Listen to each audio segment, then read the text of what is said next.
Alright, I'm about as ready as I'm ever gonna be. How you doing? Well, welcome everybody. Oh, see, damn it. See, I wasn't quite ready. Woo! How's everyone doing? This glorious Saturday, freezing cold evening in 2021. How you doing? Well, hey everybody. I'm not going to go through the hellos again. That's a 2020 thing. It's 2021. We do things differently in 2021. Thanks for the resub, by the way, Amok. 18 months. Wow. God, have I been going that long? That's crazy. And the gift subs as well. Here he goes. Thank you for the resub as well, TLMR GVF. I don't know how to pronounce that. I'm just going to call you TLMR. Thank you very much for the gift sub, Samok. To Click Tech Kev, Paris 7, Air Jury, Toguero, and Cobrian. Cobrian, who may be a bot. I think you may have just gifted a bot there. Certainly, they're always in the chat, even when I'm not online. So, but appreciated nevertheless. All goes towards the wine. All goes towards the giveaways. So it's all good. I'm drinking tonight. I'm drinking Rioja tonight. I had it open a little bit before the stream, so should be okay to drink now. But I am going to also simultaneously drink Kraken and Coke. Sweet dreams are made of pick and mix, and boys, dreams sweet. Right, I've got to remember this is the rum, not the Coke. Okay, so last night I poured one that was 90% rum. And needless to say, it was still there this morning. I couldn't drink it at all.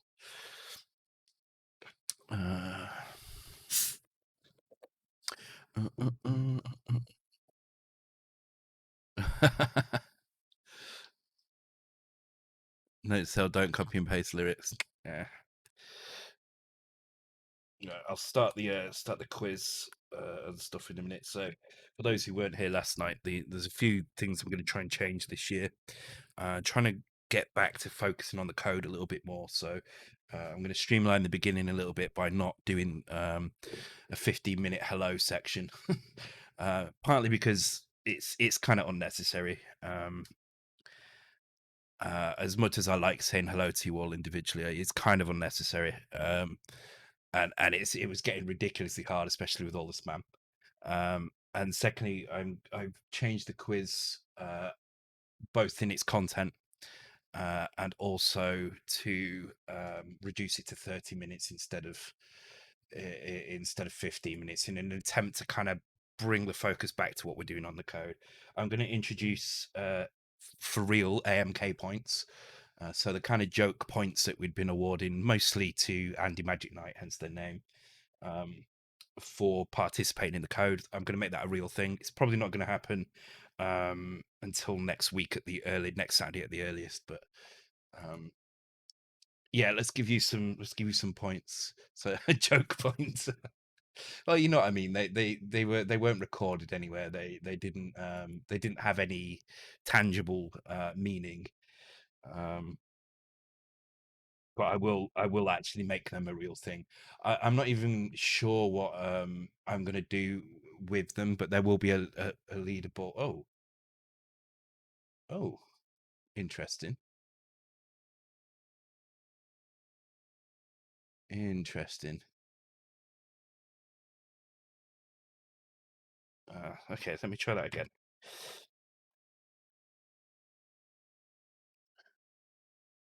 There we go. I don't know what that was about. That was weird. It's working now anyway.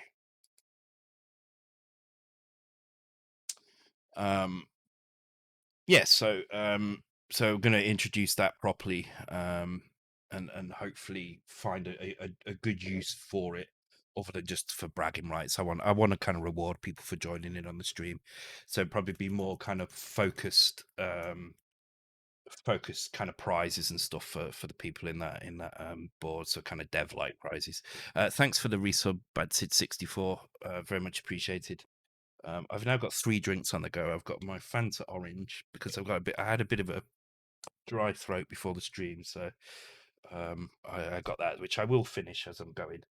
And I've got my rum and coke, which I'm going to try now.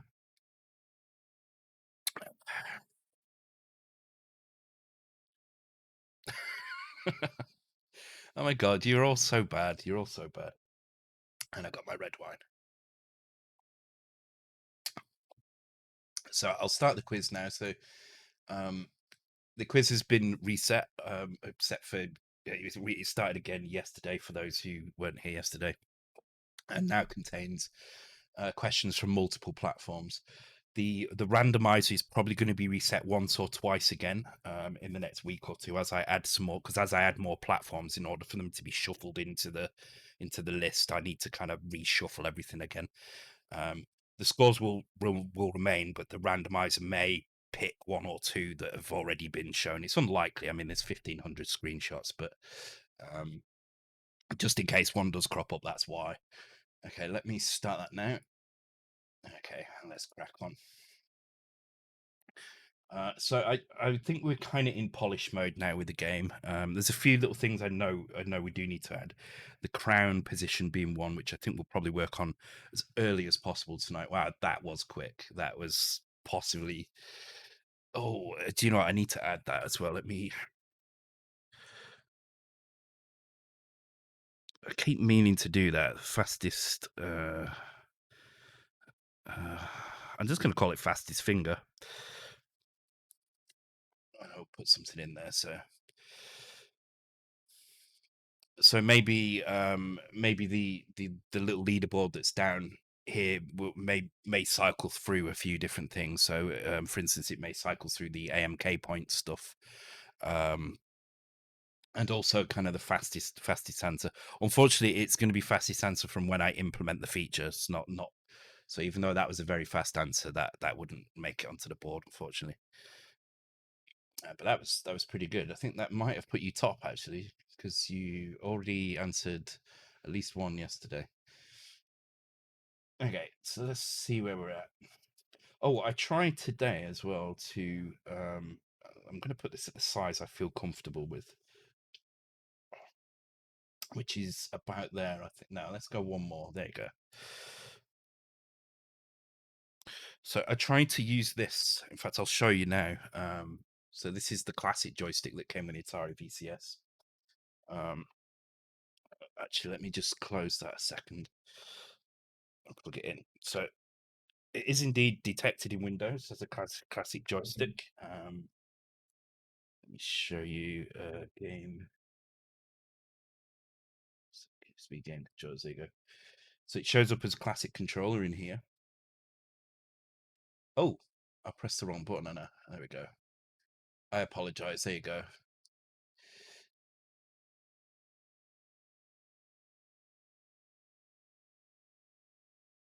Oh my god, what have I done? Right, there we go. One more, and then that's it. There you go. You got a couple of things. Yeah. I've fixed it now. I pressed the wrong button to begin it. I pressed brake rather than just race. Quiz Stormbringer. You're just gonna go for that every time. So yeah, you can see it's here. And if I go into, I don't know if you can see that. It's probably very small, but you can see it. It shows up. Um, you can see it's working fine down here. You can see I can move the control around. The dial stuff works. Thanks for the follow, Prophet. Welcome to the stream. And it indeed registers each button as a separate button. So it's a 5-button controller, which shows up in Windows as such and is fully working in Windows. However, it does not work in Vice. And I'm pretty sure it's not unique to this. It seems to happen on the Xbox pad as well. So if I go down to here to configure joysticks and I set this to be a classic controller, I don't know if you can see that. It's probably very, very small. But down here it shows you what the joystick is doing, and it's constantly pulling up and to the left. If I move the mouse around, it turns on and off. So I don't know if you can see that flickering as I move, but it seems to break. So But if I pull, if I pull down the other way, I can actually get it to show all 4 directions. And if I press fire, the fire button works. But look, it's just jumping constantly. And it's not the joystick, because if it was the joystick, then it wouldn't work in Windows properly.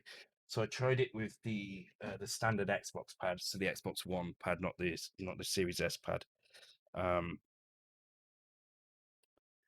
And it's a similar story in here as well. So if I go to configure joysticks, so it looks like it's working down here, and then when you start moving around, it's working there. Typical.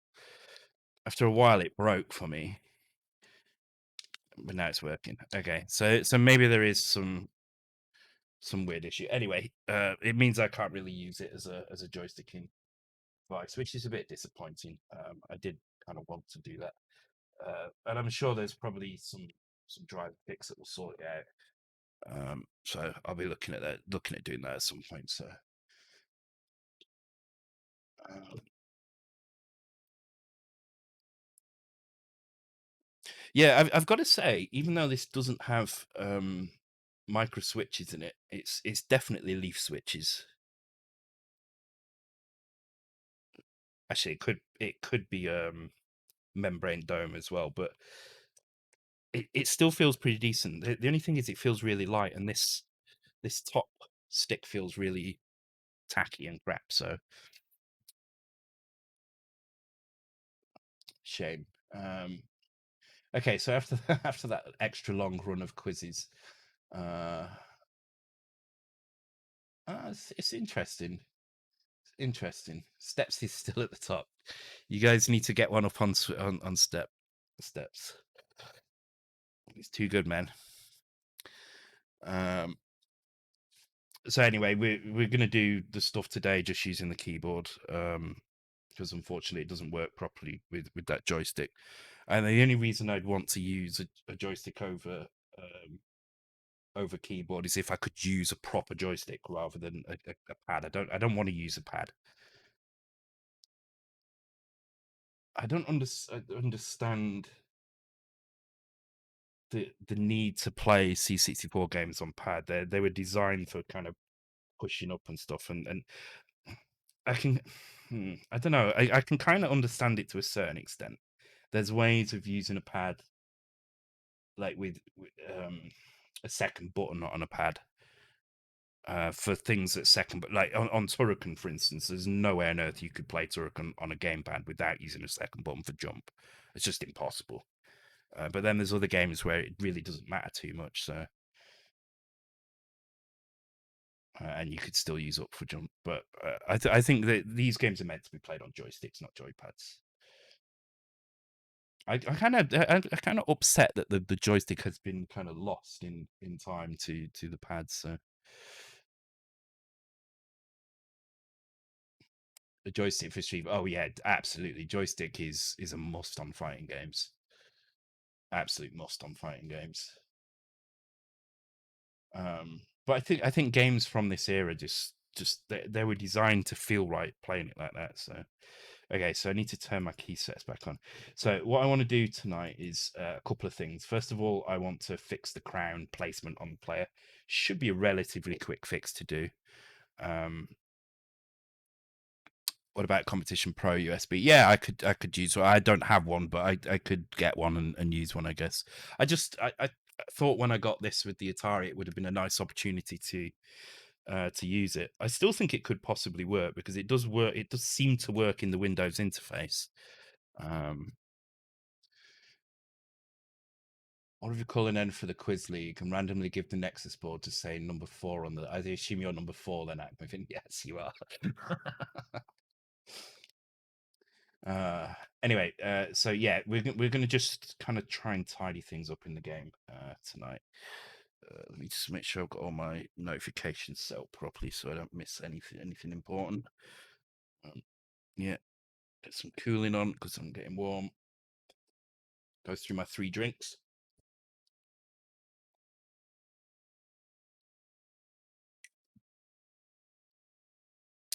Tastes like I've not put Coke in that still.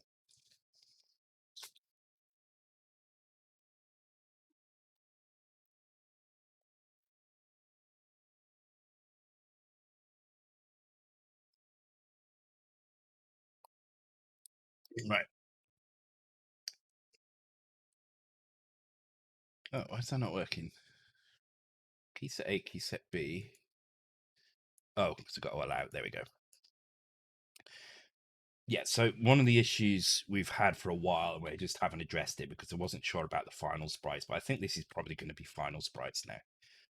I certainly don't have any desire to drag this out any longer than we need to. The only thing really left to design is oh shit, I need to add lives to both players. The only thing left to really design is multiple levels. Um, I've got probably about 8 or 9 levels from you guys. There's still time to add them if you want to add them. Go into Discord, post a link on here.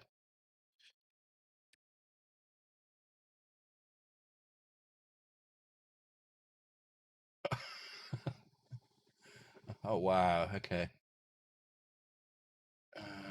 Yeah, there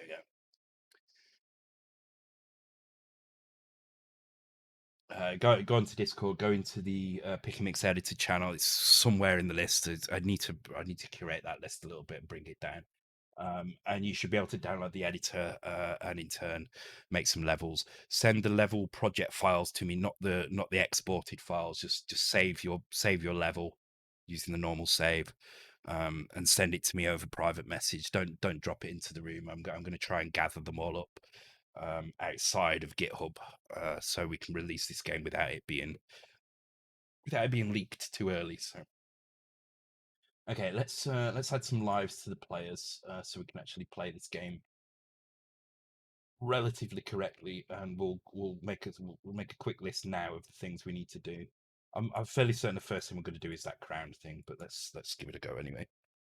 Let's get my pad out.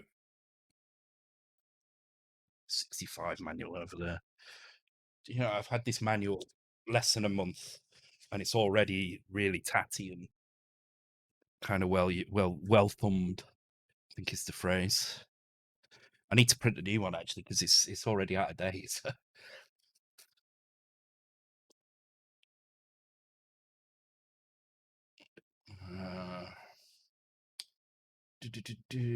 okay, what was I doing? Oh yeah, player. Here we go. Oh, it feels really warm in here. I spend all night, all day being kind of cold, and then when I start streaming, I get really warm. Okay, player lives 4-4, but I think we reset them to a lower value down here somewhere. Uh, yeah, here we go. So it needs to be like that. So that's the normal number of lives. I believe there's a bug in the high score table, so we'll need to do some messing around in the high score table as well at some point. I mean, whether or not I do it tonight or not, I don't know. I kind of want to relax a little bit on these streams. I'm not in a hurry to um, do the complicated stuff, but I do want to get these games out. I particularly want to kind of get on to writing a fresh game. Um, I was thinking about the stuff I was saying about Cosmos 2 as well. I'm kind of even thinking not to go down that route. I honestly feel like just doing something completely fresh and new. Um, maybe a kind of platform shooter, but not Cosmos. But I like the adventure elements, so maybe something along the lines of kind of um, Steel Ranger or something like that. You know, something kind of grand, kind of big and explory sort of game.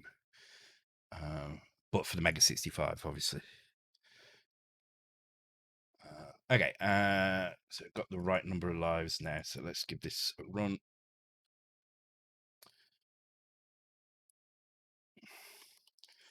Get the crown onto one of these. So what you'll notice very quickly is that the crown only fits in a couple of frames, and then in other ones it looks out of place. So we need to, oh God's sake, we need to fix those.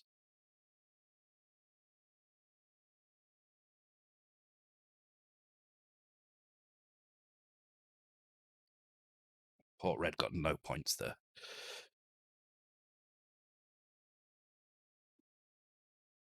Oh, okay. So that's interesting. The crown color is wrong there. So okay, let's note that down. So crown color in bonus bug.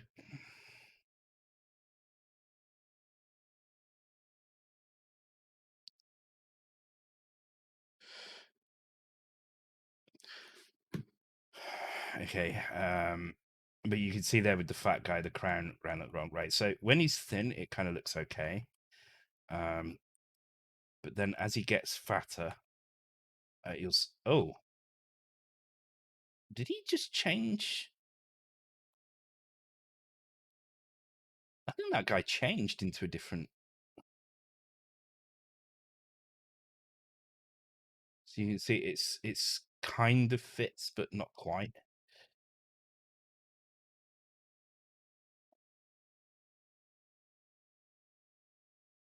And then as I get fat, it just doesn't fit at all. So we'll go through that. I think I'm going to play it a little bit because I kind of want to test a few things here because something wasn't quite right then.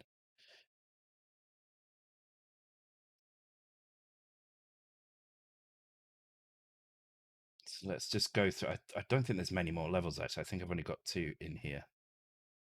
There was a bug going through the door then as well.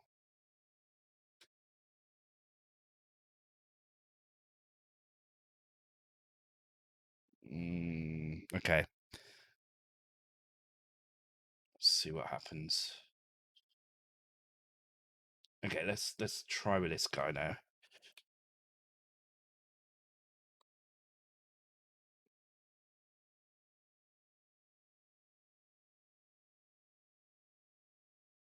Okay, everything seems fine. If anybody spots a bug, please let me know. So I think we've got about 8 or 9 levels. To be honest, we've not really been focused on them very much because we've been busy doing other things. But now is the time, really, I think, where we need to start focusing on them. I may, once I get drunk enough, which is kind of inevitable with the amount of alcohol I've got in front of me, I may just switch into level design.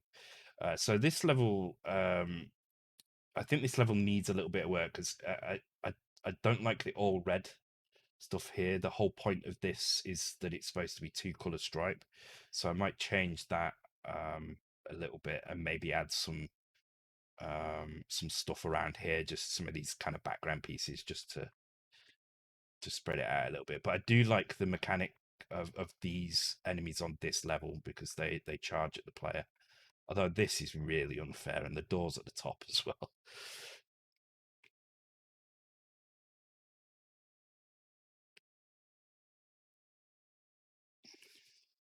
I've also completely forgotten who's made all of these levels, so I do apologize if I'm slagging off anybody's level.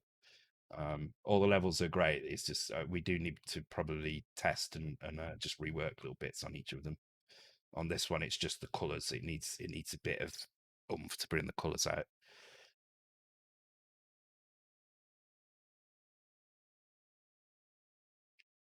Okay, I didn't actually see if player 2 won that race. But I think that's it for the levels. I think now it's just going to crash. Yeah, okay. But it doesn't crash, it just comes in. Oh, yeah, it does crash. All right.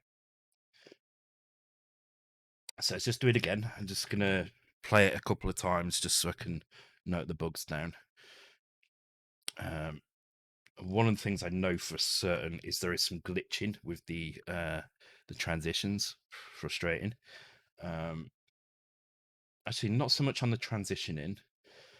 Let's check the main title screen out. Okay, this looks all right. Yeah, happy with this so far. Looks all right.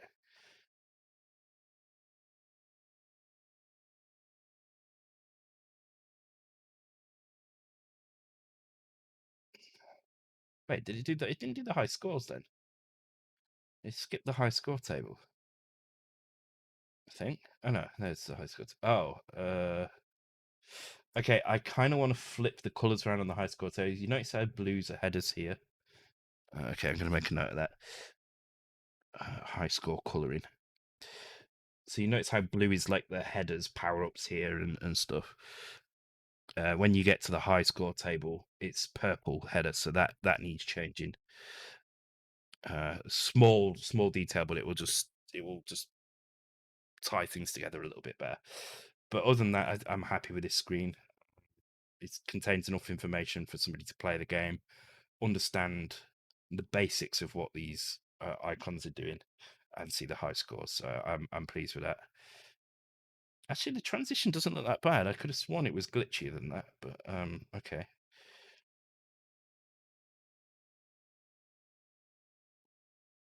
Okay, let's play a little bit with this guy.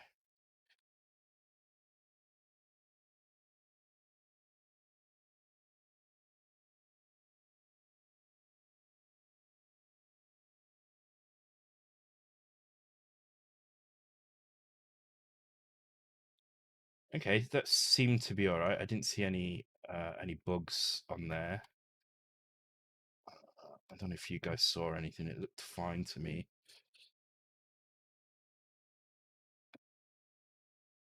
Yeah, okay, definite issue with the crown coloring. I don't know what that is. We'll address that, but things seem to count correctly there. Oh no, there is a glitch on the transition out. Okay, so let me just make a note of that. There is no pause either. That's one thing. So maybe we need a pause. So I'm just gonna write glitch transitions. We can take a look at that in some detail at some point. Just trying to get a list of things to kind of look at. So yeah, just keep your eye on well, pretty much everything really. Just in case there is anything really weird going on.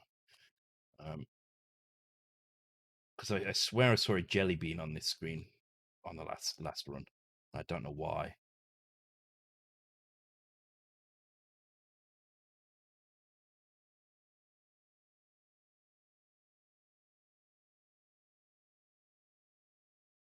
Oh,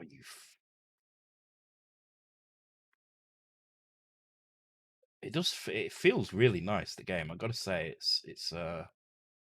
it's got the only thing I think it is missing, and I'm not going to add it in now. I really don't want to, and I don't think there's enough time. Is most of these kind of games have some kind of other pick, like just points pickups, like when you kill things or just random items appear. So like in Bubble Bobble, you get the little items that appear everywhere. Same in Parasol Stars as well, but a lot of them have it. It would have been probably nice to have those, but whatever. Hey, well, look.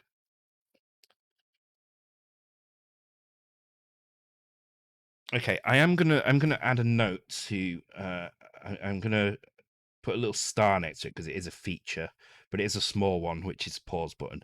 It would just be nice to have something which allows you to pause because um, it depends if we've got time. I think we might have time to add that in. I mean, there is no timeline for this game, but I would like to get this out pretty soon so I can focus on some other things. Okay, this is feeling all right. Actually, one thing about this level is these jumps feel a bit odd. So might have to rework these jumps a little bit. I don't know if you can see that because we've got a snap mechanism. So if I jump here, you can see I jump to just above the bottom of this platform. But what that means when you jump up through the platform is you actually snap to the top of that one, and it looks a bit odd. So what I might do is remove this middle one and just move this one down. Same up here. And then it will get rid of that snap, I think. So um, but we'll do that. That's a whole different section. But I think other than this, I think really the crown is the big issue here. So let's okay. Let's take a look at the crown positioning then. So um, let's do that by first of all working out how we can just force the player to have the crown. Um, snap height added without exactly. No, that's what oh, it's a tube. All right. Let's let's force the player to have the crown and be of a weight that we want, and then we won't have to keep going through the levels to get the crown and stuff. So, because otherwise you have to be in two player, you have to you have to do all these damn things. So let's just force that here. Hey Zenda, welcome. Oh, Isengard, not heard that for a while. Actually, music sounds a bit low. Let me just ever so slightly knock it up. Hey Doxter. And I encourage anybody who has access to the code. It reminds me actually, I need to cancel Flubits because I don't even think I've loaded Flubits up in about 2 or 3 months. Nobody said anything.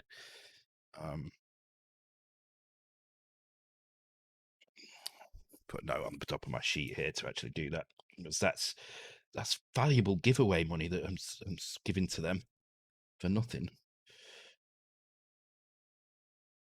Just a reminder as well, guys. The next giveaway is going to be for Nexus 4 board, which is the board that will run the Mega 65 core. I've just got it today actually, a cheap USB keyboard. I mean, very cheap. It cost me like less than £10, and it was like £7 or something. A VGA cable and a power adapter for this as well. But yeah, I will set this up through the week. I'm going to print out a 3D printer case for it using the resin printer.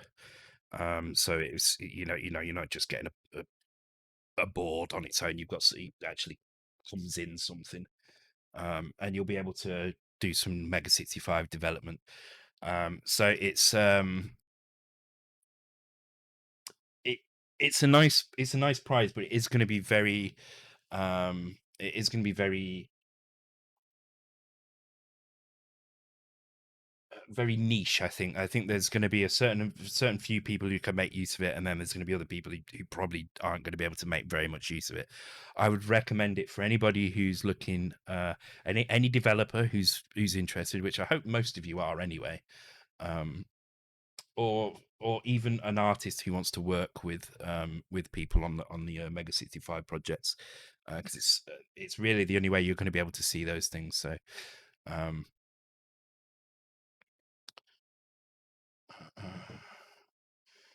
when I win that, I need to pay tolls and tariffs and VAT. Oh yeah, that's a really good point. I've not looked at anything to do with I've not looked at anything to do with the global shipping costs of things anymore. Um, and I know that changed heavily. I know that a lot of places won't even sell to the UK anymore. So I think I got this at just about the right time. I got it just before Christmas. Um, I think if I'd, I mean, it still cost me a lot. It cost me £50 in import charges. I think £50, £60 in import charges. So it was quite a bit extra. It was like 25% tariff on it. So, but it did come from the US, which is probably why. Okay, let's work out. So I want to get the player with the crown on his head, and at a particular size. So the player has a few things for this. So first of all, we have this player weight here. So I think I can just set that directly. Let me just try and set that directly and see what that does. So I'm going to do it on this one here. And I'm just going to put anything I hack into it at the bottom of this. So, okay, let's just do that. See if that actually makes any difference whatsoever.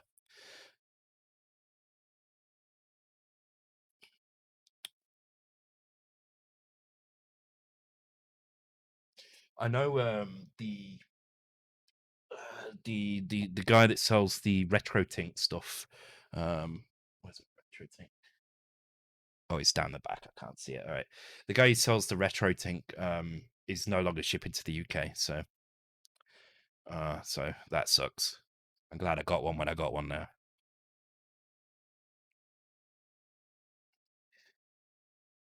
Okay, that doesn't seem to have affected anything.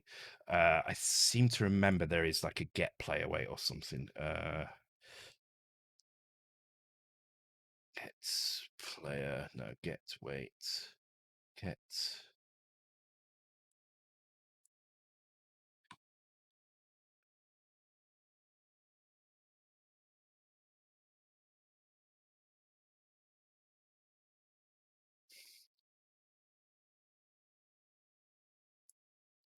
size,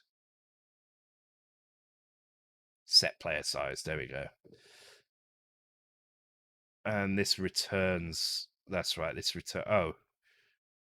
Oh, maybe I had the wrong number. Hang on. Maybe it's 0, 1, and 2, not 1, 2, and 3. It would make sense actually.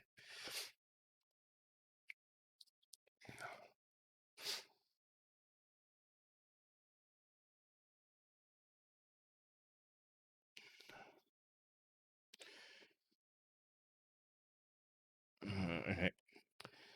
So yeah, that's going to be the giveaway. Oh, no, it hasn't done anything. That's going to be the giveaway at the end of the month. We shall see what that means in terms of how I'm going to do it, because I really do want to make sure.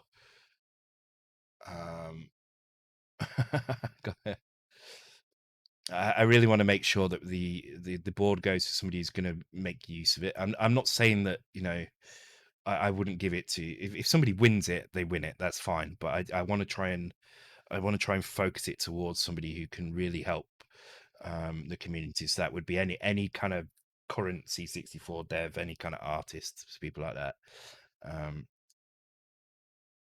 or anybody who's willing to kind of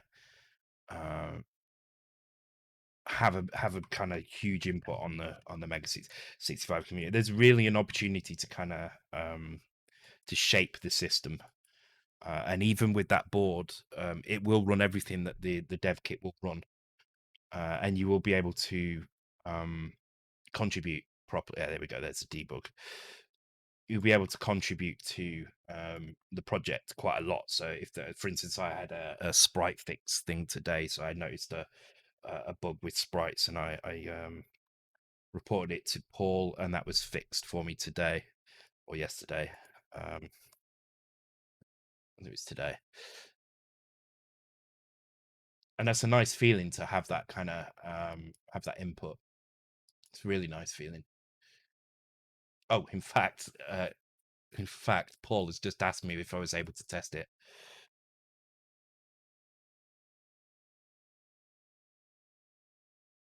Just thank him for that.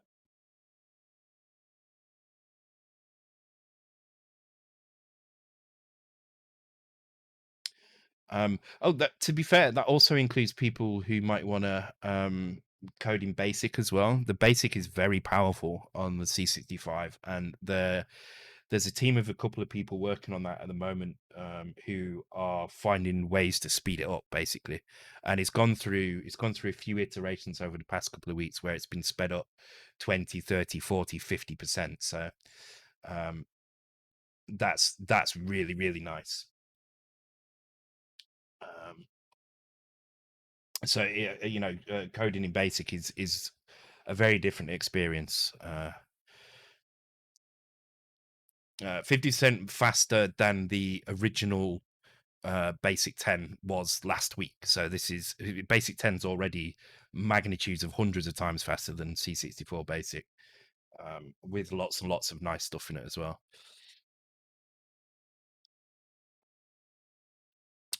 But they're always going through. They're finding ways to use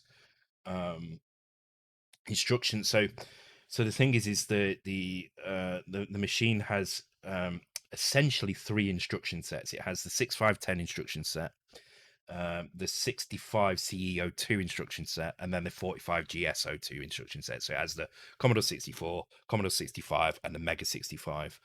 And in the case of the Basic, they're using Basic 10, which was included with the Commodore 65 ROM. And that's obviously written using 65 CE02, which doesn't have some of the nice things that the Mega 65 introduces. So they're going through a lot of the code and finding ways to optimize the code, because it was never really complete anyway. So there was probably still room for optimization anyway. But also using some of these new instructions to speed things up, and it seems to be working for the most part. So yeah, graphics and sound commands in BASIC, yeah. It's got a lot of power. It's got a lot of power, but it is still backwards compatible with C64 Basic as well. So you can type a C64 Basic routine in and it will work, but you don't need to do a lot of the stuff that you're doing. You can use You can use graphics and sound commands as well. Um, it's very very nice. I definitely recommend taking a look at it. It's cool, but it's just a tiny bit too slow for me. I want more speed. So okay, so hopefully now the guy should be fat all the time, which he is. Okay, so now we just need to give him the crown. Which is here. Player has crown. Blah blah blah. Initialize crown available. Okay, not that one. So we kind of want this to be that, maybe, I guess. I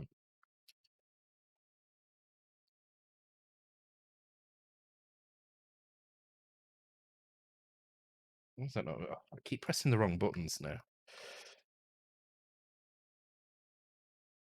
Is it like branch prediction and stuff? No, it's more that they're utilizing compound instructions which are not available in the 65 CO2. So they're using stuff that will do, for instance, 32-bit addressing and things. So there is one of the things you can do is you can use the full range of memory. You're not limited to just 64K. So there's like banking instructions and stuff. So um, and for instance, there's color RAM, which is in the normal location D800, although it extends all the way up to it's 2 kilobytes instead of 1 kilobyte. But there's also a 32 kilobyte color RAM, which is right at the end of memory, the right up in the 128 megabyte mark somewhere, um, which you need if you're going to do like lots and lots of raster rewrite stuff. Give me the crown. Oh, god damn it! How do I get the crown? Yeah, Luat has been doing some stuff as well. So he's been in the channel as well, asking some stuff because he's putting TRSE to it as well. So um so yeah, so if you want to do stuff in Turbo Rascal as well, there's the opportunity to do that. Um it's really starting to come together. Lots and lots of people getting involved and doing some exciting stuff. The tools are starting to grow as well. There's a couple of different art tools. I prefer to just go raw with Asaprite, as I find it a lot easier. I mean, I'll show you quickly in here. Uh, I'll show you the Turrican stuff. It's fine. So this is my sprite file for Turrican at the moment, uh, and I've got. Is it showing that? Yeah.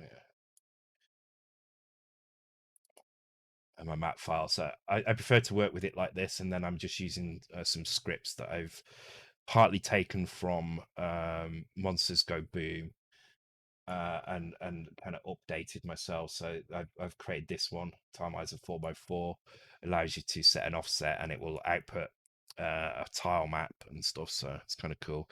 Thanks for the follow, Twitch Eager. Appreciated. Thank you. Yeah, so I prefer this kind of method of doing things at the moment. It seems to be, for me, it's the easiest. I can draw grids on here. I can copy from source materials into here. It's just easy to work on. So but there are other tools as well. So there's at least two other tools that I know of that have GUI tools for doing stuff, and there's a couple of scripts for doing various things as well. So okay, how do I get this crown on? So do I have to enable the crown if it's active? Okay, let me set crown to 1. Maybe that's what I need to do. So maybe I have to go and pick it up. Once we get this set up, we can figure out how to do the and the positioning. Creatures. Recognize that every time. Oh, there you go. I've started with it. All right. So yeah, you can see, there you go. We've got a serious problem with the crown at this height. So what I was considering doing was having a few tables for this. So basically, based on the height that you're at, the size that you're at, and what frame you're on. Um, so it's not even. In fact, it wouldn't even matter what size, right? It's just what frame you're on. Oh my god, that's a P. Yeah, okay. This level design needs changing. Everyone just sees a penis.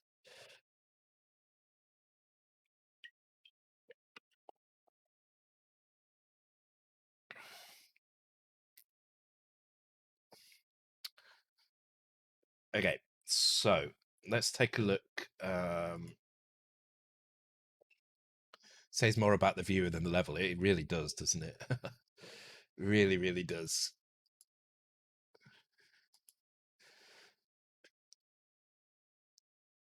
Okay.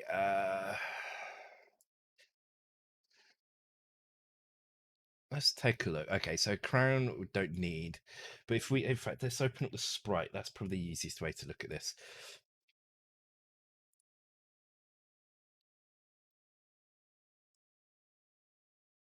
God, it brings back so many memories. This also, I've definitely listened to this all the way to the end more than once, because I believe there was a cheat that you could do when the music stopped.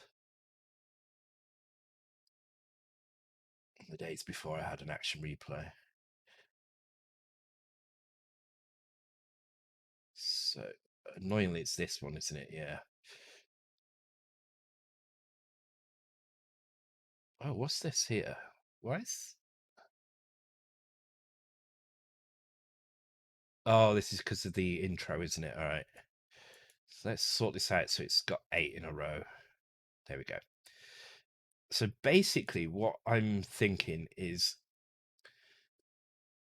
there's a number of these frames that have the crown available on them. If we just count this block here, then that gives us 72 frames that could potentially have a crown. Obviously, these ones here don't have a crown. Thanks for the follow, Duke. Duke Zimmergy. Welcome to the stream. Hope you're doing well. Did, did Aquafin just request creatures number 3, or was this his request? You're hoping that one day that just actually shows creatures 3. So what I'm going to suggest is what we do is we create a table for all of these frames, and we decide how high this crown should be on each one. And then we probably need another table to decide what its horizontal offset is as well. It's a little heavy-handed, but if I remember rightly, we've already got some kind of similar sort of thing somewhere for this. I can't remember where it is, so I need to find it. It's probably in tables, actually. Uh, where is tables? It's going to be up here, isn't it? I remember now. We put it in I put it in a really. Ooh, pardon me. In a really weird place. Yeah, look, see, we've got this player throw crown. Yeah, there's all sorts of weird things that are used for this.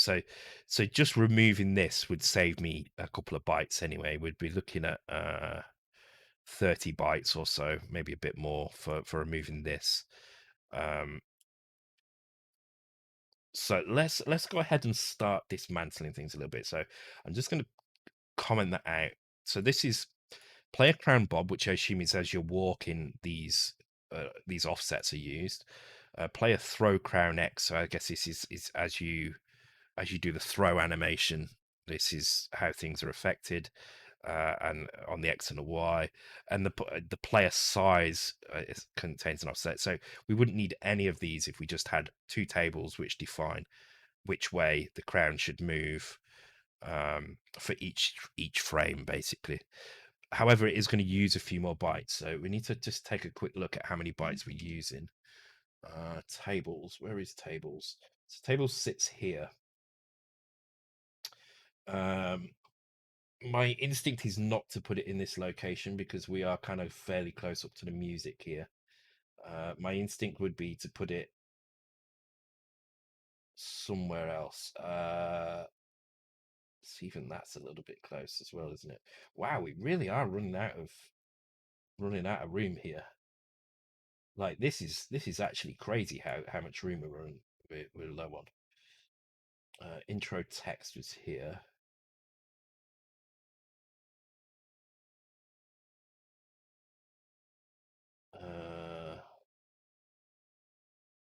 Wow, seriously, we're that close to running out of space.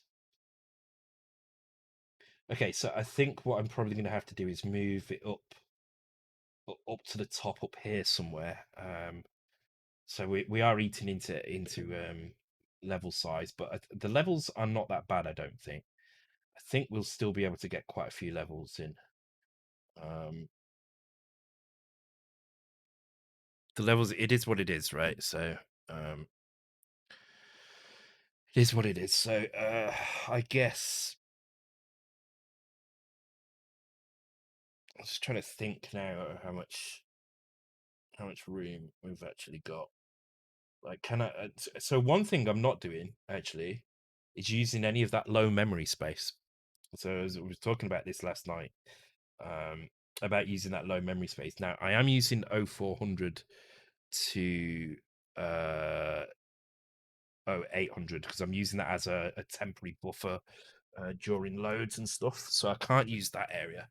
But I could definitely use 0300 onwards for a bit of table. Uh, I could maybe move the stack down. Yeah, I could definitely, I could definitely use some of this. I think if needed. I don't think it's potentially needed yet. So, uh, okay, what I'm gonna do,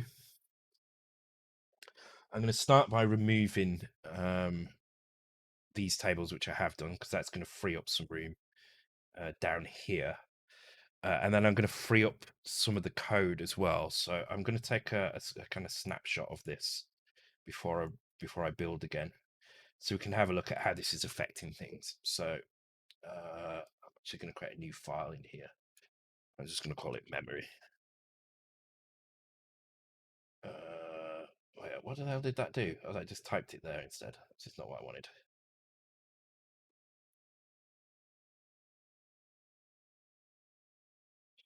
Make it a .txt file, and I'm just going to drop that in there so we can see kind of what the improvements are going to be. Okay, so this is what we're aiming to kind of change. The kind of areas we're looking at is this is the area before the music. That's 0 page. So this is one area that we have. The music acts as a kind of divider between those. Can't really move this. Well, actually, we probably could move it, but there isn't really much need to. So then there is another divider here because these absorb animations need to be here. And that kind of lives up to where would that be? Rest levels intro text to here like this. So that's another section. So this is the stuff that makes up the levels plus some absorb animation. Then we've got the stuff that lives in the high area of that kind of blank area. At the end of memory, at the end of map space. So you see, this is where the biggest gap is between here and here. This is kind of tacked on the end of here, but this can slide all the way up. It's just depending on the levels. The point is, it can slide up to this location. So this is where I think I'm going to insert the tables, unless I can get some room down here somehow. And then this is the kind of the Vic area with all our Vic stuff. So that's the kind of the map we're looking at. So let's try and build without this, because this is going to immediately tell us where all the problems are, where the code is trying to run, trying to access these variables, and we can go and remove those from the code. Okay, so this is in Crown. Okay, so let's move Crown over here and have a look. So this is at line 114. Okay, so this is draw crown. Okay, yes. Yeah, so this is where we're going to be using these things. Attach the crown to the player. Okay, so this is where we would need to do the change. Crown position table. Ah, here we go. This is interesting.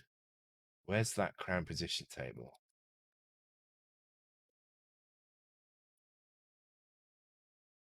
Oh, okay, that's fine. I think that's some other.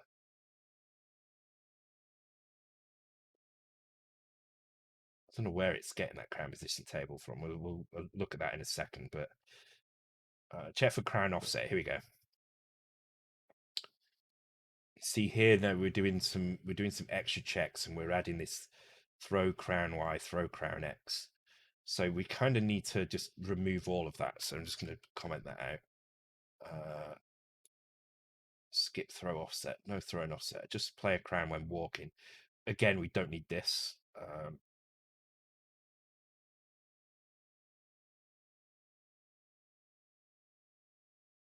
Play a crown, add bob, play a size.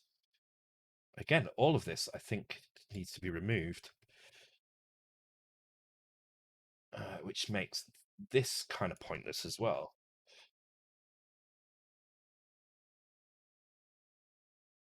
Okay, let's see. I think that should probably compile now. But let's take a look at how that actually affects. So what I'm expecting to see here is the crown just stuck in one place, and not really moving at all with the player. Other than like if the player actually moves, which I don't seem to be able to move for some reason.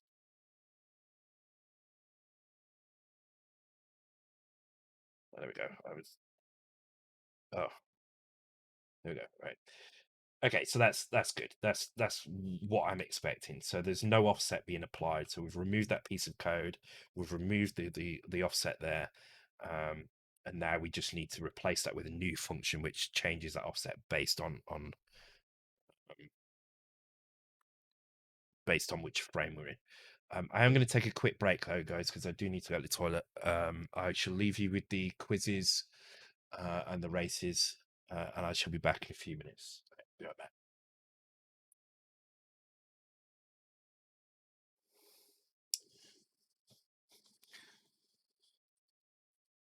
The PlayStation ones are actually the hardest ones, I think.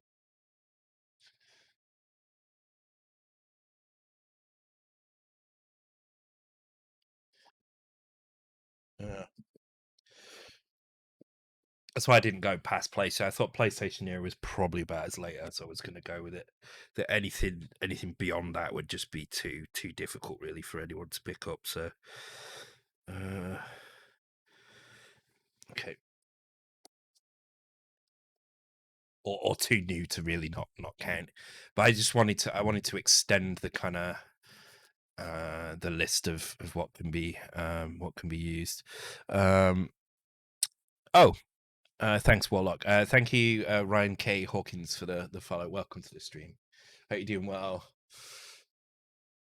Oh, I deliberately did not put any FIFA games, any NFL games in there for that very reason, because it would be really, really unfair for a FIFA game to come up. I mean, they're released every year, so and they look identical. So I mean, unless you specifically recognize one tiny piece of the UI that was only available, yeah, it would be really annoying. So I deliberately didn't put those in there. There's not many sport games in there. Same with the football games. One of the things I noticed with the football games on the C64 is that people immediately recognized that they were football games, but then that was it. There was, actually recognizing the specific game was quite difficult, other than maybe one or two of the international soccer or the very iconic ones. So I deliberately took those out in this on the other platforms. The same Commodore screenshots are there, by the way. So I haven't added any Commodore ones. Yeah, not being able to spell Emlyn in Emlyn's Hue. Yeah. But again, sensible soccer is another one, right? There's sensible soccer, but then there's loads of other sensible soccers as well. So it's kind of I left the last ninja one in because I think that's kind of funny. I really liked the last ninja kind of trickery that I played. I liked the fact that I think it was Hayes, wasn't it, who jumped in almost immediately. Like it would have been fastest time ever on any question. Last Ninja 2 except it was Last Ninja Remix. So it's just really, really I like that sort of thing. That's good. And there is a visible difference between Last Ninja and Last Ninja Remix. So anyway, right. So let's have a look how that's changed our memory layout. So this is what we were looking at before. Let's have a look at this area first. So okay, so it hasn't really saved much. This is the table change here. And it's certainly not changed enough for us to be able to fit anything in here. So I'm going to leave the tables as it is down here and not make any changes here. So now let's have a look at the code area, if that's changed very much at all. Doesn't appear to be. In fact, how has it not changed? The crown has changed. Sprites, sound. Oh, that's interesting. I'm not sure why that's not changed. Where has that become different? 4105. See, look, it's changed here. The crown, and then soft sprites. Oh, soft sprites. Oh, interesting. This fills up to a specific area. Look here. It starts. I haven't changed anything in soft sprites. Which, by the way, just to reiterate, just in case the guy that decided to have a go at me on YouTube is watching, they're called soft sprites. Get over it, dude. Just because they were called hardware, just because they were called sprites in 1970 doesn't mean we can't call them soft sprites now. So shut up. Wind your fucking neck in.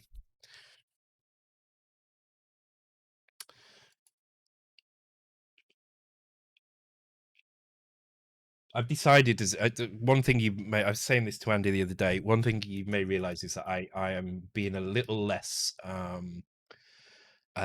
nicey about things now. So if people want to have a go in private with me, then fine. But don't blame me if I bring it up on stream and name and shame you. So I'm going to be a little less forgiving of people. And when dicks like that talk about, I mean, if you want, just go and read it. I mean, it's not hugely aggressive, but it's just unnecessary. It's in the raster rewrite buffer video I did on YouTube. I just found it really funny. So I answered him once, then he came back again with more. And it's like I can't be bothered. So I'm going to use this platform to say, fuck you, wind your neck in. You are wrong. The world calls them soft sprites. Learn to evolve with the language. There you go.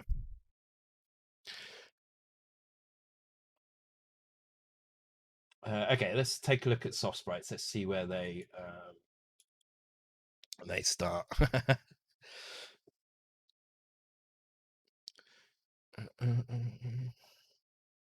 Because I think what's happening here is there is something that's being forced to the end of space in here, but I don't see it. There isn't a line. Maybe it's just a line. Yeah, it's just because of this line. That's all.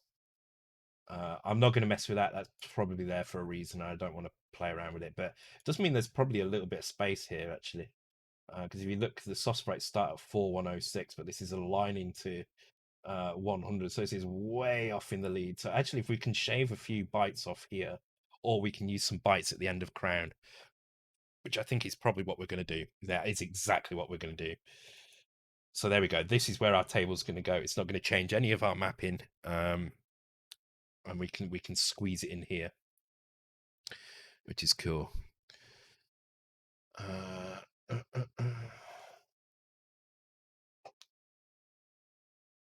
Then they refer to them as hardware sprites and about. I can't even bother talking about it now. Sorry. The point is the people can call them whatever the hell they want to call them, and if the majority of the community calls software generated sprites soft sprites, then they're called fucking soft sprites. Just get over it.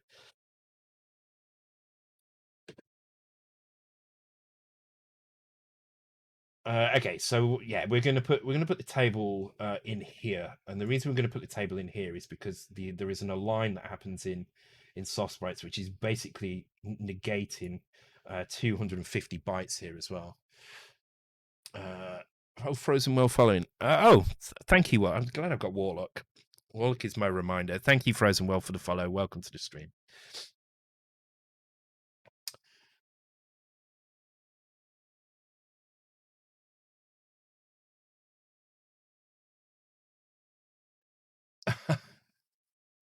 it's not really an argument. It's just somebody getting really arsy, unnecessarily arsy about a particular term, um, and it's just like whatever. It's kind of pointless. Like when somebody's initial stance out of the gate is to be aggressive, it's just like what? Why are you like this, dude? You know, a better way to have approached it would have been to say, it is worth noting that historically sprites only ever refer to hardware sprites. However, language has evolved and that's no longer the case. That I would have accepted. I would say, okay, hold my hands up, and yes, I would have said that. But that's not what he said. He just went all in. It's the internet, I know. I try to not respond to people that much, but that just got my goat up a little bit. It's like being annoying for the sake of it. Okay, so what we're going to do, we're going to do some offsets here. So what I'm going to do is crown offset X and crown offset Y. Now, how are we going to generate these? This is going to be the fun part, I think. So I think what I'm going to do,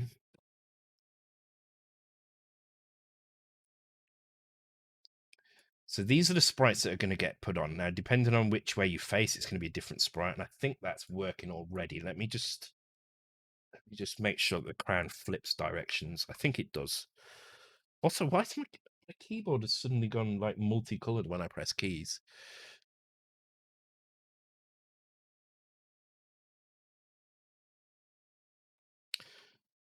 They got attention. Yeah, that's true. Okay, yeah. So the crown does flip direction, so we don't have to worry about that. What we need to worry about is where it sits when we put it on the sprite, basically. So this is not going to be a quick process at all, I don't think, unless there's a faster way of doing this.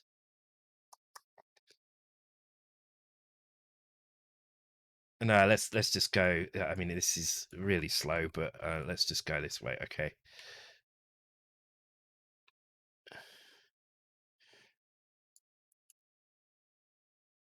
Okay, so this is one way we can do it, which is to basically to paste the sprite in place in our new frame by using Control E in here. Take a look. Okay, that's too low down, so undo. So nudge the player down. Still too low. There we go. So 3. Thanks for the bits, Doxter. Where is the wine? Oh, wine. Yes, a good point. Wine. Here we go. Wine's going low, so let's get some more wine in here.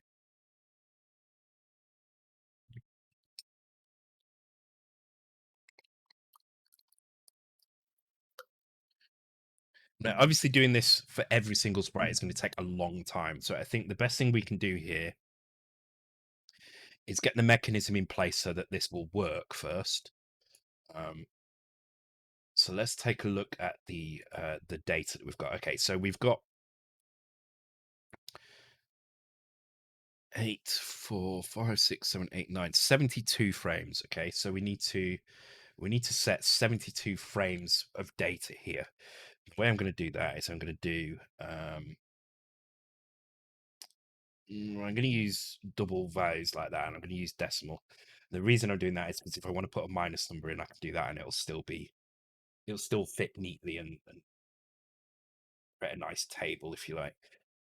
4, 1, 2, 3, 4, 1. All right, there we go. So this is our default data, and I'm just going to put the very first set of data in, which I just tested then, which is the crown needs to go backwards 3 in the Y direction for this one frame here. But what I'm going to do is, because obviously this is going to take a long time to do, I'm just going to do it for all of these first 6 frames here.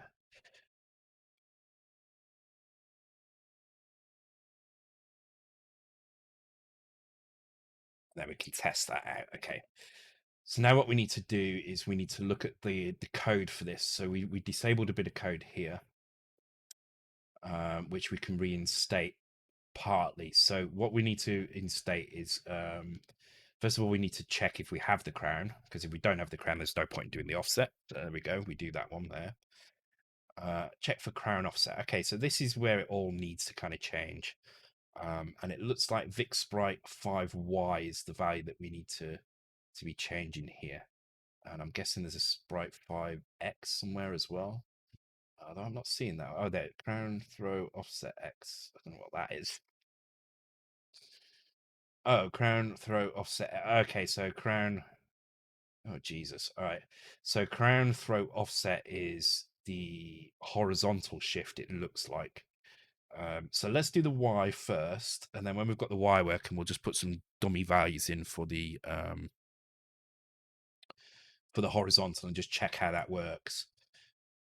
So what I'm going to do is I'm going to take our frame, which I'm hoping we already have at this point. It doesn't look like we do know the player frame, or do we know the player frame at this point? Guessing we should do.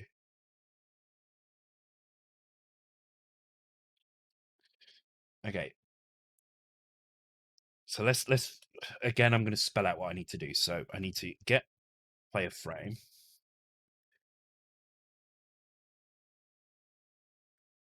Number.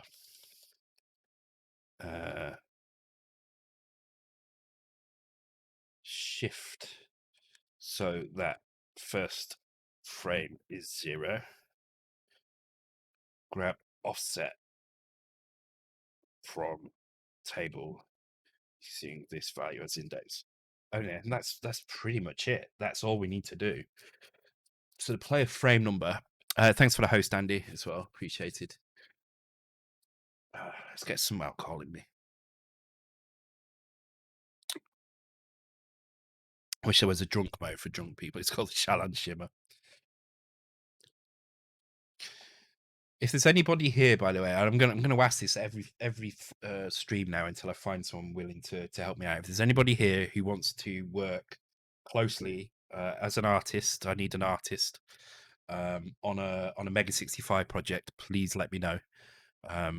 You need to have a fairly good level of pixeling skills. You need to be able to do 256 color art and animation, 16 color animation for sprites, 16 color sprites with animation, 256 color backgrounds, potentially with animation as well. I'm happy to work on a new project, completely new project, so it would be a collaborative effort. Sprite sizes will be, it varies. The smallest sprite size will be 16 by 16, but we can potentially do 32 by 32, 64 by 64, things like that. So there will be some discussion around that as well. But yeah, I'm looking for someone to not just kind of just design the assets and give them me and say there you go, but somebody who really wants to be kind of deeply involved in the game design process as well. So yeah, if that sounds like you and you want to help out, send me a private message. If you've got some stuff that you've done at that kind of color level, please send it me as well so I can take a look, because it's really important that we get something that works really well on the machine, that really stands out from the rest. And I don't want to have to resort to using online asset packs. I've seen plenty of asset packs that could probably suffice, but and still look very nice. But I don't want to do something that is just available for free to everybody. I want it to be a kind of. I'd really like to work closely with the designer on this. So, and if you can do bitmap stuff as well, even better, because then we can use some bitmap screens as well. But the main thing is kind of this kind of stuff, basically being able to, if you can draw like that and you can draw levels like this, super easy, and it's nothing to you. This is only 16 colors though, by the way, which I think is incredible for 16 colors, by the way. But yeah, if you can draw like this, and you've got good game ideas, and you're willing to work closely with me on something rather than just dump a load of graphics on me and then leave it, then please, yeah, contact me and we'll sort something out. We'll work together on something closely. And yeah, if you've got any demo stuff, let me know. I really want to do a good game. That's what I want to do. I want to do a really nice original game that hasn't been done before on any platform, that looks incredible, that puts every other modern retro I say every other, I mean Spectrum Next, put Spectrum Next games to shame, but still feels proper retro. Um, it would be really well suited to somebody who's maybe done SNES or Mega Drive art before, because we're kind of looking at those kind of detail levels. So anybody who might have done SNES or Mega Drive art before would be very well suited to this. But I'm not limiting it to that. Just anybody who's decent, really, who's wants to get involved. Okay, so get the player frame number. So let's have a look. Do we have a variable that just has the player frame in it? I think we might do, actually. No, maybe not. Oh, default. Let's have a look. Okay, frame. No, this is spawn. Do you know what I need? I need the list of functions, don't I? There's going to be a draw player. Here we go.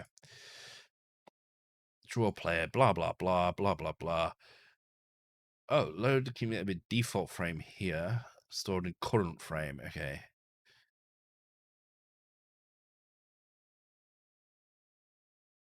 Oh wow, there's so many places it could be. And it looks like, unfortunately, we're using this current frame. Okay, so I think the easiest way to do this is going to be to grab it from the sprite pointers array. I think that's going to be the safest way. Getting a new graphic size is damn hard. Yes, this is why I'm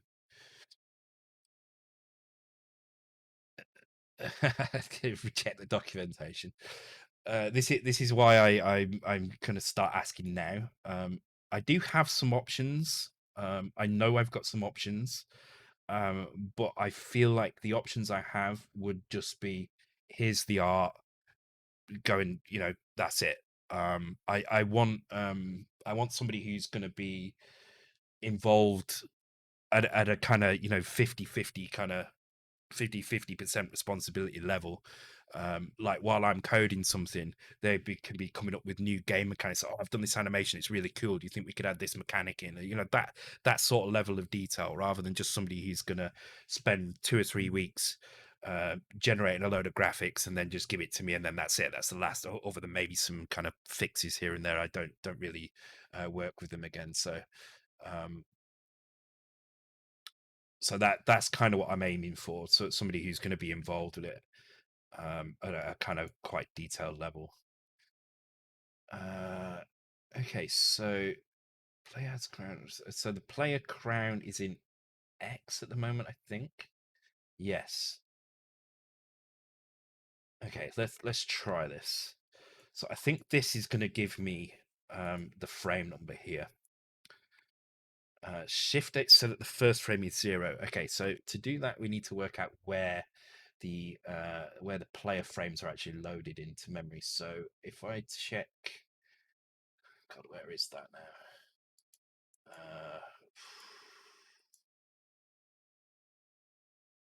Is it in main? Is it just in here?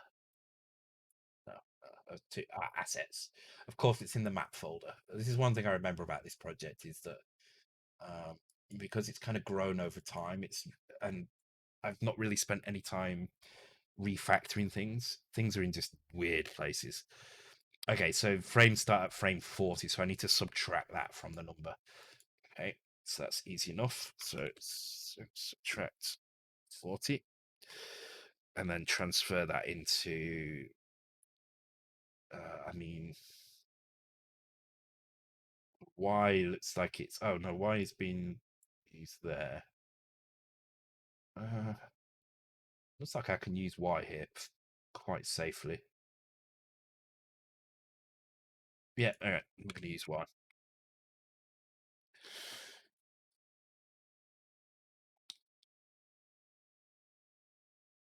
Yeah, a lot of them are a great number of them is crack roots or for demo.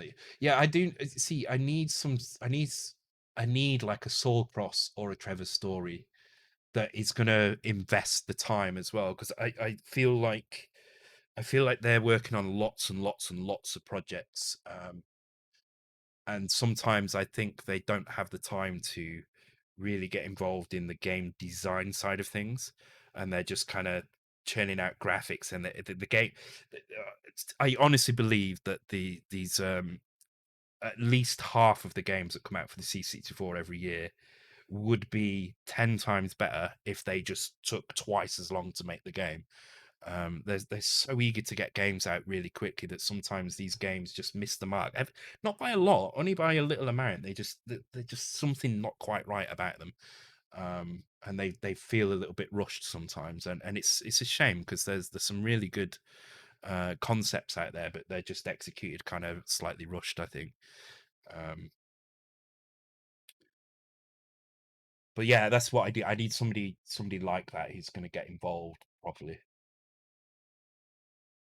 Like I say, I've got some options. I know the Mega 65 guys um, have some people that could probably get involved in it.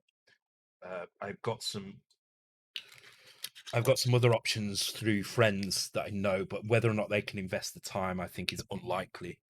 Um, and then there's people like Pro Division who have on more than one occasion offered me artists and stuff. But again, I feel like they're almost just going to be like commissioned artists that just that aren't really invested in the project. I want somebody who's going to really invest themselves in the project. So,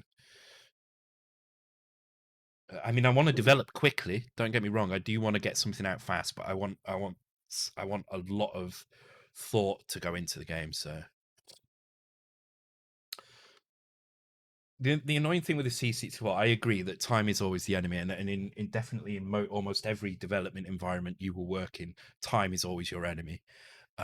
However, the C64 is one of the least pressured environments you can develop in. There's, you are very unlikely to feel the pressure from publishers to get your game out next week. That's not going to happen in the C64 scene. There's no need for it to happen.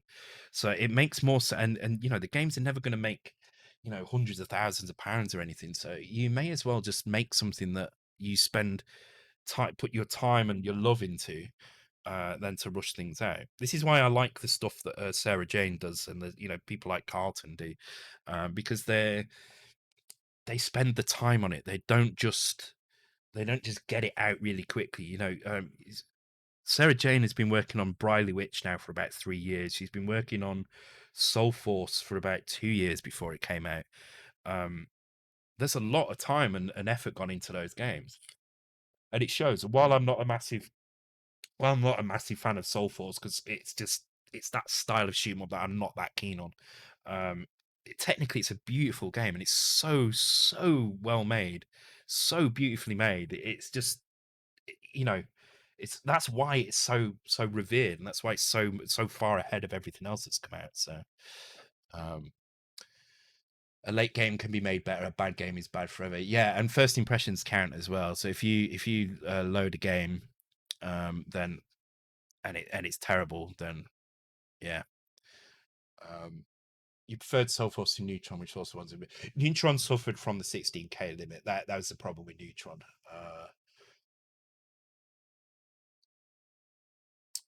Which is what Zeta Wing kind of was doing. Basically, was fixing that. But yeah, there's no need for things to be rushed like they are on the C64. It's a little bit different on the Mega 65 because with the Mega 65, while there is no publisher pressure, there is the pressure to get a good launch title out. You want to produce something for the system so that when this goes out, the people buying the system have got a game that they want to play, right? So for me, there is a little bit of pressure on that as well. But it's not like you're going to lose your job or anything. It's just it would be really nice to have a very good launch title for the Mega 65. I think there's like a year or so before this comes out, so there is enough time. But I do want somebody who I can work with closely to do this. So Okay, grab the offset from the table. Let's get this done. So we'll do the Y first. So we're going to load crown offset Y, comma Y, which should give us the link in the table. And then I think all we need to do here, do we just add it directly here? Is it that simple?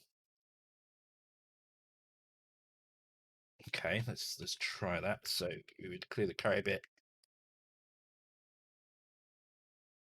No, see this is only changing the Y for sprite 5, which is not what I want. I want to change it for whichever player it is here. So it'd be like this, right? Wow, that was a quick tune, whoever put that one on. Thanks for the follow, Godswill389. Welcome to the stream.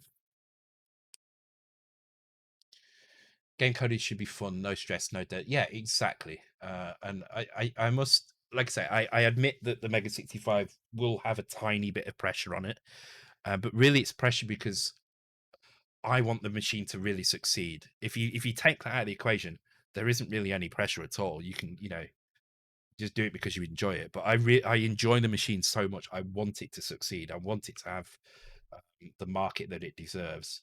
And the more interest it has, the more chance it has of getting even more good games for it. I mean, I see this essentially as a kind of rebirth of the C64 Amiga era. You are gonna, if it's successful enough, you are gonna have a machine which feels like a kind of hybrid of the Commodore and Amiga, which is pumping out games which are on, an Amiga 1200 kind of level.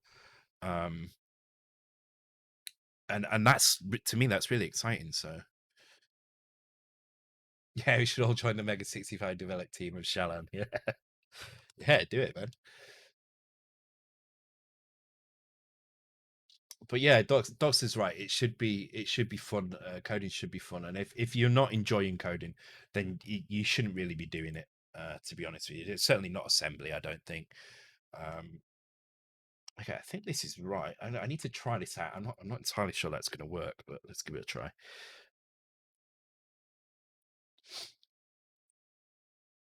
Which also means I need to set the player size now, don't I? So that we're not massive all the time.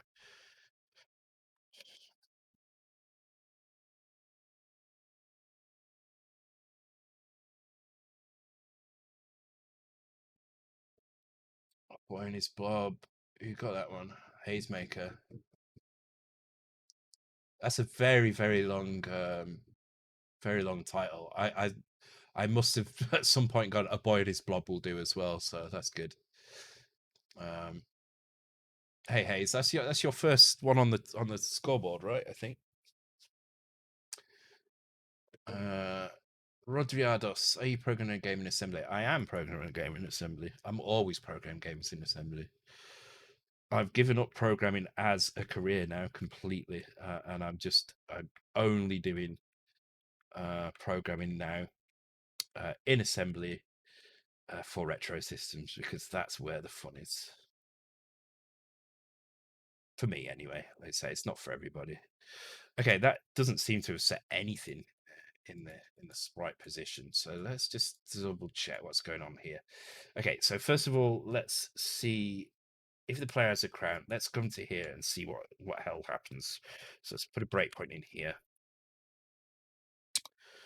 My keyboard's doing all sorts of weird flashy stuff. I don't know why it's doing it either. You're off the mark, indeed. No, Akmafin, you've had 2 correct so far, which is kind of good.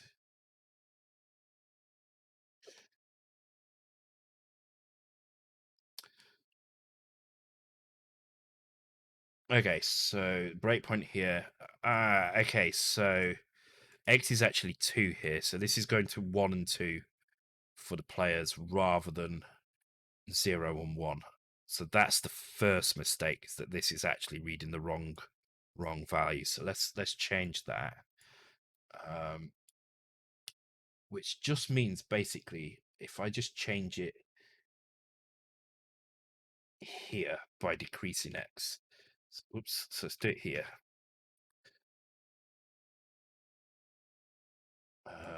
let's get rid of the break for now. This is the full version, isn't it, as well? Yeah. I say this has been going on a while. It's got all the breakdowns and stuff. By the way, if anybody knows which of any other platforms they want to see, I'm going to add SNES and I'm going to add Mega Drive in the next week or two. If there's any other platforms you would like to see added, please let me know. Oh, Lynx is a good one, actually. Oh, I like that. Is a really good idea because I do have screenshots for most platforms now. I found a really good screenshot pack with everything in it. So, Dreamcast. Yeah, Dreamcast. I think Dreamcast is probably the limit. I think nothing newer than Dreamcast. So Dreamcast can be like the latest. So in other words, there wouldn't be a PS2 in there, but Dreamcast will allow CPC. Yep, all right. Oh yeah, I've not got any I don't think. No, I've not got any Amstrad. Game and Watch. Actually, that's not a bad idea as well. Game and Watch might be tricky though. I'm going to write that down because I think that would be kind of cool, but that might be a little bit trickier to do because I will probably have to self crop those images because they're likely to have all the Game and Watch stuff around the outside. The actual. Oh, actually, does it actually have the name? It does have the name on it as well, doesn't it? So, Vic 20 C16. Oh my god, you guys are coming up with. Okay, so basically, what you're saying is everything. Atari T600 is in. Yes, I believe it is. DC is the same time as PS2. It's actually about a year or two before it. Um,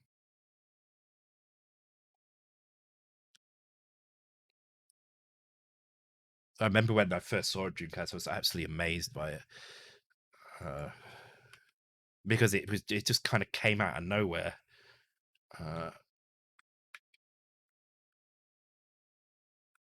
Okay, so you can see there's an X offset that needs to happen here, which is fine.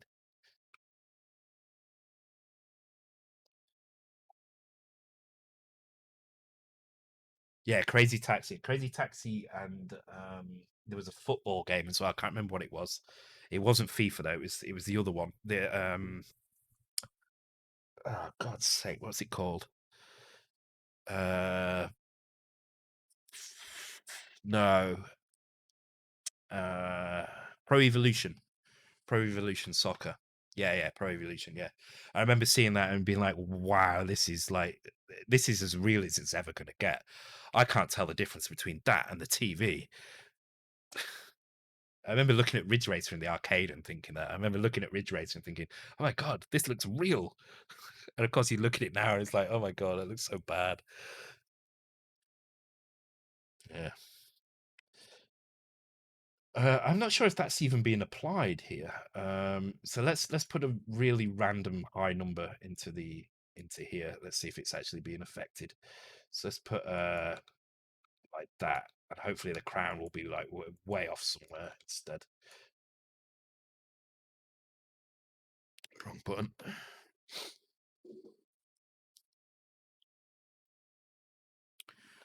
Okay, so I think what I'll do is I'll go through what I've got. So the problem is what I've got to try and do is for every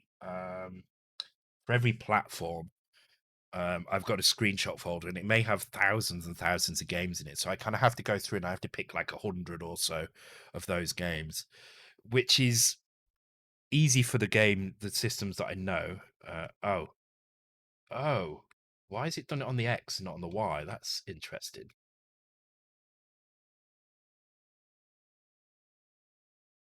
Also, what the hell?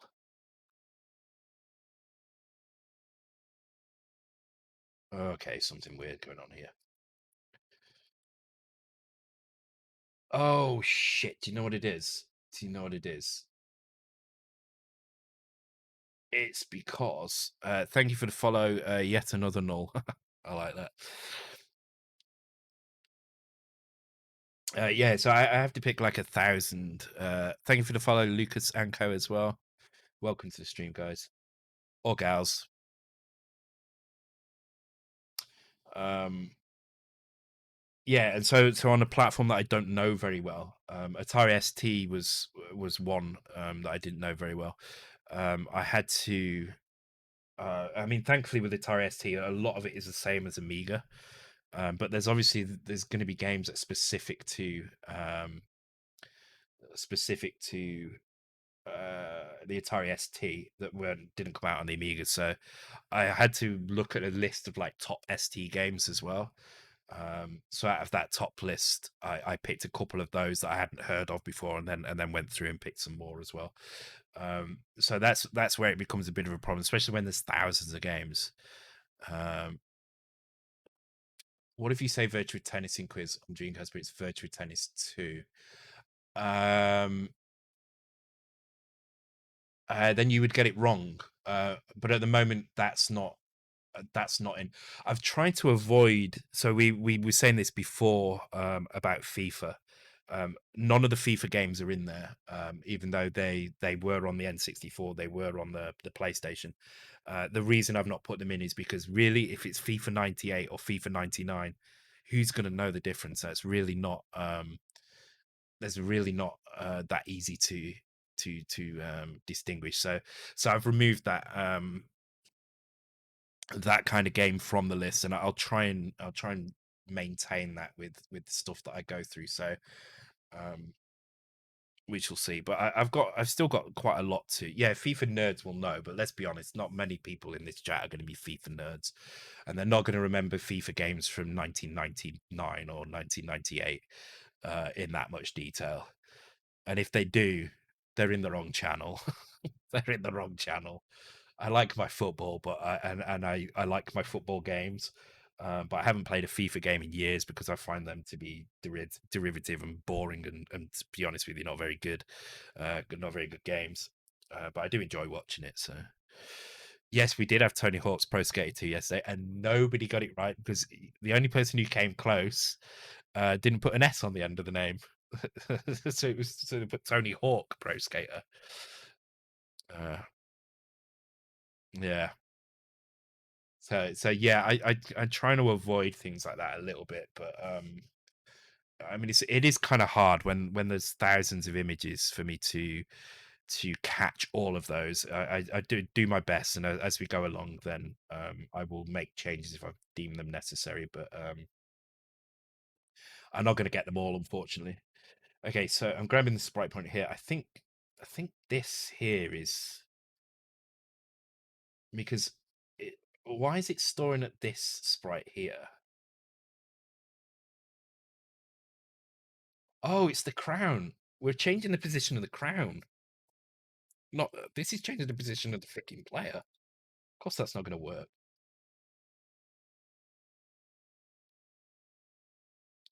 Choo Choo Rocket. Yeah, I remember that. I remember the name, and I can't remember what the game was. So thinking about it.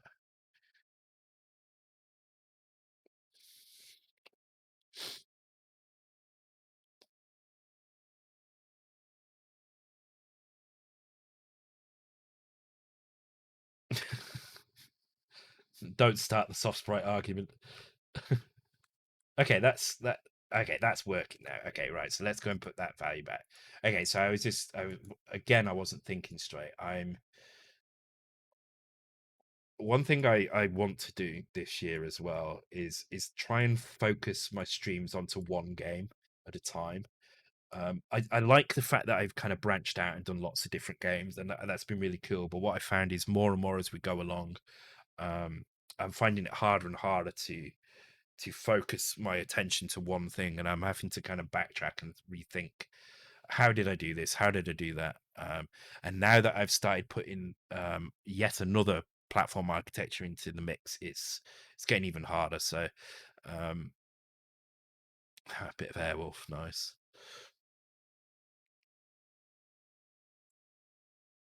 So yeah, I want to change that, I think, and focus once I get Checkanoid out, once I get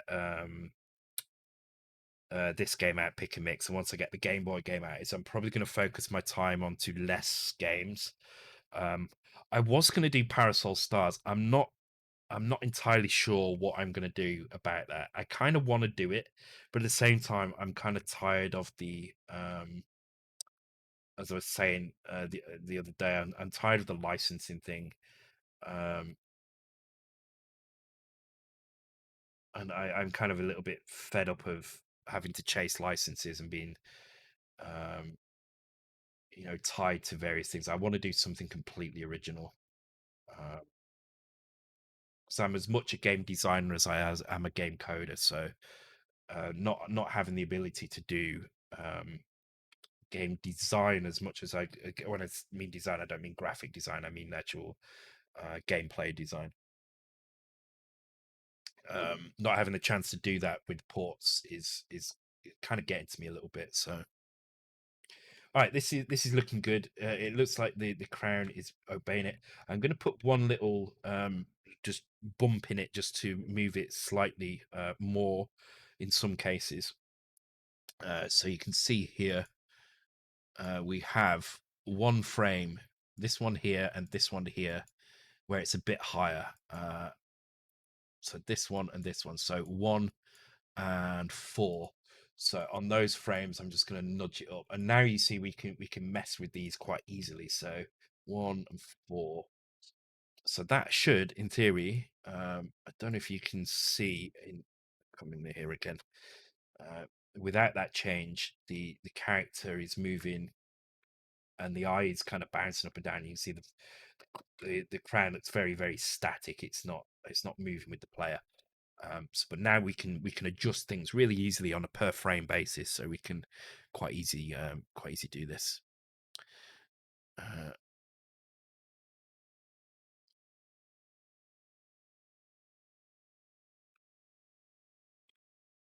yeah, there we go. Now it looks like it's just there, and that's why I didn't do it like this before. And credit goes out to, oh my god, I forgot his name now. There's a regular YouTube viewer. Comments quite a lot on my YouTube videos, who mentioned potentially doing it like this a long time ago when we first implemented the crown offsets.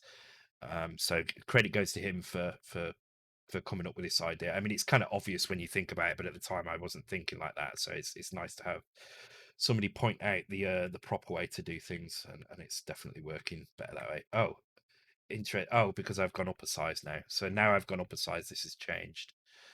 Um, just another check. Just want to check it's working both ways. I think it is. God, I wish I could remember his name. It's really annoying.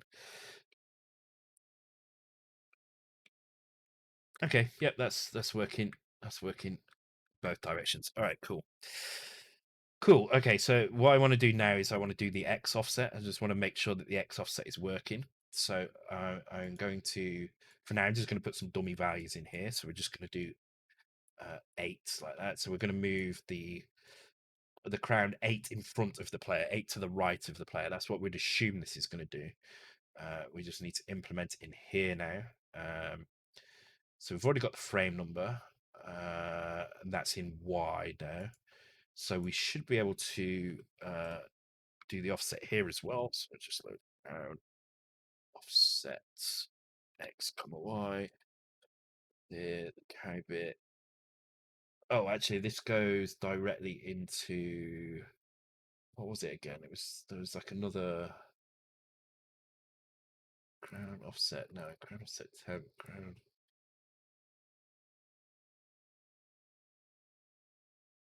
Or maybe I can just do it directly in here, can't I? Well, yeah. I mean, oh wait, hang on. No, no, no, no, no, no, no, no, no, no, no. This is the value we need, because this is taking into account the MSBs as well. So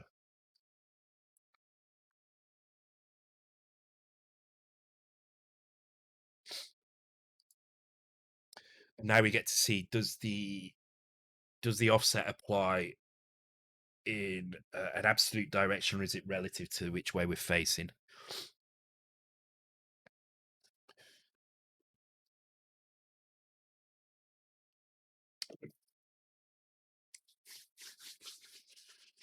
Sprites are never soft, they're always hard. That's what he said.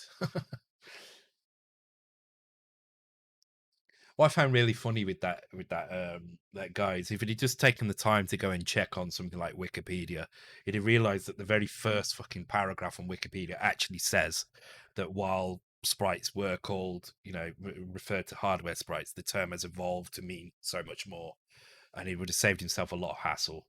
I could have posted that back at him actually thinking about it, but whatever. It's not even that much drama. It just pissed me off the kind of the tone of the message, if you know what I mean. It's that pisses me off more than the content. So I'm trying to create something to help people to understand, and he's asked about whether I used a fucking term from 1970 in the correct way or not. Dickhead.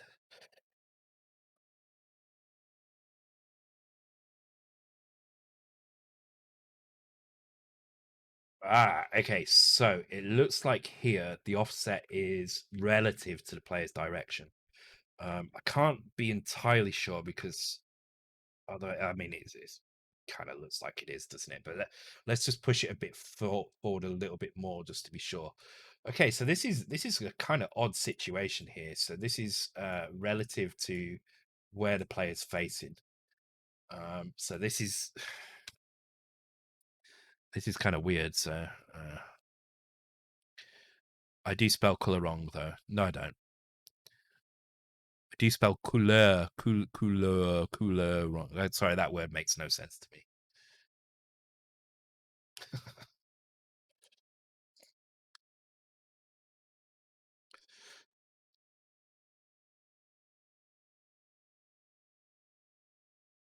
Ah, well, you know what you can do with the U, don't you? You can put another word in front of it.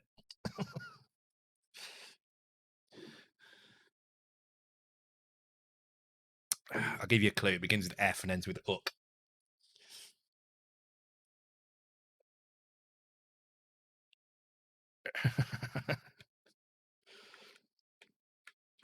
Okay, it's edited front. Okay, cool.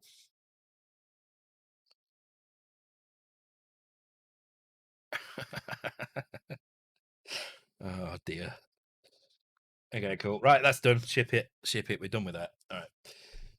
No, this looks fine now. So this offset is relative to the direction we're facing, which for the first frame doesn't matter at all. So there we go. The first line is done. So the first 8 out of 72 frames is correct.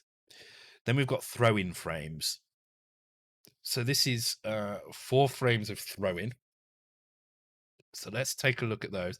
So these are eating frames. These don't matter. So this frame here, we're eating, and this is eating as well. These don't matter because at this point we drop the crown, which is also the same here as well, and here as well. So there, there, there, and there. So we've only got a few more rows to do here. We're only doing a third of the amount of rows, so 6 rows instead of 9. So I'm going to start by just copying the same offset for throw-in here and see what that looks like. Looking at this, it's probably going to be wrong because the throw is a bit higher. So I'm going to actually move. Oh, see, look, it goes backwards there though as well. All right, let's do this. Let's do this properly, right? So let's start with the Y. So the Y is gone back one here, so it should be one. Oh, God's sake, we're gonna. All right, that's fine. That's fine. I'll switch between them. It's gone back one here as well, so that's -5. So it's one back than that. We're just looking at the Y position here now. It's gone back one here as well. And then this will be the same on that side. So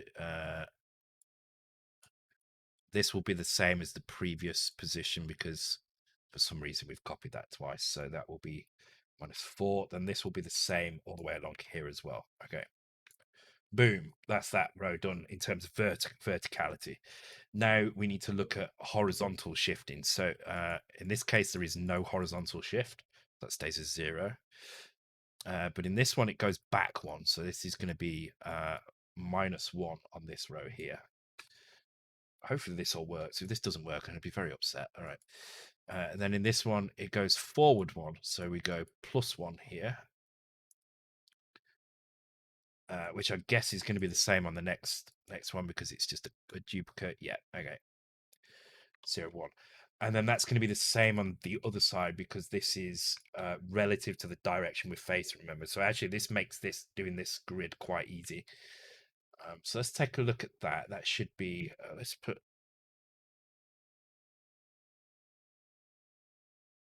because that's going to be the same on all of these as well. So, okay. So what we're looking at now is, does the crowd move correctly with the player when he walks? And does it move correctly with the player when he throws as well? I think it should be fine. So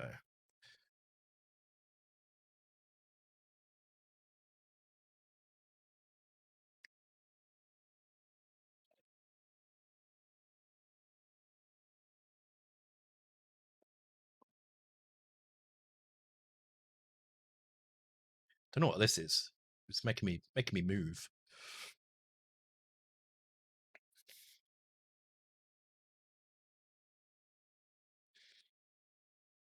Okay, so it's fine like that. You can see it's moving nicely with the player. Looks glued to the player's head, which is what we want. The only thing I would say is it's maybe it maybe needs nudging forward a slot to get rid of that. I don't know if you can see that weird pixel here. There's like a weird pixel gap here. So I might move it forward a slot just to get rid of that. But for now, let's just see how it looks. Looks fine when I throw as well. Yeah, this looks all right. Actually, there is one extra gap.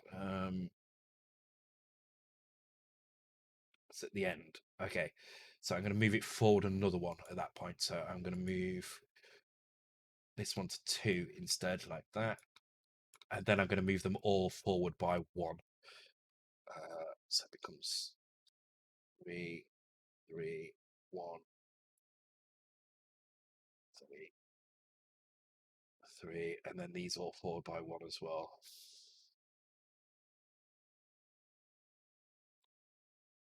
Oh, these ones don't matter because these are nothing.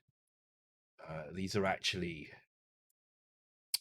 these are non-used frames here, basically.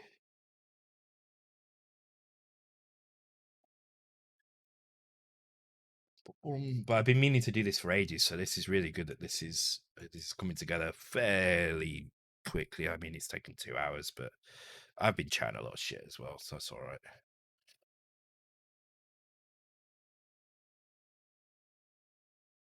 Oh my god, seriously, do I need to do a graphics card giveaway? 980 Ti's, Jesus Christ. 5930 as well. Wow, okay. Actually, 5930 is not a bad chip actually. 6700 is a pretty decent chip as well. Um But the 980 Ti's, man, come on, wow. I think I've got a 980 Ti looking around on the shelves. If it is, it's behind a load of boxes. Oh, 750 Ti. Oh dear. Oh dear. Yeah, I think we need to do I think we need to do a graphics card giveaway at some point. Oh, it sounds like we need multiple though. I guess though, if you're just a retro gamer, then why would you need more? Okay, this looks good. So that looks like that mode is done. Okay, so let's give the player a bit of weight now,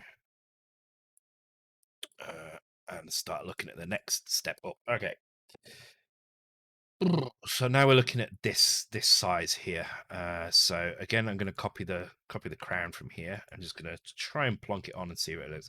So obviously that's really not good at all. So if I move the player down to, oops, and paste, still not good. So 3, still not good.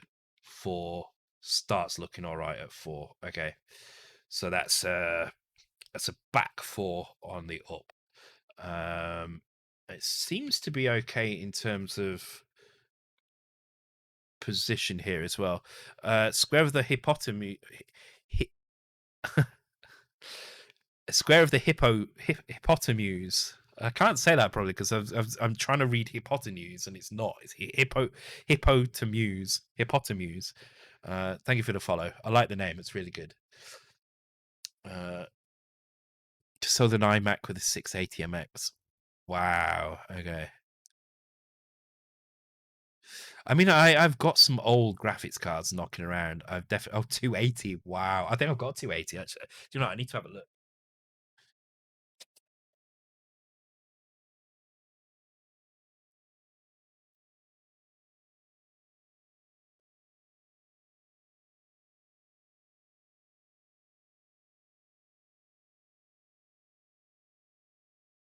You had a 980.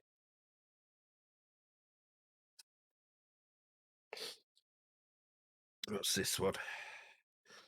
This is an R7 360. Actually, that's not a bad CPU. I mean, it's not that great, but it would do for a little retro machine.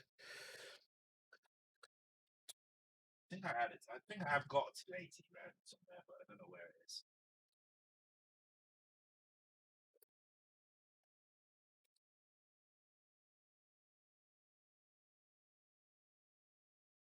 Anyway, a 980 is old. Let's be honest. A 980 is old. The only reason I've got that is because I used to have 980 SLI 980s, and I couldn't sell that one for some reason. It just didn't sell, so I didn't. Rather than list it again, I just thought I'll keep hold of it. It's useful for things. So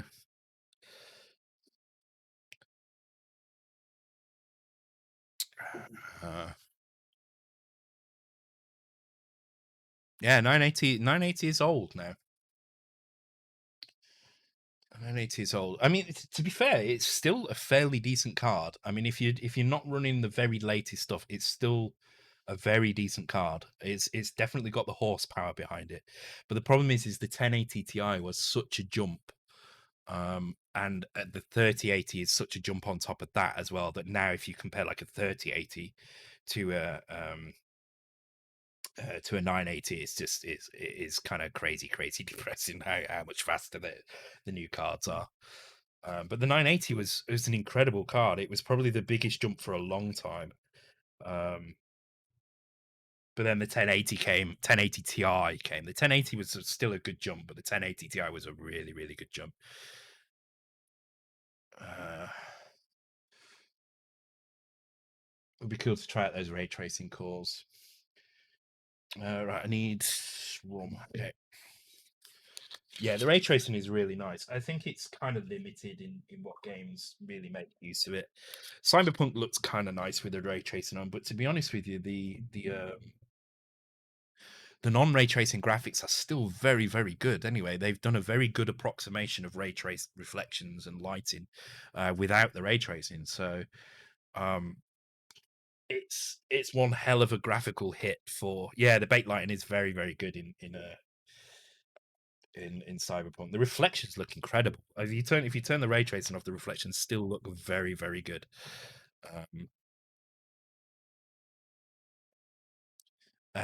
And your frame rate like triples almost immediately. But yeah, the ray tracing stuff is just there's a few places where it really stands out. Like if you're like looking in shop windows or in the windows of buildings, you can see like the cars and the people behind you through the windows, and that's really nice. It doesn't sound like a lot, but it just adds to that it adds to that kind of level of realism that you just don't get without it, and it kind of the immersion is so much better. So what was that one? Grisor. Okay, who got that? Who got that? I missed who got that. Steps by the looks of things. Yeah, the immersion is a lot better with the ray tracing on it. It's very cool. What's the prize this year? I don't know, and it's probably going to be a 6-month prize. And the only reason it was at the end of the year is just I needed some time to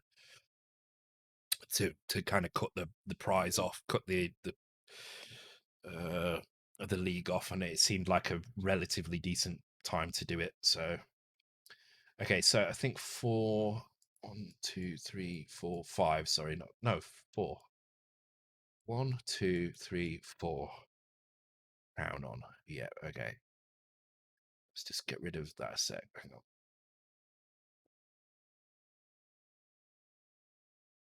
Yeah, okay. So let's go with 4 back on that. Okay, so that would be 4 back, 4 back. Oh, 4, 4, maybe 2 there. So let's try that. 4, 4, 2. It should be this one here. So this would be -4, -4, -2. I mean, it seems wrong, but let's give it a try.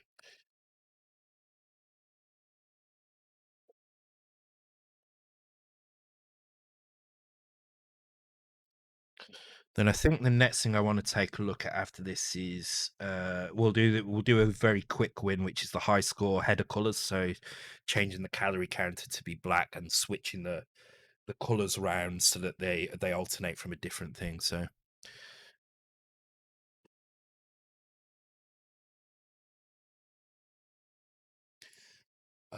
do you think Discovery is done like number seasons? Because I kind of got that feeling. I've not watched the last 2 episodes, so please don't tell me what happens.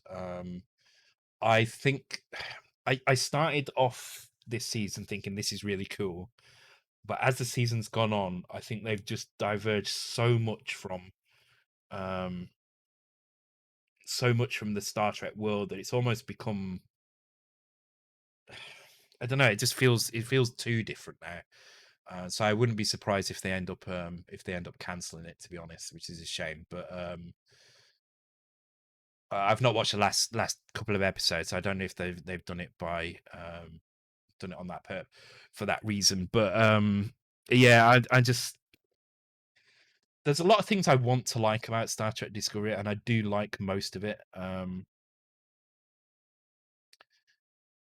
But I just feel like they've kind of lost their way a little. They could this season could have been done so well if they'd have really yeah, exactly. They got a really great opportunity in season 3, and they just yes, stop putting Burnham at the fucking center of everything. She's a very boring character and not a great actress either, if I'm honest with her. I found her to be she has one face which is confused, kind of like she always looks confused and put out, and it's just like stop putting her in these situations because she's not that interesting. Um, you know, there's much more interesting characters, and female characters as well. There's at least 2 or 3 other female characters that would have been better. The Giorgio story I thought was pretty cool. I think she was a really good character. They could have done so much more with her than they really did, but they just kind of fizzled her story out a little bit, and it was kind of boring. So I'm kind of yeah, I wouldn't be surprised if it does get cancelled. To be honest, um, it's a shame. I've started watching DS9 again actually, just because DS9 is probably one of my least watched of the older series. I mean, I've watched it 2 or 3 times, but I just wanted to watch it again with a slightly different perspective on it, and I'm really enjoying it actually. I think DS9 was the first time that they started being a little bit more like the world isn't fucking perfect. You know, in Next Generation, they very much kind of made everything feel like the world is just perfect. Everything in the world is fucking is rosy and perfect. But in DS9 they actually start to go, well, okay, it might be all right on Earth, but that's not the fucking same everywhere else. Everywhere else is pretty shitty. Just because, you know, we live in paradise on Earth. In fact, there's an episode where they talk about that very thing where you know I think Benjamin Sisko says, you know, the people living on Earth, they look out the window and they see paradise, but everywhere else it's not like that. The people living on the outskirts of the quadrant don't live like that. We can't expect for people to understand. We can't expect people who live in a paradise with no crime and no money and things to understand how these people feel. So yeah. Anyway, that's enough Star Trek. I could go on about Star Trek for a while. I do like Star Trek. Uh, yeah, I like them. I do like all the Star Trek shows. I just they have different levels of kind of importance to me. Voyager's probably my favorite out of the lot, just because for me it was at the right time. I was at the right age when Voyager was out that I could really kind of understand um, the universe a little bit more than I was when maybe I was a teenager.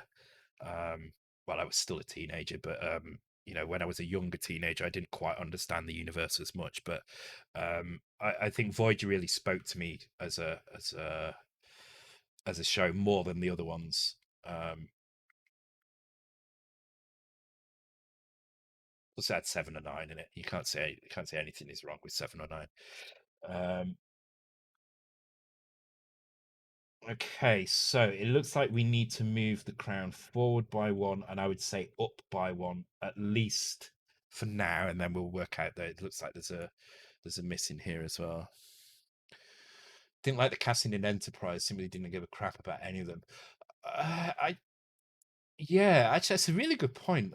I can only remember 3 people from no, not true. I can remember 4 people from Enterprise.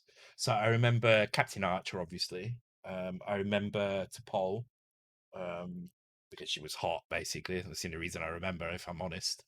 Um, and I remember, Hoshi as well. Yeah, see, I didn't remember Hoshi until you mentioned her. Yeah, Commander Talker, and I remembered the Doctor guy. I forget his name. Um, See, again, it's quite forgettable, which is a shame. Phlox, that's it. Yeah, I remember him because I found him quite funny. I thought he was kind of cool. But Hoshi, I forgot about Hoshi as well. She was the language expert, wasn't she? Uh, yeah, it was just. I think the biggest mistake they made with that was casting what's his face as Jonathan Archer. I don't think it was the right decision. You don't. Star Trek is not about putting like super famous people in place. It's about putting kind of relative unknowns into it, so that you don't have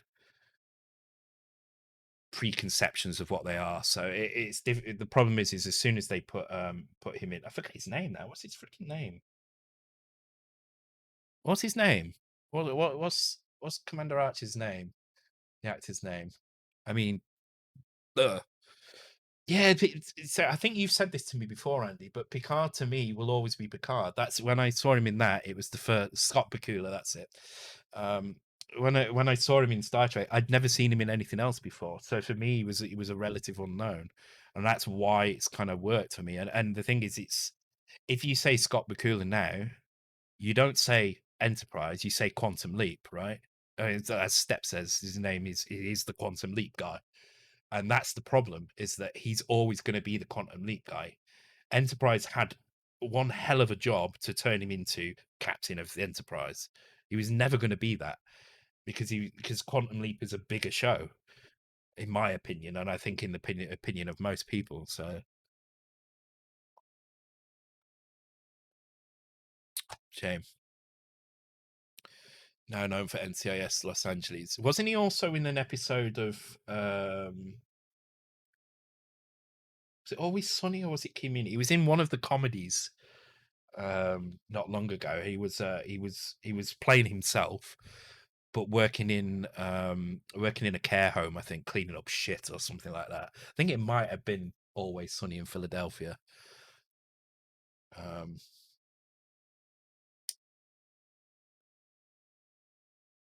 I think it was Always Sunny. I'm sure somebody will remember. Okay, so we're going to move the crown forward 1 and up 1 on that level. So let's start by moving it up 1. So let's do this. I think this is going to be wrong. I think this needs to be adjusted. the up, but we'll take a look at that in a second. Oops. But we'll move it forward one as well. So I think it does need to be moved forward.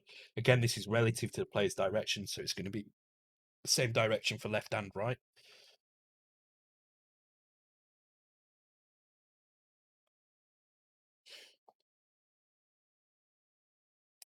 It's the same way for Kevin Sorbo's Hercules when it's a Spark and Cena was the bitchy wife. Yeah.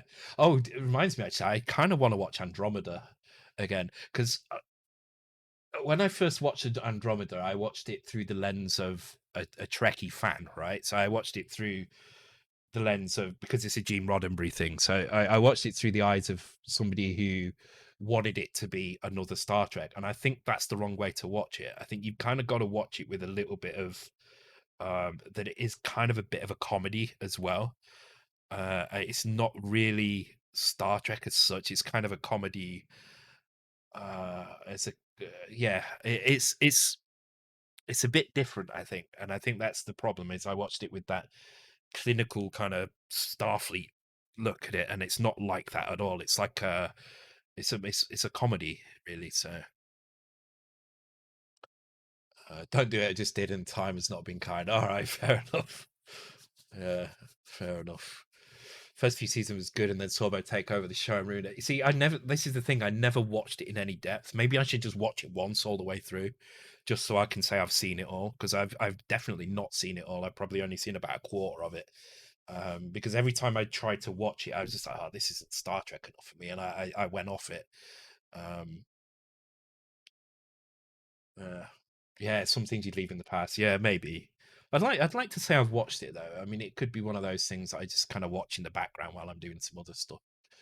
Except Tremors movies. Oh, Tremors! Wow, wow. Tremors is the little worms in it that go under the ground. Yeah. Oh, Lex. Oh my God. Yes. Oh shit! I need to write that down because I am going to watch that. I remember that.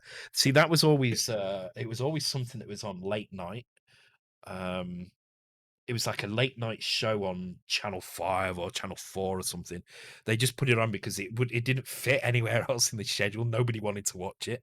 But whenever I watched it, I was like, oh, this is slightly intriguing. Um, so I kind of want to watch that just because I know it's shit. So I think I am going to watch. I think I'm going to try and watch a little bit of that. I tell you what, I did enjoy recently the Orville. I thought that was pretty good actually. Um, I don't know if that's been cancelled or if they're doing new seasons. I think I watched maybe one season of that. I don't know if they did two seasons of it or anything, but I thought it was really good. It was kind of it was like classic Star Trek. It was more like Next Generation, but with a bit of humor. And I think he realized. I think Seth MacFarlane realized partway through the first season that the humor wasn't working in the way he was trying to do it, and he kind of toned it down a little bit because the first couple of episodes are a little bit cringeworthy, and you could tell that he was trying to make it a Star Trek Family Guy or something, and it didn't quite work. But then it quickly changed, so I think he kind of knew. I think he knew, and he got some feedback or something, and it kind of changed a little bit. So, oh, it got canned. Damn it. Yeah, Picard's good. I like Picard. My only worry with that though is he's going to die before long, not because the story says he's going to die, just because he's like whatever he is, however old he is, he's bloody old. So um, I hope not though. Actually, Stewart is a bit of a hero of mine, really. I would say he's Picard. He's always going to be Picard. So okay, that's almost right, but you can see that there is a little bit of a shift. Okay, I need to slow it down because I can't quite work out where that frame is. Let's have a look. Okay. Okay, so it seems to be. Let's have a look at the arms. Okay, so it's when the arm is backwards. You can see it there. There you go. When the arm is backwards, the crown is too high, so the crown needs to go down one. So let's have a look at where that is. So that is. the first and third frame, it needs to come down one. Okay. Sorry, first and fourth frame. So it needs to come down one on those. So this is here. So we're going to move it down one first. Fourth here. There we go. Let's give that a try. Let's just speed that back up again. So just a reminder, guys, if you want to contribute to the levels on this, just please go to the Discord. I will drop a link to that. Go to the Pick and Mix editor channel, download the editor, create a level, save the project out, send it to me on private message. The reason I want people to do it on private message is because I don't want to release all the levels onto GitHub all at once, because then somebody can just download it and go, here's a preview of the game. I don't want to do that. So oh, thank you for the follow, Master Darkweaver. I missed that one. Thank you very much. Yeah, jump into Shallan's DMs, slide into my DMs with some sexy levels, please. If you can make them look less like penises, that would be good as well. Cock and balls is good fun, but not great for not great for first impressions of the game. When the sprite leaves the level down, it gets strange looking. When the sprite leaves the level down, it gets great. What do you mean when the sprite leaves the level down? Oh, the enemies. Oh yeah, they because I need to turn them off. That's another one. Yes, enemy clipping. Yes, enemy clipping is something I've been meaning to do for a while, and I just haven't done it yet. The ant clip. Yes, thank you. Yeah, they changed because actually, why do they change? We're not using a multiplexer. Huh, okay. Orville season 3 is here. Oh, okay. So there is a couple of seasons. Okay, interesting. So I've got a bit of catching up to do then. So hi, I'm new here. How come there are function calls in what looks like assembly language to me, like load sid? It's because I'm using Cake Assembler. So I'm using an assembler which has some built-in functionality. Some functions. One of the functions loads in these .sid files, which is C64 file format, which is a file format binary which contains some header, which contains the information about the sound, about the music. It's a music file. Header about the music. So information that's discarded, not loaded into memory, just uses kind of meta information. Then it contains a program which actually runs the music, and then the music data itself. And what load SID does is that it just formats all that for you, so you don't have to worry about it. You can just load it into a specific area in memory like this. It's got lots of other functions as well, like this here. So once I load it in, this becomes basically an kind of like what would you call this? I guess you call it a char star. It's just an array of memory basically, and this allows you to access things in that memory and create some stuff around it as well. So it's kind of cool. It makes things a lot easier, and you can use a lot of the kind of functionality to create other things as well. So we use it for macros. I'll quickly show you before I carry on with this. So we have enemy behaviors here, and enemy behaviors have lots of things in them, like let's go into an enemy like color bottle. We've created our own macros for things like setting a frame or setting an enemy color. So even though they look like functions that might be called from a JavaScript or a C program, behind the scenes they're essentially just there is just assembly language. It's just we're allowing it to parameterize some of it. So um, anyway, yeah, and welcome to the stream, Mr. Trent. Hope you're doing well. I'm just about to go for a break actually, because I haven't had one for a while. I think the quiz is due in 10 minutes, so I'm going to drop one in now. I'm going to go to take a quick break. When I come back, we will test out the changes that I've just done to the crown, which should hopefully sort out that level, and we can move on to the next one. Okay, so we shall be back in about 2 or 3 minutes, guys. Be right back.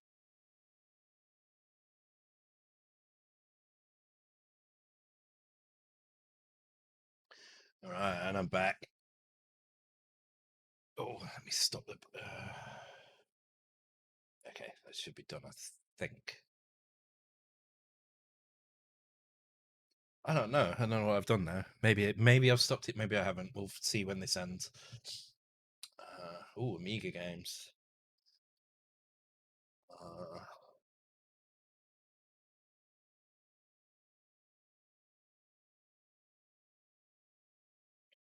Uh, Thank you for the follow, RFDS Labs or Rift Slabs. Rift Slabs. Welcome to the stream. Hope you're doing well. Oh, what is that? That does not look familiar at all.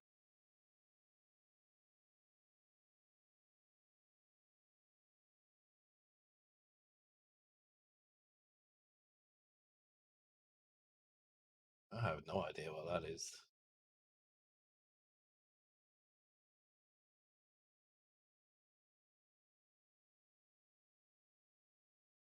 Oh, really? Okay.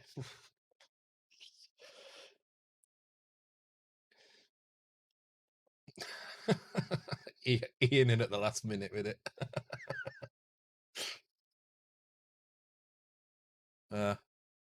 No, I didn't know either. Yeah.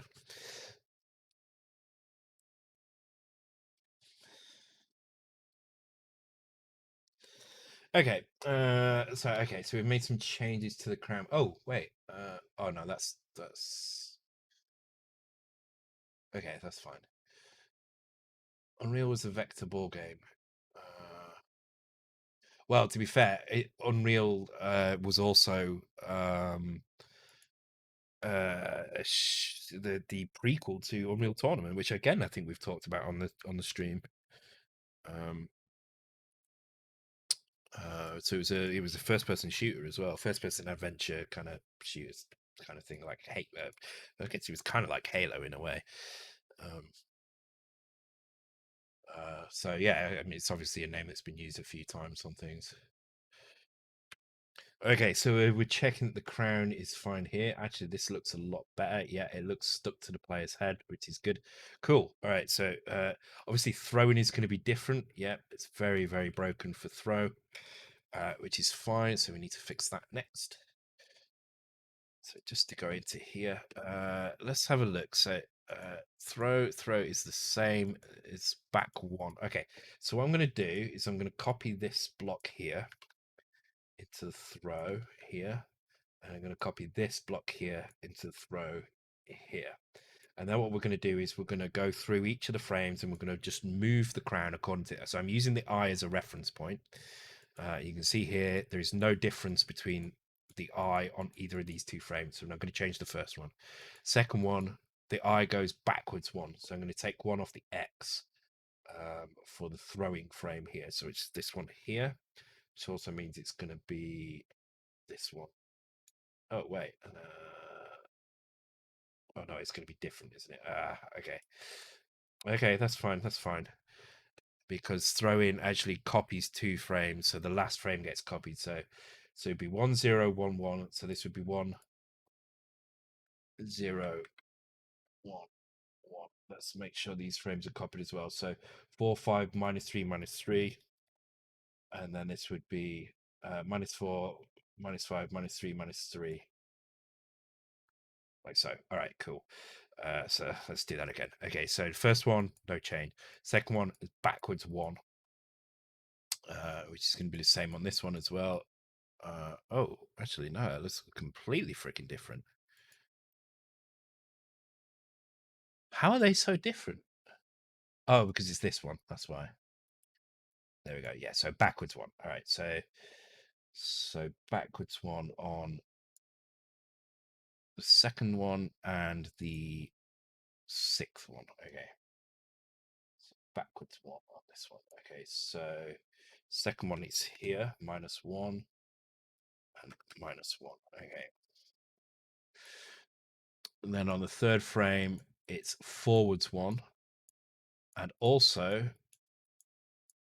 up 1. So it goes up higher and forwards 1. So forwards 1 on third, which means it's also going to be the same on this one as well. So third and fourth, which also means these two as well. So let's do forwards first.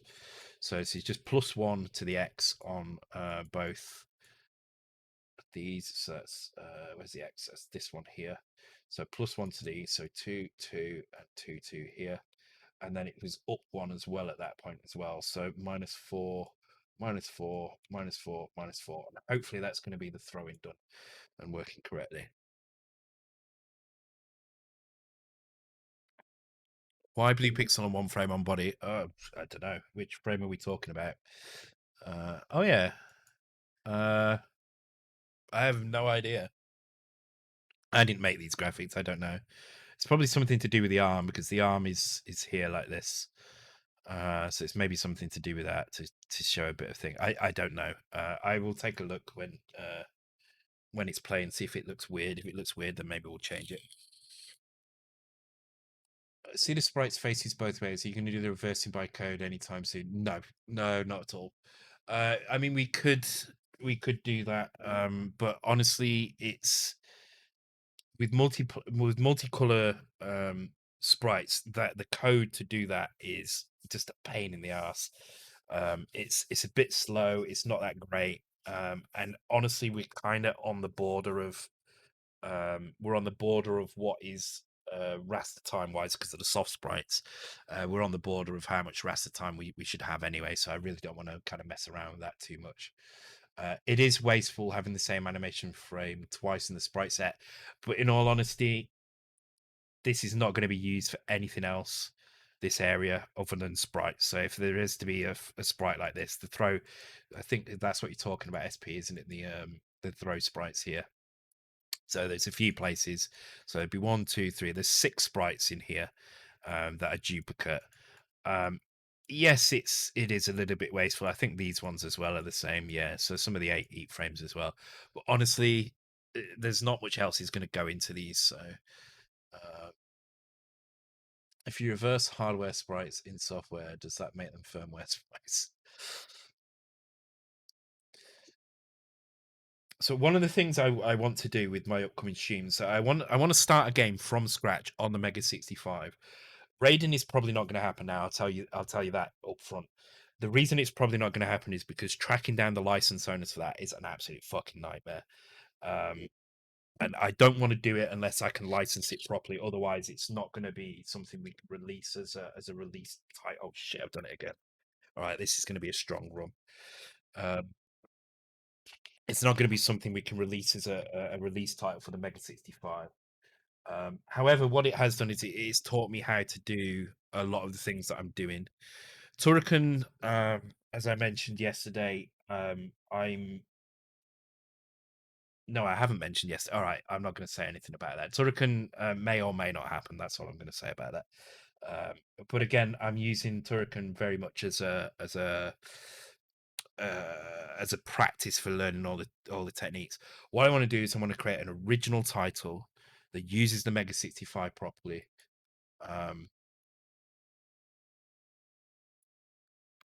And does everything. I can really. I want to do a stream where I build something from the ground up. I want to show you every little bit about how it works, and we'll go through it the same as we do in this stream, but with a bit more focus on getting things done, which is also why I'm trying to focus the stream a little bit more. And although I'm failing because of talks about freaking Star Trek, get me distracted.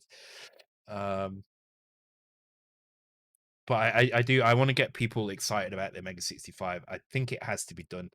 I think if we don't do that, it's going to fall into the trap of um, not having the kind of the outlet that it requires. You need a tangent alert. Well, you've kind of got one with listen.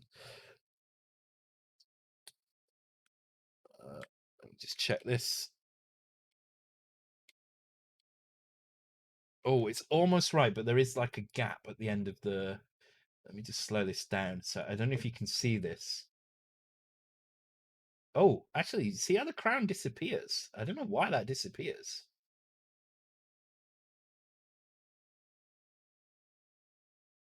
Oh, that's interesting. The crown actually disappears for a frame. I don't know why that is happening. Okay. Let me just try standing here. Maybe it's but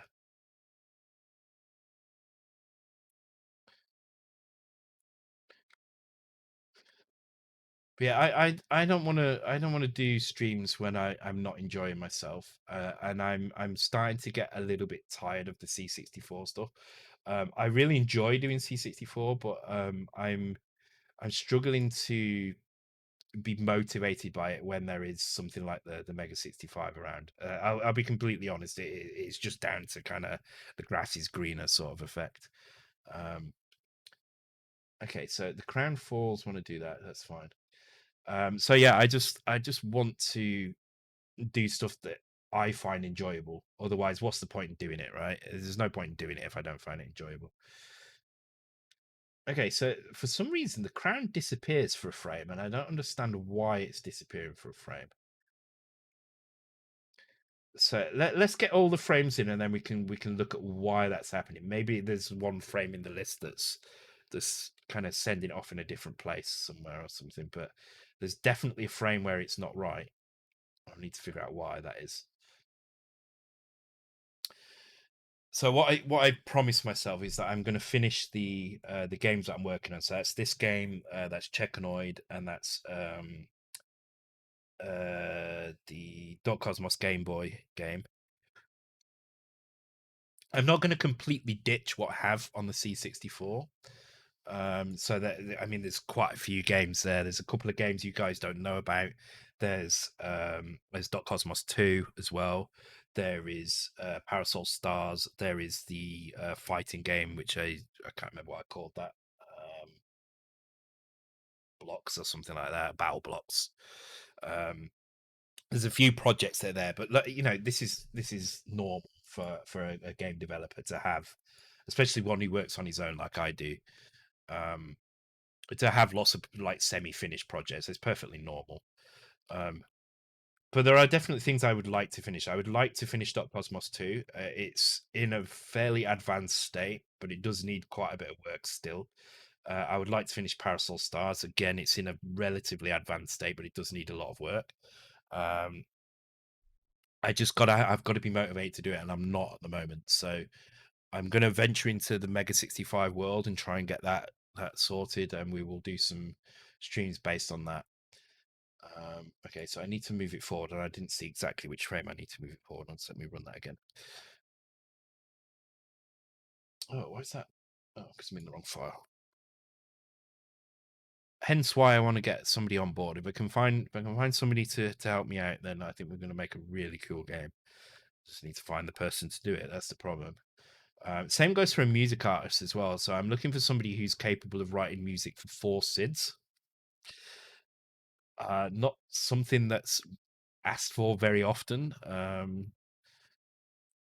Well, I guess 3 SIDS because I'll probably use one for the music, one for the sound effects. Um, but yeah, I still need to be able to write. I still would need to be able to get somebody who can write a piece of music that will work across 3 SIDS. And needs to be very specific as well. So again, the whole point of the team that I want to build for this particular game, I don't even know what the game will be. I have a rough idea what style of game it would be, but that's it. The whole point of this team would be that they would be working a constant iterative process. So okay, so when the arm is forward, it needs to be forward one more, which is the last frame, I think. Yep. So this one and this one. So same with the music. That means that there will be a real kind of discussion about every single element of the game, be it code, be it graphics, be it sound, um, and whoever is involved in that, the coder, the graphician, graphics, the artist, I'll call it, and the musician will be expected to be able to change things on the go. There's not going to be any case where it's here's the work, it's been done, that's good enough. It's everything is going to be up for scrutiny, and everything is going to be up for, well, this could be better if we did this. There's going to be no such thing as I've done it, it's done. It's only done when the entire team of people involved thinks that it's done. Using which tracker? It honestly, it doesn't matter. Um, it really doesn't matter. It's so fast, it doesn't matter. If you want to use SID tracker, then use SID tracker. That's absolutely fine. Because it's four SIDs. Basically, the way it kind of works is you. Let me just test this. The way it works is you basically set up three different music trackers. You definitely well, like if I want to use three SIDs, I would set up three different music players because there isn't one that's specifically designed to do three SIDs at the same time, right? So what you do is you set up a SID tracker that works with all three, and then in between each. Oh, why is that going so slow? Because I got on that. In between each call, you map a different SID to the SID space. So the first time it's called, it's using SID one. The second time it's called, it's using SID two, and so on and so on. But it happens so quickly. It will happen in what you're used to seeing, like what 20 raster lines, 10 to 20 raster lines. This will happen in one raster line. That entire music routine will happen in one raster line. So you're looking at maybe 3 or 4 raster lines for triple SID music. It'll be really, really quick. There's really no need to worry about which one you use. And sound effect support doesn't matter because we can just use a different. I mean, you can use SID tracker for the first three, and then you can use Goat tracker for the fourth.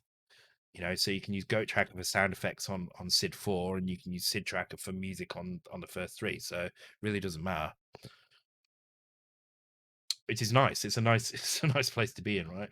Okay, I think this looks right. This feels good. Okay, let's go on to the final guy now. So we're looking at this one now. So I'm going to copy this again. I'm just going to start with a basic kind of shift. So 1, 2, 3, 4. No, see, it's too far. So 4, 5, 6, 7. 7 kind of looks right. Let's just remove some of this. Oops. Okay, 7, but back one as well. No, okay. 6, but back one. Yes, 6. 6, but back one. Okay, all right. Let's start with that and then work through that. Pavan GC, thank you for the follow. Yes, I have considered approaching Proton about that actually because he's definitely got he's got experience with multi-sid. He's done some stuff with multi-sid. Definitely. He just what I really and this goes back to what I was saying about the iterative process. I really need somebody who is willing to maybe he can do this, maybe he can't. I don't know. I honestly don't know. And this is going to be the most difficult thing with everybody involved in the project is that you need to accept that if something isn't quite right, then the other two people, would be it the coder and the graphicist, the artist, or whoever it is, whichever area you're in, the other two people can turn around and say it's not quite right. Is there any chance we can make it a little bit faster? Is there any chance we can make it a bit bassier? Is there any chance we can make that graphic a bit brighter? Is there any chance we can make it so that the code actually implements this other feature as well? I want that to be the thing. I don't want it to be one person's vision. I want it to be three people who really, really get into the project and really, really make something. It's the only way you're going to make something decent. Otherwise, I may as well not bother going to a musician or going to an artist. I may as well just go online, find an art pack, find a music pack, and just use those. And that's not what I want. I can do that now. I can go to itch.io and I can download a graphic pack now for like $5 that will give me all the graphics I need to write a game. But I don't want that. I want something that's that's designed for a specific purpose that nobody else has, that nobody else has got. That's very unique. The style matches all the way throughout. Where the artist has not just been commissioned to draw something that fits a style, but has been involved in developing that style and developing that theme and kind of coming up with ideas and coming up with ideas that needs code for it to work, and the coders come up with ideas that needs graphics for it to work, and needs music for it to work, and the musician has come up with an idea for music that needs maybe some timing in the game to match it or something, that kind of level of detail. And I think that's missing from a lot of retro games at the moment. We had it back when we had studios doing it, and I don't think we have it anymore because it's just individuals doing it, and it's usually one person has the vision, and the knows what they want, and then the other people that are involved in the project are just almost like contracted to make the art or make the code or make the graphics, make the music. So yeah. Anyway, that's a long rant, but yeah, I mean, I think Proton can do it. I just hope he's willing to accept that process as well.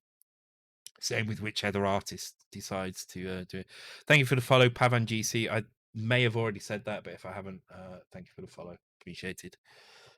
Um, okay, all right. So we're looking at the final guy, and I've completely forgot already what it was.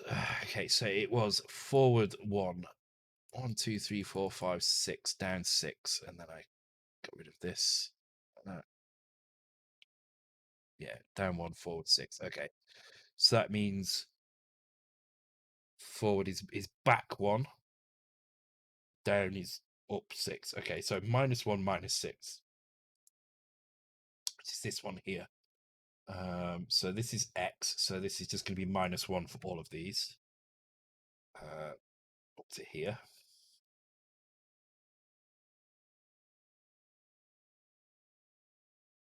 And then -6 on these here. So the reason I'm doing it like this is just because we can get a head start on the values, and then what we'll do is we'll compare, like we did before, the eye position. So the eye position actually doesn't change on any of these three. So maybe that's, oh, actually it does on the forward. So that's interesting. That is interesting. That means that mirror is not exactly the same. So that is definitely mirrored, but this guy, oh, interesting.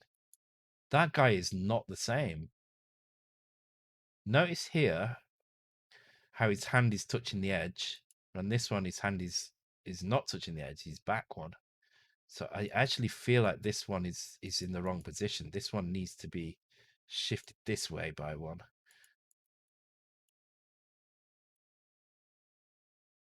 Okay, I'm gonna.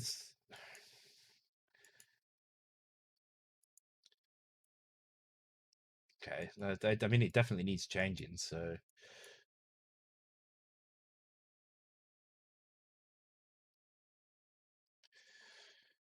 yeah, guys, if you do know anybody, pre and during, if you do know anybody who is suitable for this, please let them know what I want to do. Let them know if they don't know about the Mega 65.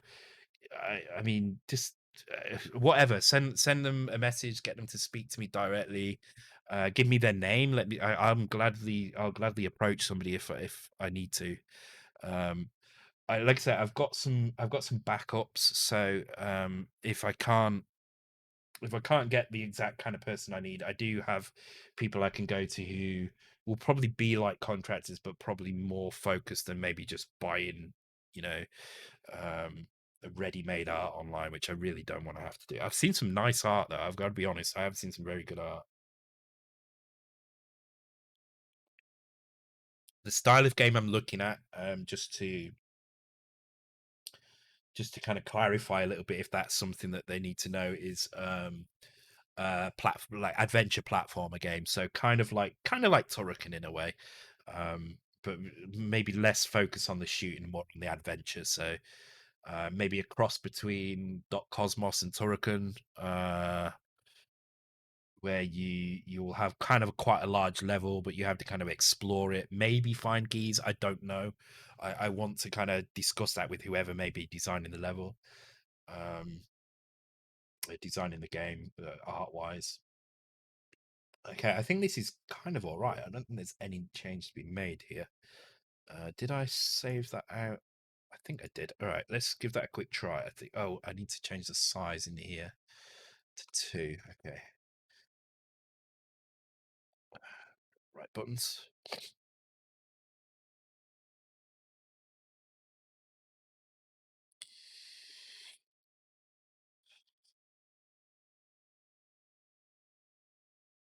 Oh, where's the? Oh, why is the crown all the way over there? What's that about? Okay. Okay. I mean, I haven't. What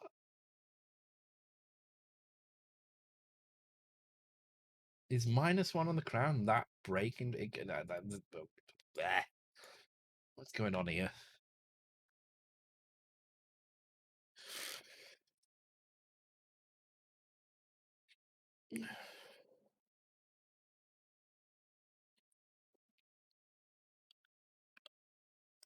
And if there is additional incentive, I will say this as well. If there is additional incentive, especially for the artist, because I think it's much more required for an artist, there's a chance I may try and get hold of one of these for whoever may do the art on it.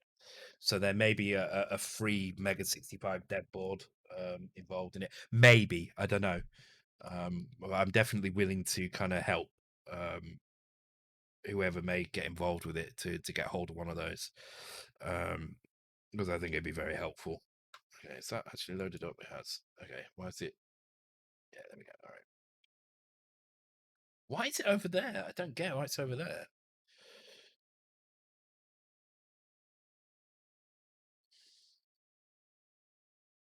Dave from Pub can draw. I can draw. It's amazing how quickly people responded to that. Uh, I mean, to be fair, if I'm going to give somebody one of these, which is going to cost me about 250 quid, I'd want to see some proof of your abilities. Not saying you can't draw. I'm sure you can, but I'd definitely want some proof. Okay. Let me just load it up again. I still don't trust what I'm seeing here because I don't understand why it's so far across the screen just on this particular frame. Doesn't make any sense.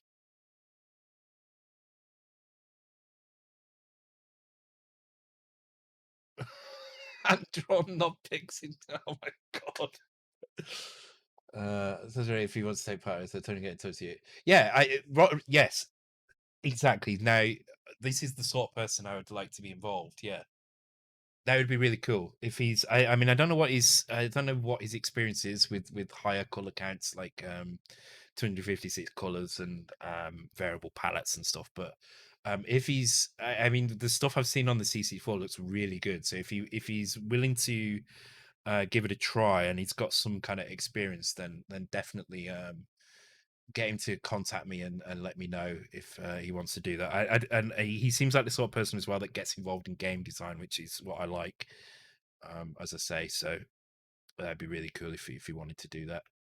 I'm sure we could sort. Why is that crown all the way over there? I don't understand. Like, right, the crown is there. Grab it, and now it's over there. What is that about? Oh my god, the MSB is wrong. It's the MSB. It's wrong.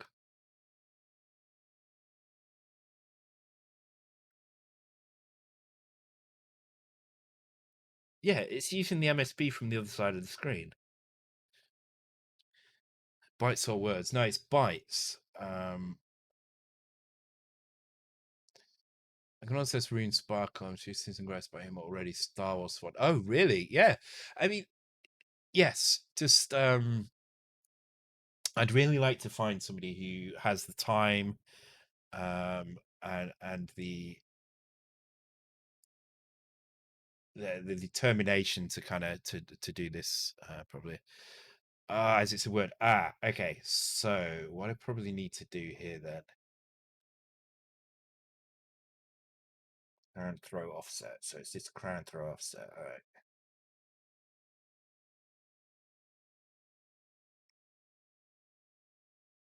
All right. It's this thing here. This is the problem. This is the problem. because if this value here is negative, then this needs to be negative as well. Okay. Okay, so the easiest way to do this is with self mod. So what I'm going to do, let me just work out what I can actually use here. Okay, so I can use Y, it looks like. Yes, I can use Y. Okay, so I'm going to set 0 as the default. Then I'm going to load this, and if it's positive, I'm going to go forward. So this is another thing I've kind of not learned in the past couple of days, but I've got better at because I've been doing a lot more 16-bit stuff. Um, so if it is positive, I'm going to go to it. Otherwise, I'm going to come to here, and I'm going to set Y to FF. And then at this point here, I'm just going to store Y at, I'm going to call it MSB mod 1 plus 1 and MSB mod 2 plus 1. And those are going to be here and here. And they're going to make sure that when the value is used, either by adding or subtracting, that it correctly has a 16-bit value in here, not just an 8-bit value. Because the problem is if you want to subtract a 16-bit value, right? So say you've got a value that's 16-bit, right? Like this, right? That's our 16-bit value. Let's make it a bit bigger. And what we want to do is we want to add a value to it. So if I want to add F8, what I'm trying to say here is what I actually want to do is I want to minus 0.8. But minusing 0.8 is not the same as adding F8. It's only the same as adding F8 if you add FF F8. That is minus 8. Otherwise, this is not. This is just adding F8. It's in terms of 16-bit. This is not negative. This value is only negative if the last bit here is set. So if this bit here is set, then it's a negative value. So in order to make this work, this needs to be FF. And that's the problem. A lot of the time you have an 8-bit value like this and you're trying to add it to a 16-bit value and you're trying to say, okay, this is a signed value. So what I actually mean by this is minus 0.8, but this isn't minusing 0.8 at all. This is going to make this value 0.2 2C. Because what you're actually doing is you're just adding F8 to it. Whereas to actually subtract from it, what you need to do is you need to add, where is it?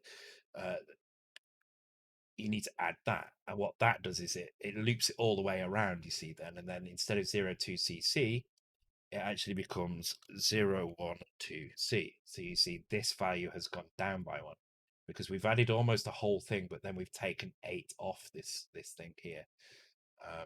So that's something I've kind of got used to a lot more over the past couple of weeks, which is kind of nice. Uh, what's AMK points? Yeah, exactly. Yeah. Quiz Mario Bros. What platform was that on, by the way? Because that's on like 2 or 3 platforms, I think. C64. Oh, okay, cool. It's on a couple of platforms. That definitely seen it on other ones. Okay, so in theory, this should work now because now we're using self mod to actually change that value. So what will happen is if the value is positive, this will just be 0 here, and this will be 0 here. If then the value is negative, then this will be FF and FF. And it's just making sure that the what I just showed there is happening properly. Hopefully that should fix our MSB problem. Those MK points should count as I'm crap at the name the game quiz. Yeah. Actually, I'm disappointed in you because the name of the game quiz involves ST games and you still haven't got one. uh, yeah, I need to figure. Oh no, it's still on the other side though. That's weird. Okay, I don't know why it's over that side, but yeah, I mean that definitely needed to be fixed, but I don't know why that is broken at that point.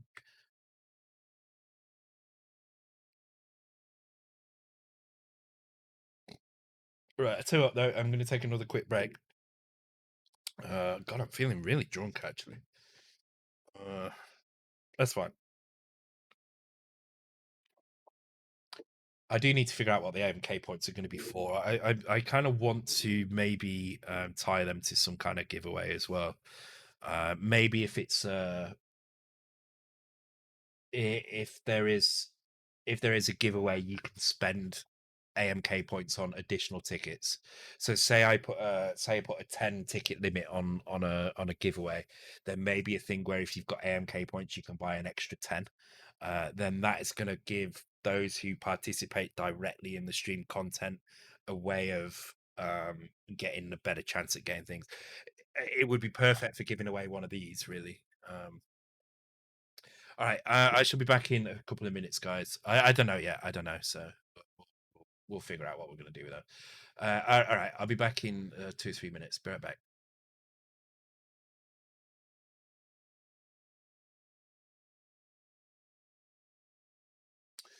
I'm back. My God, that was quick, SP. I don't know how you got that.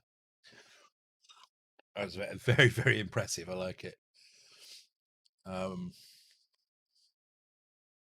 anyone new join the leaderboard? What's your platform of choice, Duxter? If you had to name some games on a platform, what do you think you'd be fastest at? Let's get some platform in there for you.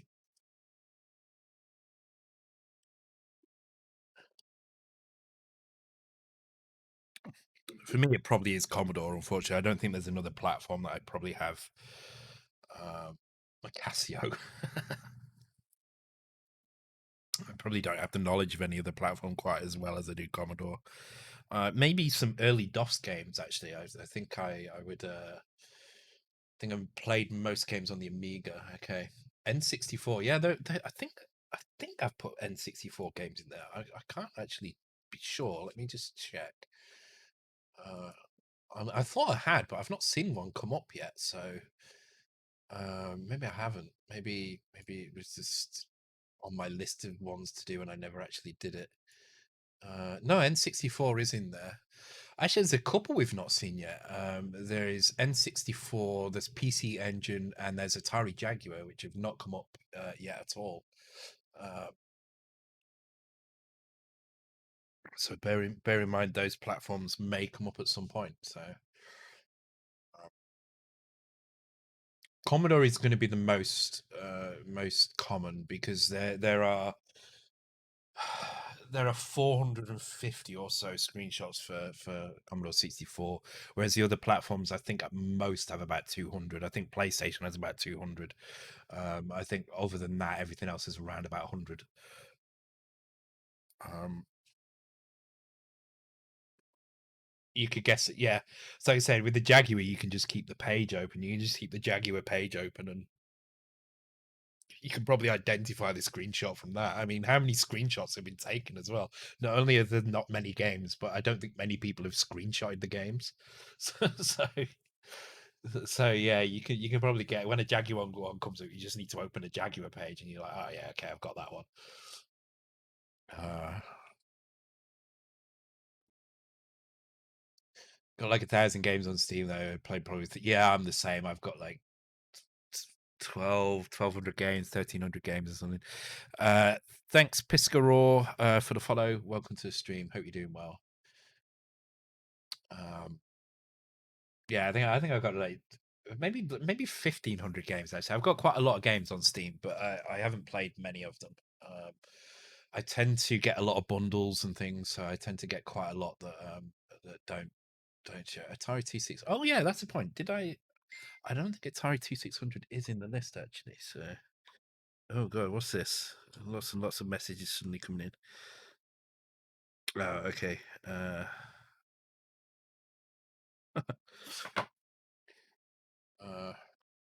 check that out soon. It's a friend I work with, so um, Atari 2600 in television. Yes, I'm not. I don't think Atari 2600 is on that list actually. I thought I had put it in, but apparently not. Uh, no, it's not. Okay, so definitely need to put that in, and in television, obviously as well. television is probably another one that I know quite a lot of games on. Um, but I didn't play it so much in television. Weirdly, in television was one I read about a lot, and I was always intrigued by. So I tended to kind of find out a lot about the system without actually ever playing one. And it's only recently that I've kind of played some of them, but yeah, in television was always one that made me kind of look at it and go, "Oh, that's kind of cool. I like the kind of stuff." Um, yeah, what was the in television? I can't remember what it was actually, but it was. Let's have a look.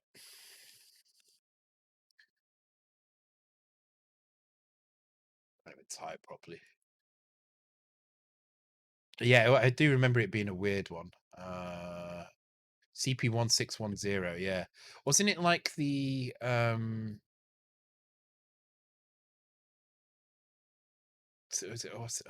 jeez, I can't remember the names of things. I'm really struggling to. I think I'm getting drunk a bit too quick.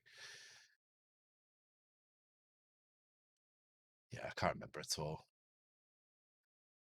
Interesting that. And this is the thing. I like obscure things like this.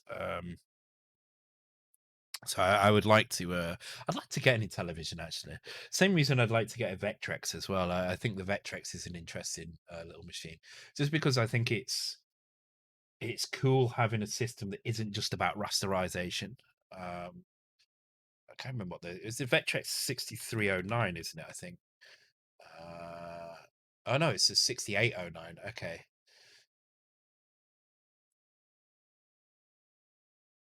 Yeah, 68A09. Uh,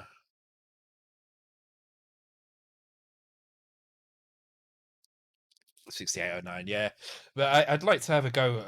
I've never actually used a Vectrex. I'd like to have a go at it. I think I find it interesting because it's not like a normal rasterization machine. So I'd really like to investigate how that actually worked internally. And I don't really care about the machine itself. I don't mind doing it on emulation, but um, although I find the machine itself kind of interesting as well because I mean it's a freaking oscilloscope with a pad. That's what I mean. That's what it is essentially. It's an oscilloscope with a pad.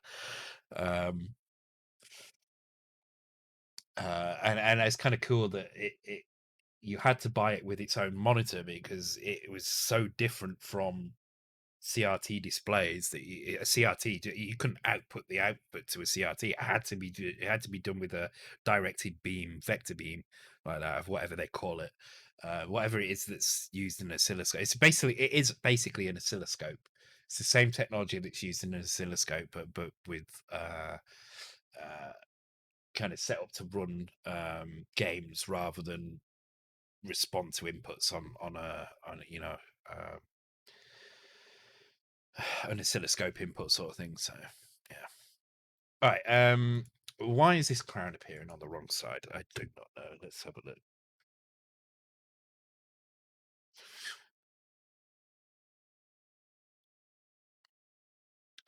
So see, look, it is MSB. You can tell. Look, it's over the other side. Why is it over the other side? And why is it only at this size that it happens?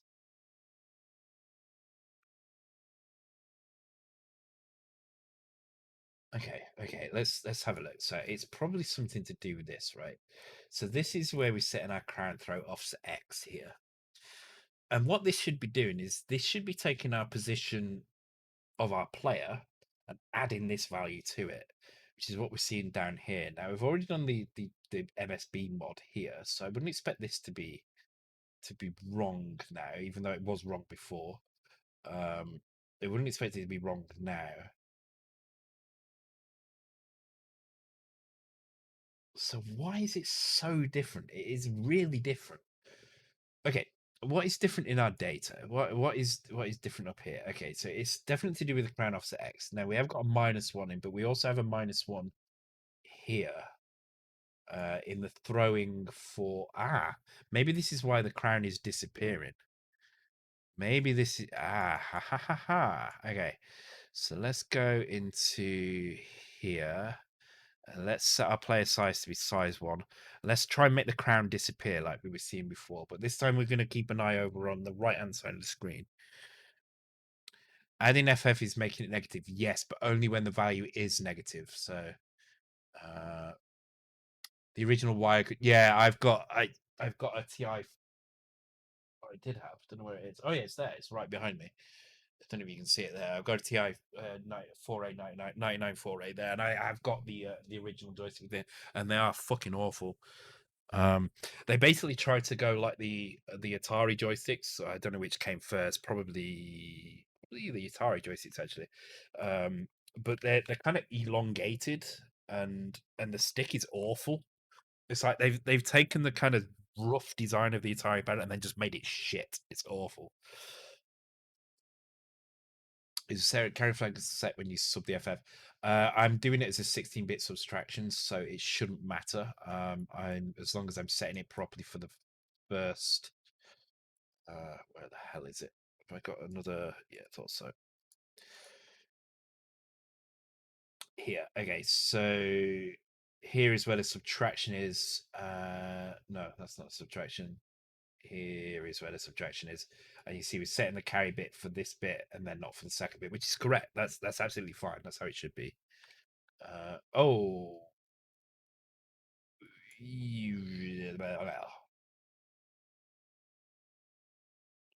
which actually means maybe we don't need to do facing left and facing right here. Maybe what we just need to do. Oh no, it's not right, is it? Hang on.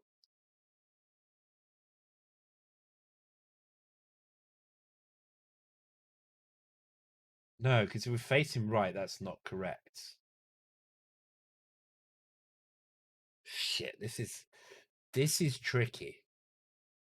This is tricky because this value, right, could be -1.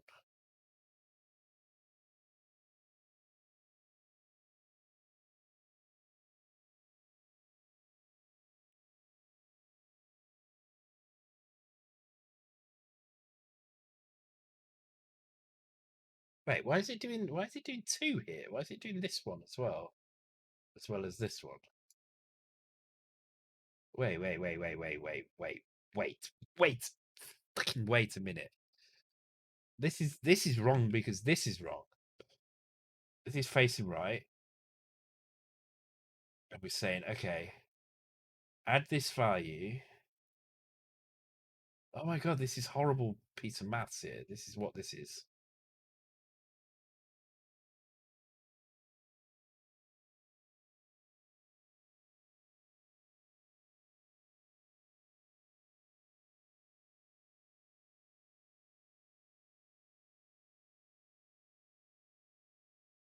Okay, so what I'm going to do here is I'm going to really fuck this up right now. So first thing I'm going to do is I'm going to save it because I'm quite drunk. So the handle on the TI control, yeah, exactly, and it's awful. The whole machine is kind of designed terribly, but there's something kind of nice about it. It's so bad, it's kind of nice, if that makes sense. Not Technoid, this one. Even like the RF modulator is massive. The RF modulator is fucking huge for it. It's like when you look at the RF modulator for like maybe the Amiga, I guess is probably the middle ground between kind of RF modulators for more modern machines and a machine which kind of was in the middle. The RF modulator for the Amiga is probably about that big, right? It's like a little thing that plugs in the back. The RF modulator for the TI 499 is like that. It's this huge brick thing. It's just ridiculous. It's like, oh my god, why did you not build it with an RF modulator built in? It's obvious it's going to be used on RF CRT. So why even bother with anything else? Right, I'm going to commit this now. I'm not even going to put a. I can't even bother with the commit message now. That's how little I'm caring about this right now. Yeah, Andy, I think what you're saying is basically what I'm doing now. The whole calculation is wrong now. which is what I'm going to try and do now. I'm going to try. This is why I'm saving it, because I don't want to break things too much. So I'm going to comment that out because I don't care too much about that right now. But Y is basically going to be the MSB that we're going to take. Now, what I need to do is when we're facing left, I need to change things a little bit. So what I'm going to do is I'm going to flip this round the other way, and I'm going to go. Yeah, I'm going to go like this. If we are facing right, then I'm going to jump to here. So basically, if we're facing right, it's going to jump to this point here. Otherwise, we're facing left. So what I'm going to do, I'm going to write a little thing here, facing left. So invert the offset. Because what I want to do is I want to turn this into absolute. I don't want it to be relative to the player, which direction the player is facing. I want it to be absolute. So now what I need to do is I now need to load this value. Now I don't know if you know how to negate a value. Again, annoyingly, on the Mega 65, you have this instruction, which negates the value in the accumulator. Really, really nice and easy. But unfortunately, you don't have that. So what you have to do is you have to do your FF, which negates all the bits, and then you need to add one to that as well. But neg does the same things basically. So the reason you need to add one is because FF is actually -1, and the EOR of FF is 0. So if you were to EOR 0, you would get FF, which is -1. So you need to add one so that it shifts along. It's just the way two's complements work, and you kind of have to deal with that a little bit annoyingly. So half an AMK point, yeah. So what I've decided I'm going to do with the AMK points is there's going to be 3 levels. So it's going to be 5, 10, and 25. I'm just gonna have a little window open like this. I'm going to be able to type a name into it, press a button, and it's going to award points to that person at those 3 levels. So 5 will be for something like this that you've just said. 25 will be for solving a bug that would have taken me ages unless somebody else had told me. And 10 will be somewhere in the middle, that sort of thing. So you've been learning TMS 9900 assembly recently, and I'm amazed that people even bother writing games to it with no registers, only registered windows. Wow, okay. 256 bytes of RAM and a GPU that somebody tried to turn into a slave. Oh dear. Yeah, some machines just aren't worth attempting to write games on, are they? I guess 1000 for self mod corruption errors. Yeah, I mean, there's always the ability for me to press the button more than once, and that's definitely a possibility. I may even add like a little window so I can add a little text box so I can add arbitrary amounts of points. Again, like I said, I've not decided anything for certain with this. It's something I want to do. I don't know what it's going to be used for. I'm going to do it because I think it makes sense to start recording these and start rewarding those who do contribute directly to the code. Um, definitely useful. Okay, right. So now I've inverted that value, right? So now that value is inverted. Not crown offset temp. Sorry, I want crown throw offset. This one. So now that is inverted. I'm going to put it back into crown throw offset. So now crown throw offset is going to be exactly what needs to be added. Okay, not subtracted or added, just added every time. So now what we can do is we can change the way this works, right? So we only need one of these now, and it's going to be this one here. And that is basically, we just need to look at what this is. If it's negative, we need to make sure that this becomes plus or whatever. Okay, so which means we don't need facing left now. We only need one of these, which is this one. I don't know why the accumulator is pulled here, but I'm guessing it's to grab this position. Yeah, and you can see here we add the crown offset, and that is basically it. I don't know why this extra bit is here. I need to figure out what this is about. This seems to be adding the offset and then subtracting 1 from it for some reason. Except I don't know why it's subtracting 1 from it. But I'm just going to leave it as subtracting just 1 from it. I'm going to get rid of the jump. We've saved a bit of code here. And I think this should work. So let's give this a try. So first of all, we're going to try it on play size 1, which is the middle size. I think it should be all right now.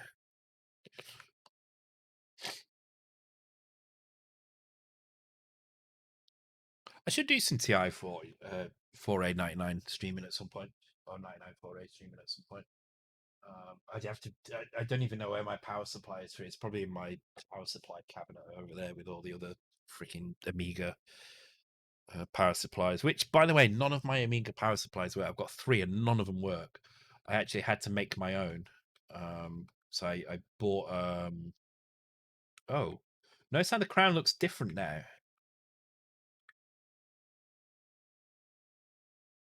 It's no. It's different. It's freaking different. It's fine when I walk left, but when I walk right, it's different. Okay. Okay. See, look. When I walk this way, it's stuck to my head this way when I walk left.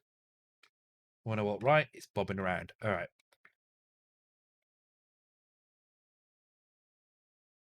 Oops. At least it seems to work.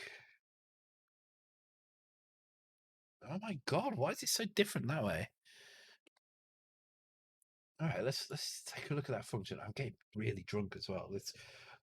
Who'd have thought it? Drinking rum and coke at the same time as drinking a bottle of wine gets you drunk. Who'd have known that, right?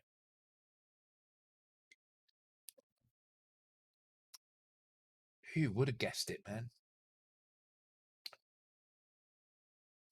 Okay, so this seems to be fine. I don't know why this is here. I don't know why this is subtracting 1 from everything. So I'm just going to get rid of that for now. The fact is it's subtracting 1 regardless of the position. So that means it's shifting regardless of which direction we're facing. It's always subtracting 1. So the crown is always being shifted to the left by a pixel.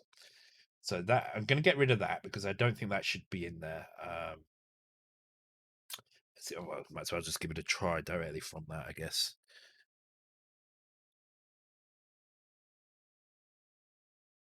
Sorry's doing the same for me, but then again, one kind of side right. I think we overdid it with the sherry. I'm on tears. I don't drink too much these days for health reasons. Yeah, I think if I'm honest, I probably shouldn't drink as much as I'm doing anymore, and I may have to chill it out this year. I've had some issues over Christmas, which have been actually that doesn't look too bad. Actually, that kind of looks nice. It's the still. It's that still facing to the right that looks wrong. I have had some issues this Christmas, which I probably should address. Oh, the crown doesn't go down when you go on the switch. That's okay. Crown on switch. I need to write as a bug.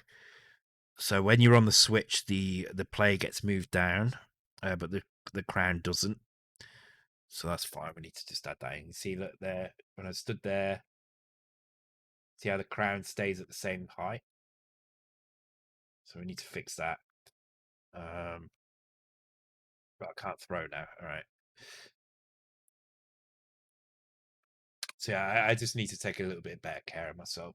Actually, rum is probably the worst thing for me to drink right now because it is really bad on your stomach. Rum. Um, Castlemaine 4X ads, I remember those.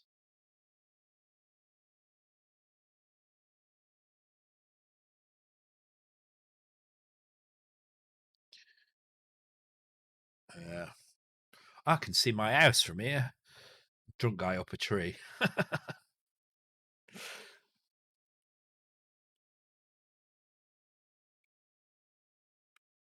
Yeah, see, there's just a little bit off here.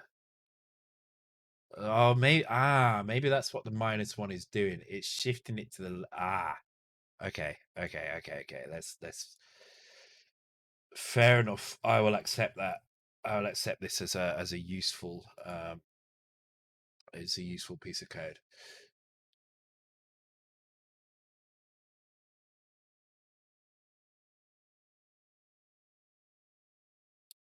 Subtracting models that will always shift the crown bit by one. Just clears bit 0. Yeah, I think you may have misheard a little bit. I'm just on about the absolute position of the crown. Is being moved by what is being moved by one, subtracting 1 pixel basically. You see now it's the same on both sides, but look how different it looks now. It looks weird. It needs to be up 1. Okay.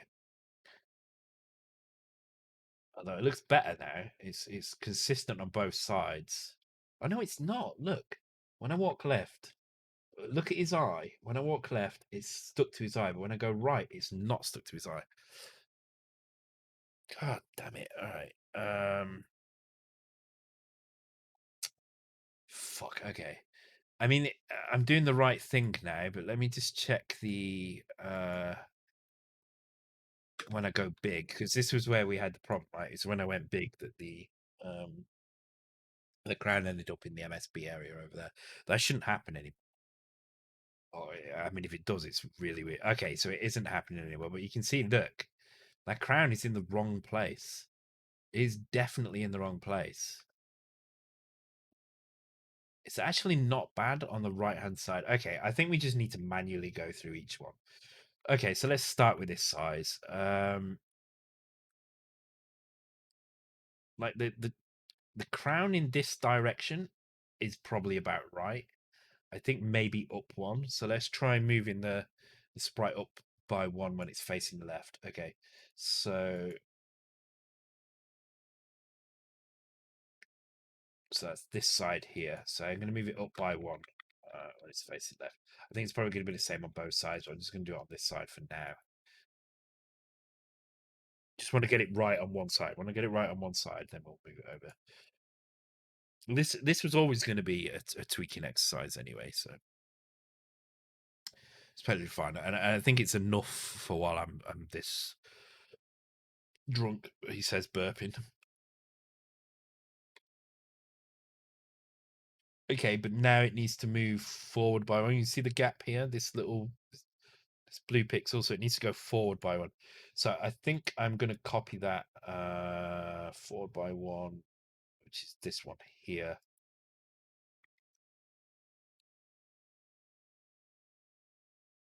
Try and keep the same on this side. I'm going to see if this works. Hopefully it does work, and then we'll get the throwing on this side done, and then we'll move back to the other ones as well. I know this has taken most of the freaking night to do, but whatever, you know. This is always the case. The last few percent of the game is always going to be the bit that takes the longest. No, it still needs to be up 1, doesn't it? Okay, that one's completely wrong, but this one.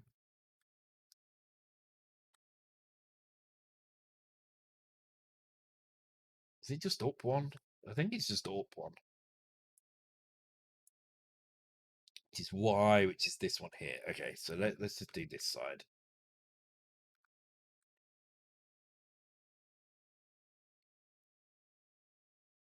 Hang on, am I looking at the right direction? Yeah, I am looking at the right direction. Okay. Ooh, what have I done wrong?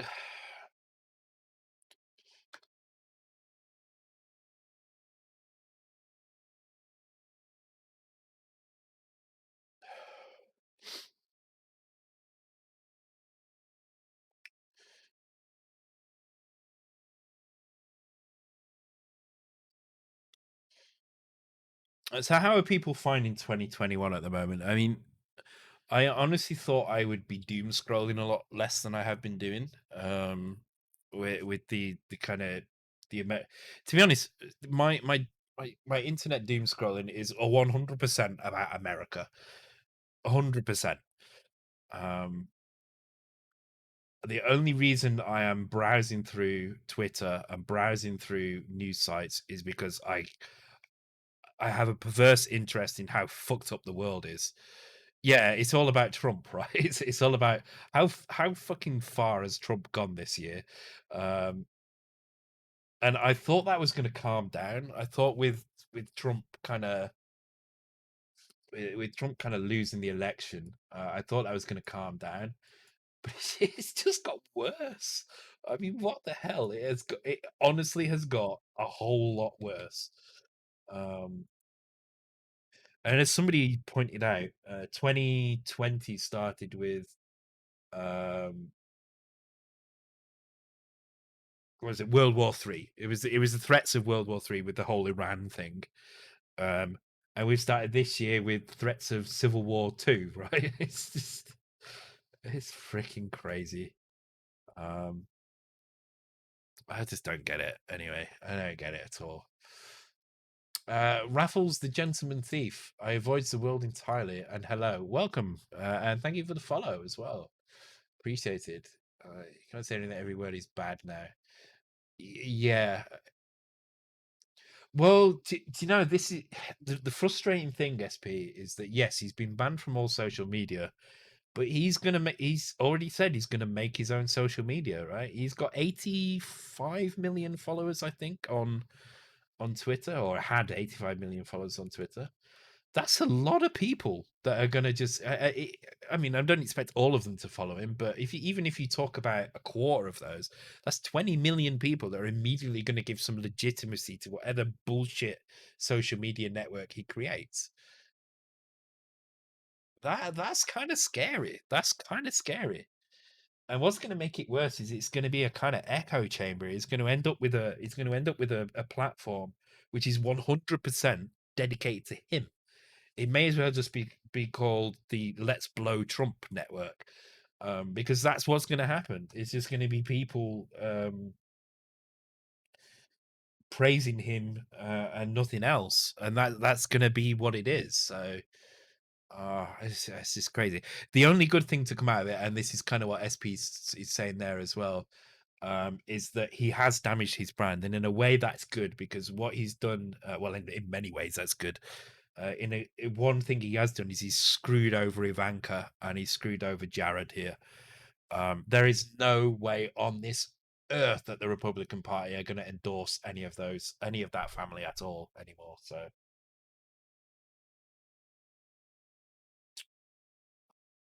just hoping the US doesn't slide into a civil war and Brexit doesn't go bad. Um, yeah, I mean, I think both of those are happening. Brexit has already been proven to be kind of screwed up at the moment. There are a few things that are really kind of a bit shit about us. We were given a deal that was rushed, that was kind of disguised. Do you know in the Brexit deal it actually mentions Netscape? The deal is so copy and pasted from old deals that it actually mentions Netscape in the Brexit agreement. Because it's just copy pasted from some other agreement from 10 years ago. So that's how bad it is, right? That's how fucking bad it is. You don't need to type the whole name of the game now. You can just type Toro. No. So what I've done is as I've gone through all the as I've gone through all the screenshots, I've made some judgment calls on games which might have been known as just so Turok Dinosaur Hunter is the full name of the game, but people called it Turok. So I've made some judgment calls on that and added additional kind of legitimate names as well. So yeah. Oh, did Andy get that? Well done, Andy. Cool. Yeah. So yeah. Anyway, I'm not one. I like to talk about politics in private, but I'm not going to talk about it on stream. I don't think it's the right place to do it. Um, I genuinely do have friends on both sides of most political divides, so I don't want to I don't want to come across as kind of favoring one side or the other, even though I obviously do. I mean, you probably gathered that, but I do genuinely feel for both sides for whatever reasons they may have. I strongly believe my side as well. So So I'm not going to get into politics. They say you should never talk about politics, women, or what was the other one? Politics, women, or money is things you should never talk about um, in general discourse. And religion, that's the one. Sorry, not money, religion. Or is it politics, religion, and money? I can't remember what it is. And the ST. Oh no, you should definitely talk about the ST. The ST deserves whatever it gets. Andy beat you to it, Spec.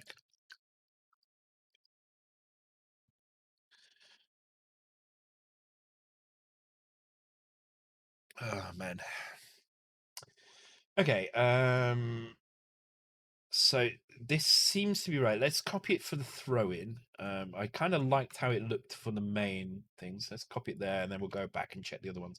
This is taking a lot longer than I thought, but whatever. I think we might have time to do the high score header colors as well. And then I think on the next stream we can probably knock off the rest because the rest are really not that bad. Oh, there is a high score bug, which I can't remember what it is, but I'm just going to write high score bug and then we can investigate. High score bug hyphen investigate because I don't remember what it is. So, but I do remember there's something really weird about it. So,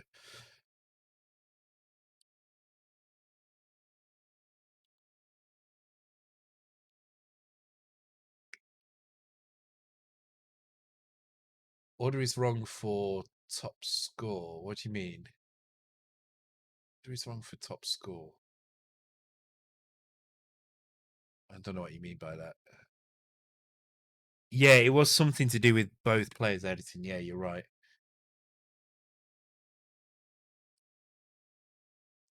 Yeah, I can't remember exactly what it was. We'll go through a couple of edge cases. Yeah, oh yes, you're right. It was.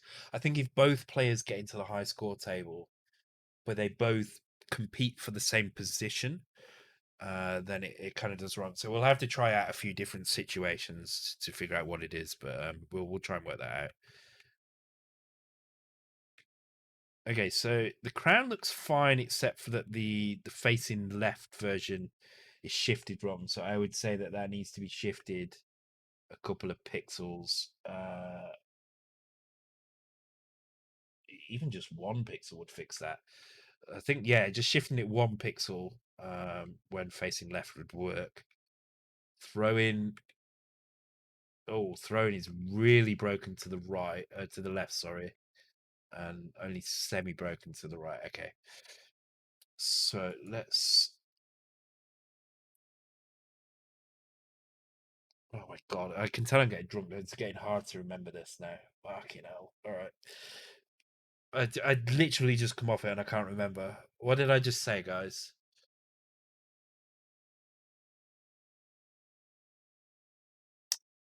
Oh, fuck. All right.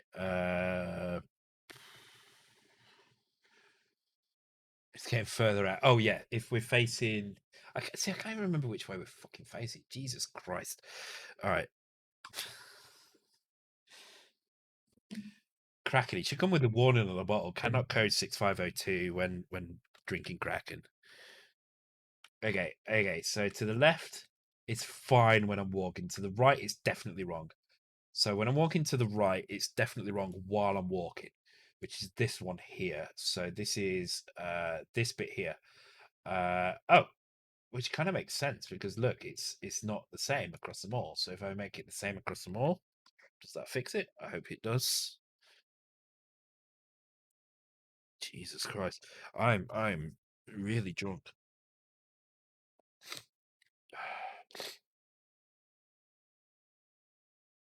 You said you love Boris. I really don't fucking love Boris at all.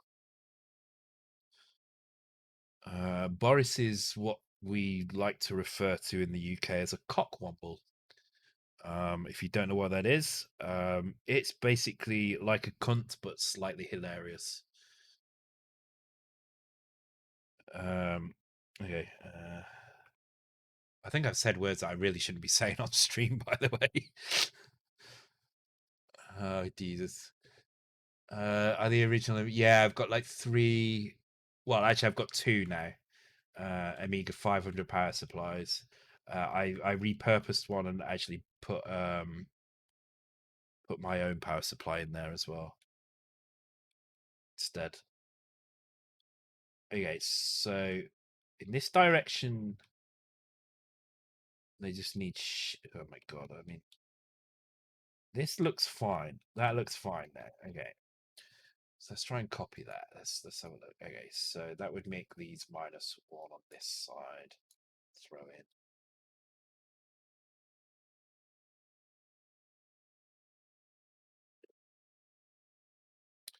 I got from the Amiga 500 here. I'm testing out in the PSUs. Okay, I would definitely recommend if the PSU.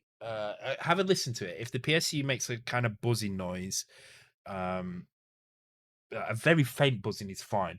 If it makes quite a loud, I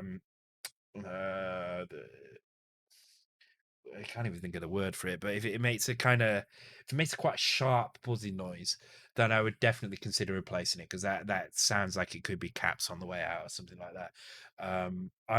I will try and find the name of the little power supply that I bought, but you can buy quite small, maybe that big, maybe the size of like a cassette tape, or maybe a little bit bigger than a cassette tape, maybe the size of like a mobile phone or something like that. Power supply that has the correct voltages on it. Yeah, like a coil wine noise, but like a very sharp coil wine noise. Like coil wine itself isn't too bad, but when it's very like raspy almost, if I think is the word, then that's when it starts to be a bit worrying because that kind of generally means that the components aren't dealing with the shift as well. Um, if the PSU smells like fish, then your caps are going, they're leaking. If the PSU starts smelling like fish, then your caps are leaking, definitely. Um, yeah. Seriously, stop using that PSU. It is going to blow up at some point. And if it doesn't blow up, it's going to blow something up in the computer. Um, it needs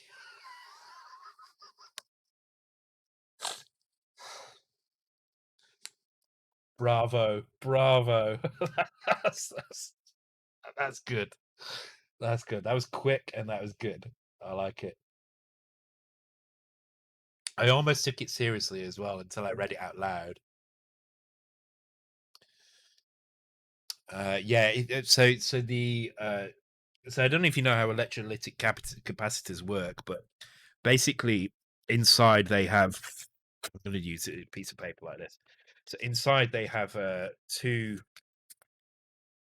Is that two pieces of paper? Or is that one? That's one. Wow. Okay. All right. Inside they have two. I guess you call them electrodes, or two contact plates, basically. So they have a positive and they have a negative plate, right? And what they do is they're rolled together like this. So they're very rolled, very tightly, like that. So what you have is you have a positive and a negative plate, but in between them they have an insulating piece of plastic or something like that. I think it's plastic, which keeps them apart. But they also have a fluid that's in between those as well, and that fluid is what leaks and what causes the problems in these.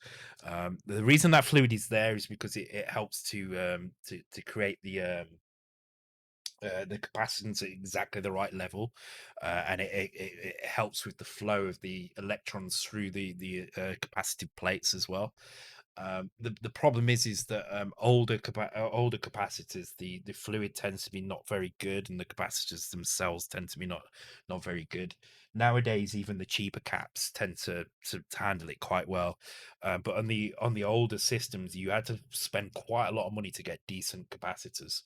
Um, and what happens is that over time is so when it's like anything, if you put electricity through this, it's going to heat up, right? And as it heats up, it's going to expand a little bit, and as it expands, that means the liquid is going to expand, the plates are going to expand, and over time, the expansion, the contraction, the expansion, the contraction, and that is going to eventually cause little cracks to appear around the casing, around the plates themselves. And what will happen eventually is that it will start to bulge because it will start to expand but not contract as much. and the capacitors will just keep bulging and bulging and bulging until they get to a point where they short out. And when they short out, that's when they explode. And that's when they go bang, and you get that kind of puff of kind of a magic smoke that comes out of your computer. And that's the point at which things have expanded so much that these plates are no longer insulated against each other, and they basically short out against each other, and you get a magic puff of smoke. And that's not good, because the whole point of a capacitor is to create a kind of a block in the current, if you like, a storage of the current between the two. So I've made a capacitor out of kitchen foil and cling film before. Yeah, exactly. You can, and that's all it is. It's two metal plates separated by a small a small kind of insulating material. So tell us a bit about soldering. No. All right, let's keep running this. I need to focus on the game, guys. Focus on the game.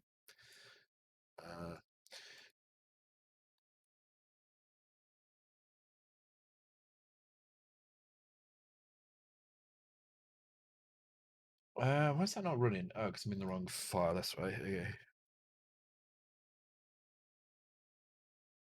Actually got to be pretty good at soldering ever since the keyboard craze. Yeah, soldering, it just comes down to practice, basically. The first time you solder it is going to be horrible. Without a doubt, it's just going to be horrible. You just need to accept that it's not going to be good.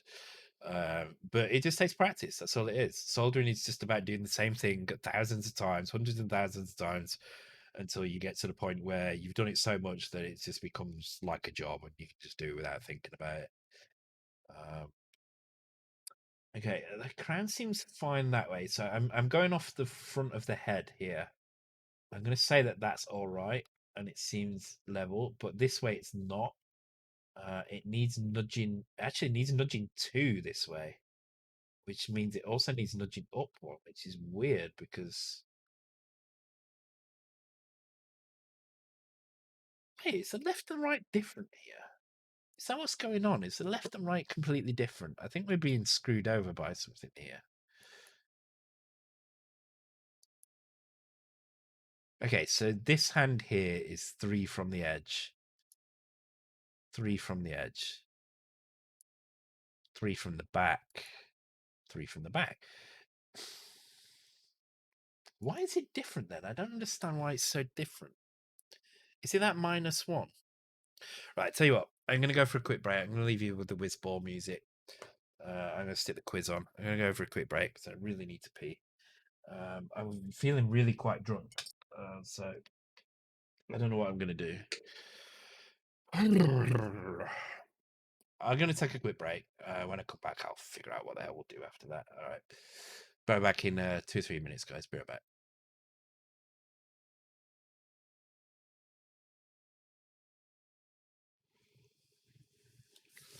And I'm back.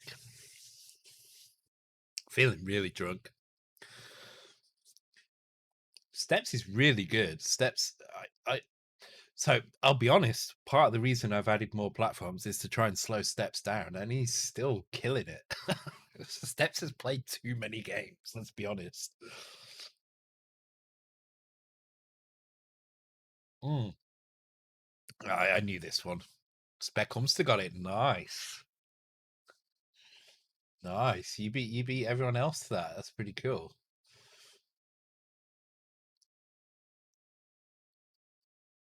Yeah, Steps has played far. Steps, you need to get out more. You play too many games, man. The whole point of the extra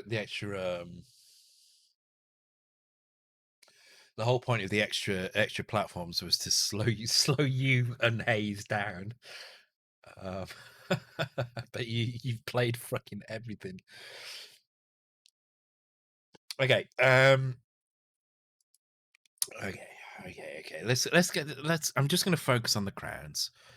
I need to do this. I need to get this out of the way. All right. Oh, okay. So during high score,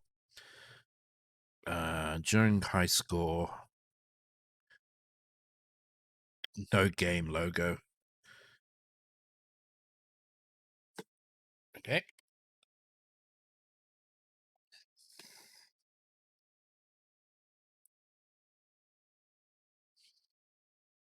I'd recommend one to start with making a C64 game. Any tutorials or resources to learn with? Um, I mean, honestly, I mean, I know this is obviously going to sound biased because it's me that's telling you this, but go on YouTube, look up Shalon 50K on YouTube, or just Shalon on YouTube. Shalon C64 on YouTube should find it. And check out some of my earlier videos. So I've done a couple of introductions to 6502, which will get you up to speed with the assembly language. And check out the first couple of videos in this series. I mean, we're on episode 61 now, but if you check out the first maybe 3 or 4, there's probably enough in there to get you kind of going with it. There's also my Patreon as well, which has some really useful. Well, I say really useful. I'm only saying that because other people have told me that they're really useful. You can sign up for about $1 or $1 or $2. You can immediately cancel after that, but it will give you access to 5 or 6. I can't remember how many. I think it's 6 PDFs, which will give you some kind of written documentation, which will help you along with that.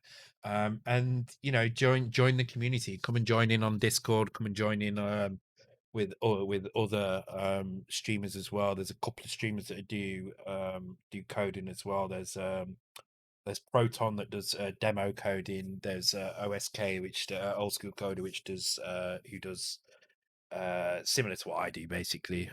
Probably slightly tilted, ever so slightly toward more towards basic. He does basic where I don't do basic at all. Um, oh, Grey Defender does video on. Oh, okay. I've not seen that yet. Actually, really? How have I missed that? Oh yeah, and Andy's got a blog as well with a few topics on. But yeah, just come and join. I would definitely recommend come and join in my Discord. That's a good place to start. Everybody on there's really helpful. Some really nice people who will answer your questions, whatever the levels may be. Um, and yeah, I mean that's definitely the best place to start. That's where the community we've got here is definitely grown, and it's grown a lot actually. I mean, if you look at the size of it, so this was a community that I started a year and a half ago now, and we're up to. Oh, I know we've got online now, so we've got 10, 19, 20. So it's about 96 people online now. But in terms of numbers, we have around about 450 members of the channel. So yeah, it's a good place, and there's a lot of really nice people. Everybody's very helpful, very friendly.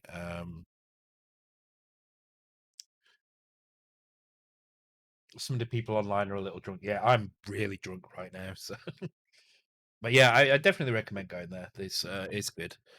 Um, as I said before, I'm going to be toning down my Commodore 64 streams a little bit in favor of Mega 65, although the principles behind the code are going to remain the same. It's just that the platform is going to change a little bit. So, but yeah, join in. I mean, people will be very helpful, very kind, very glad to. Oh, there you are. There you go. I'm going to say hello to you now. Hello. People are really helpful on here, and there's loads of really good information. There's really good people, and you will also see there's a Commodore Streams channel as well. So you will see people streaming Amiga and Commodore 64. Just basically, you will see people streaming all sorts of various things on there, and it's good to kind of grab those streams as they happen. But also people share stuff, and we've got room for lots of other platforms as well. It's not just 6502. We do some Z80. There is some 68K on there as well. Yeah, it's pretty good. Yeah, everybody is really helpful. I'm really proud of the people that we've got on the platform. Actually, it's in the community. Really good bunch of people. When I look at other communities like CSDB and Lemon, and I think how toxic those can be to newcomers, I'm really proud that we've managed to take the best of what is, in my opinion, is the best retro platform out there, and condense it into a small, helpful community, instead of having this kind of elitist, toxic community that we sometimes have. So, um, it's nice. It's nice to have it like that. It's good. All right. Okay. I'm completely distracted again from the game. I mean, we've been now on this for 4 hours and 10 minutes, and I mean, fair enough. I have done a little bit of something, but it's not as much as I would have liked. Okay, so throwing wise, it's wrong. Left and right seems fine now on this level. That's good. That's good. Okay, we've got that spot on. Throwing seems completely off. So what I'm going to do is I'm going to start by the reason it's off is because we don't actually have anything in the throwing section. Oh, we do actually. Oh, oh, that's interesting. Is it that different? Okay, let's have a look. All right.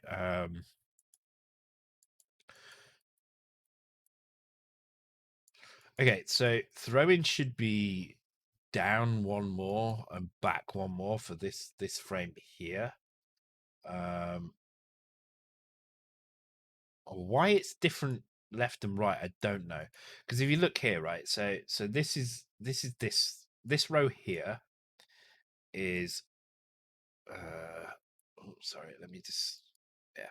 This right here is this block here, which is why we get the zeros here because it's these two bits here. But you can see we've got 3 and then 3, but you can see, look, the y offsets are different left and right. And why are they different left and right? Does that crown move up and down if I move left and right? So here, oh shit, it does. Holy crap, it does. It's different left and right. So look at the front of the head here. You can see this kind of L shape here, which is the edge of the crown is the vertical bar in the L, and the horizontal bar in the L is actually the top of his head. But if I move this way, it's no longer the same. So what actually needs to happen is this crown needs to move backwards by one and down by one when we're moving left, which is this one here. But the problem is if I move backwards by one, it's going to be different here. Now, this one is fine. This one, if I move this, okay, let's see what happens if I make it the same on both sides. My God, I'm spending so much time doing this. It's ridiculous. Good night, Prince Face. Thanks for joining the stream, dude. Um, really good to see you, and thanks again for the raid yesterday. I know that's unusual for me to thank you for a raid from yesterday, but I don't think I've ever had a raid from Prince Face, so it was really nice to stream on a Friday and see that. So yeah, thank you for that. See, now it looks wrong. It's really wrong because I've done it in Y, haven't I? That's why I've done it in the Y instead of the Z, instead of the X. Sorry, but this is what I don't understand. The X and the Y should not be different, right? If I put my arrow here, so my arrow is pointing at the top pixel now of that, and it's still pointing at the top pixel here. Why is the Y any different? The Y should not be freaking different. Oh my God.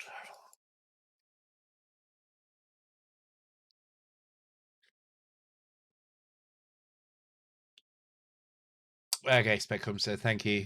Thanks for joining the stream. Well done on the quiz tonight as well. You've done really well. It's kind of nice to see some new names at the top of the quiz as well. I mean, Steps is still at the top, but by quite a lot as well. My God, guys, you need to brush up. You know, you need to brush up, or you need to find a way to distract Steps because my God, he's taking the lead.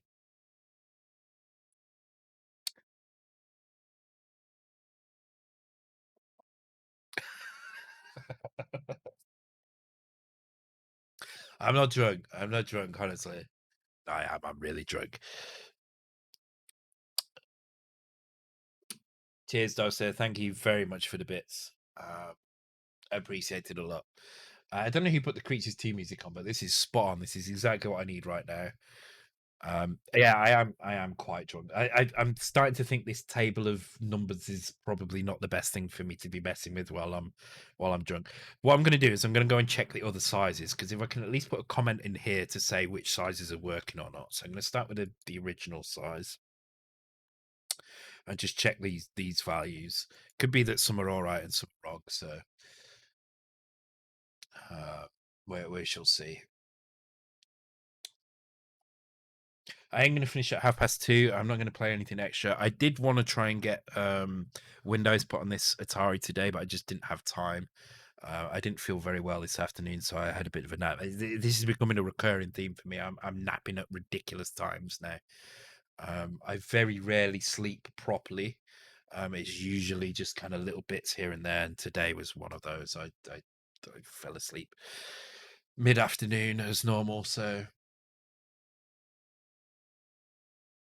he then ad-libs the video, that's why he suddenly interrupts conversation.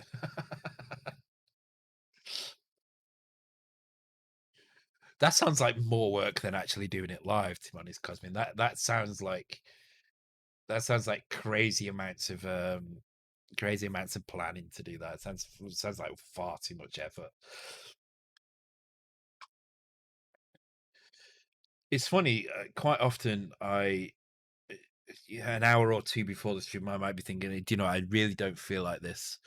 But what I've started to realize is that actually, even though before the stream I don't feel like doing it, um, generally just because I feel tired or something, it's not, I love doing the stream. Don't get me wrong, right?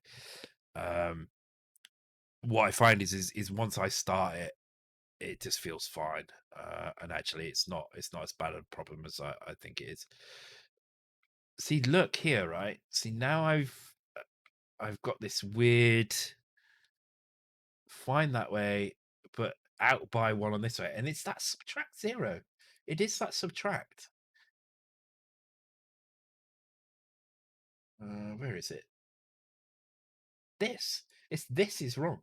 I'm gonna get rid of that. I don't think that should be there at all. Well, I mean, why is it there? Why would that be there when we've got the ability to change the offset based on left and right anyway? So yeah.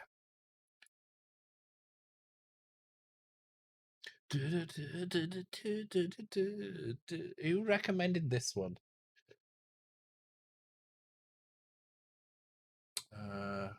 Why can't I see his Oh, Andy Magic Knight. All right.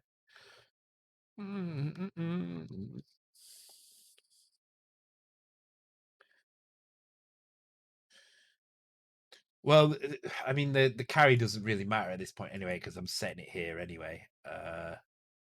The problem is that I'm always subtracting 1, which was fine when I was doing different things for left and right, but now I'm just using the same thing. In fact, I don't even need that facing right here. So, oop, yeah, okay. So I'm going to get rid of that, because that's probably not well. I'm gonna write. I need something here. Just this PLA makes me feel uneasy. I need an offset here. And the reason being is because there's probably a push somewhere up here.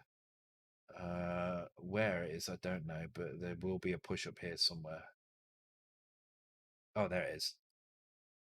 You see, this is the thing. Whenever I do a push or a pull, I like to add some kind of marker to help me identify. And here I've done an indent. So I've done an indent here.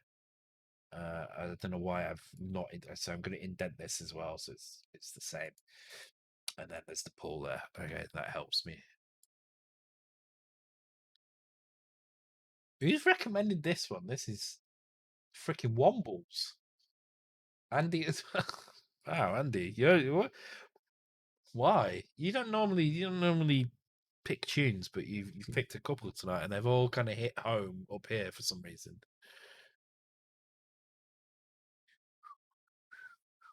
Wombling free, the Wombles of Wimbledon, common are we?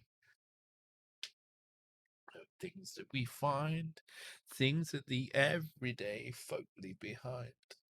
Sorry, I should not be singing. I cannot sing. So. Yeah, challenge show my age. Yeah, come on. I mean, everybody here knows the words to this, right?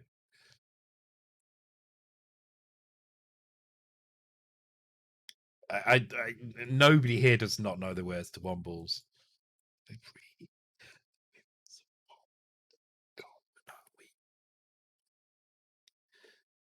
You've never heard of the Wombles? Really?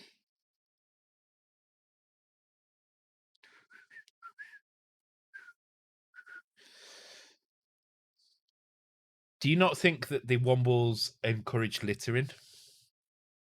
Because we had two very conflicting messages, right? We had the I forget what it was called now, like the litter putting the we had like the little symbols for men putting rubbish in the bins, right? Um, which was like, don't litter, it's bad. Always put your rubbish in a bin, right? Which is something I've grown up to always believe. But then on the other hand, we had the Wombles who were like, oh, litter's really good because when we pick up litter, we can make any old shit out of it, right? So maybe some people were like, oh well, I don't want to litter, but at the same time, I don't want to deprive the Wombles of their amazing kind of abilities. So it is very British, but I think it was quite a very well exported thing. Yeah, exactly. Warlock said he had it in Australia as well. It was kind of like um was it Camberwick Green? Was it Camberwick Green? Pew pew Barney McGrew, Cuthbert Dibble Grob. Or am I really showing my age there as well? Pew pew Barney McGrew, Cuthbert Dibble Grob. But I think there was a dance tune about that as well. Yeah. Pew pew, Barney McGrew, Cuthbert Dibble Grob. I'm going to play that for you just so that you know what the hell I'm on about and you don't think I'm mad. All right, so excuse me a minute while I do this. And then I'm going to do this. And then I'm going to do.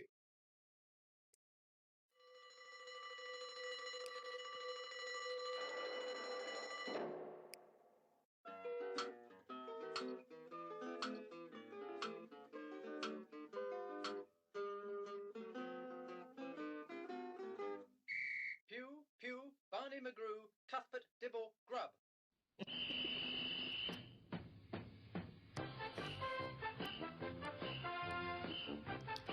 See?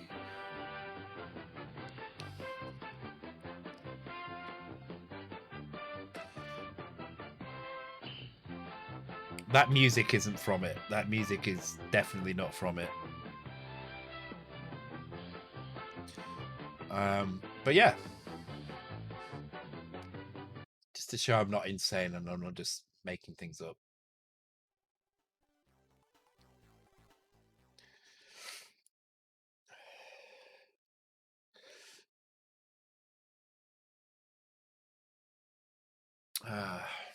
I'm pretty sure there was a dance tune that had that line in it. Pure, pure, Barney McGrew, Cuthbert Dibble Grob.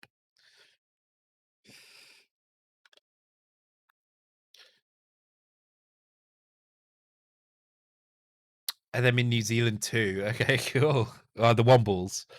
Say you probably didn't as a Camberwick Green. That is very very British, very very British. Of course, Camberwick Green was basically the prequel to Fireman Sam, if you like, and Postman Pat. It was kind of the same kind of universe, if you like. Postman Pat. How many other countries had Postman Pat then? The Royal Mail, the Royal Mail postman with his cat called Jess. Was that a very? I mean, it's incredibly British when you look at the concept of it because it's Royal Mail. But I'm just wondering if it was exported anywhere else. Button Moon, yeah, Button Moon, yeah, Button Moon is very British as well. Fraggle Rock was American anyway. Fraggle Rock was Jim Henson, wasn't it? So, but didn't see it as much as the Wombles. Yeah, yeah, you had Postman Pat. Yeah. Postman Pat was incredible. I mean, he drove around in a Royal Mail van, for God's sake. His van was the red Royal Mail van with the yellow crown on it and stuff. It wasn't very real. He never dropped one parcel. He always managed to deliver his parcels as well. As I don't know if anybody has dealt with Royal Mail here, but if you manage to kind of miss a parcel with Royal Mail, they're the only delivery company out of the 10 or 15 delivery companies here that make you wait an extra day longer than everybody else to get your parcel. They're shit. They're worse than I honestly think they're worse than Yodel. Yodel are bad, but I think Royal Mail are worse than Yodel. I honestly do. I think they're that bad. They're terrible. I forgot where I'm at now. All right. Magic Roundabout. Yeah, Magic Roundabout was good, but I don't really have the connection to Magic Roundabout as much as I do anything. Jamie and the Jamie and the Magic. What was his dog called? Can anyone tell me what the Jamie's dog was called? Because it was the next line in that song.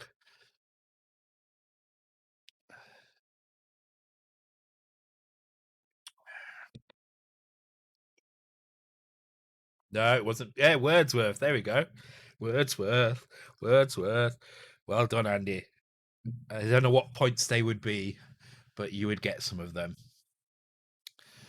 Do you remember Willow and the Wisp as well? Was pretty cool. Although that's kind of scared me. The a few things in that kind of spooked me out a little bit. So Doug Tanyan, yes, I remember Doug Tanyan. 80 days around the world. Or no, that was it was the same people that did 80 days around the world, but Doug Tanyan was the Musketeers, right? It was the Musketeers. But there was oh, Telebugs. Oh shit, they were little TVs, weren't they, with faces on and stuff. I remember those. They spooked me out as well, actually. I think they were the same kind of time as Willow and the Wisp. Really getting distracted, but I'm really enjoying this kind of classic TV talk. Does anybody remember? And this, I think this is very British because it was lots of British kind of TV personalities that were involved in this. A TV show called The Adventure Game, which was so actually that is absolutely perfect. This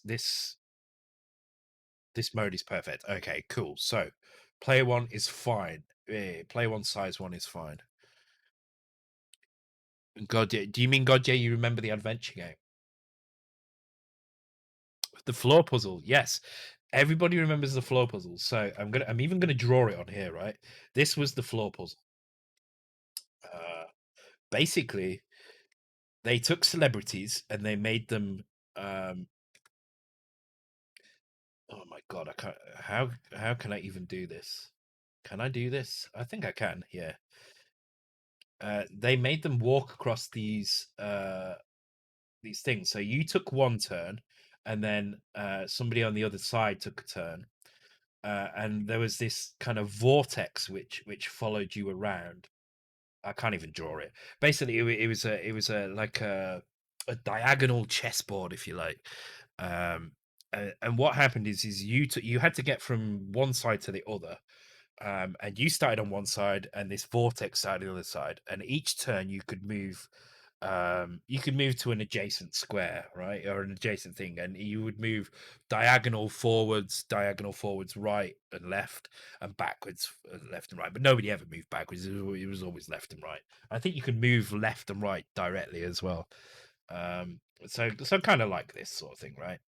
Um, and they used to get these celebrities. So you had like Noel Edmonds, and all the famous people from the 80s. They would be in it, and they would have to go from one side to the other, and you would have these weird kind of, oh my god, Rainbow Islands. You'd have these weird actors on the other side who would be controlling this vortex and making it move. And if the vortex met the person, that person would disappear, absolutely disappear completely. All the characters were anagrams of dragon, were they?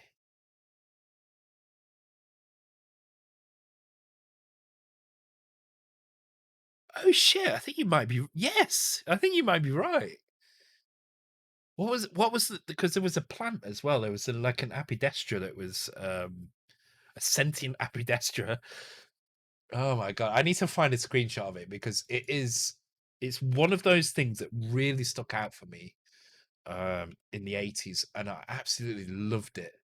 And there hasn't been anything quite like it since. Yeah, here it is. Here's the vortex. Ye- oh my god. Okay. I thought you might like to get your own back on them and try and evaporate them for me.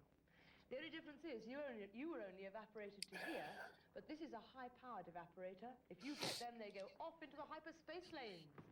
Welcome to my vortex. Oh dear, I'm afraid you're too late. The clock quacked. Never mind, you've still got a chance. This is what you do. You start one at a time from any of these 3 points. Right. You move, and then the vortex moves. So they take a go, and then the other people You take a move up go. here. And it moves. It's all right. You're not. So they can't see where the vortex is. Got by him. They don't know where it Head is on to the at spot that all. he is on. Well, whoosh. We're going together. Never mind. No, one at a time. Oh. It's all right when you can see it.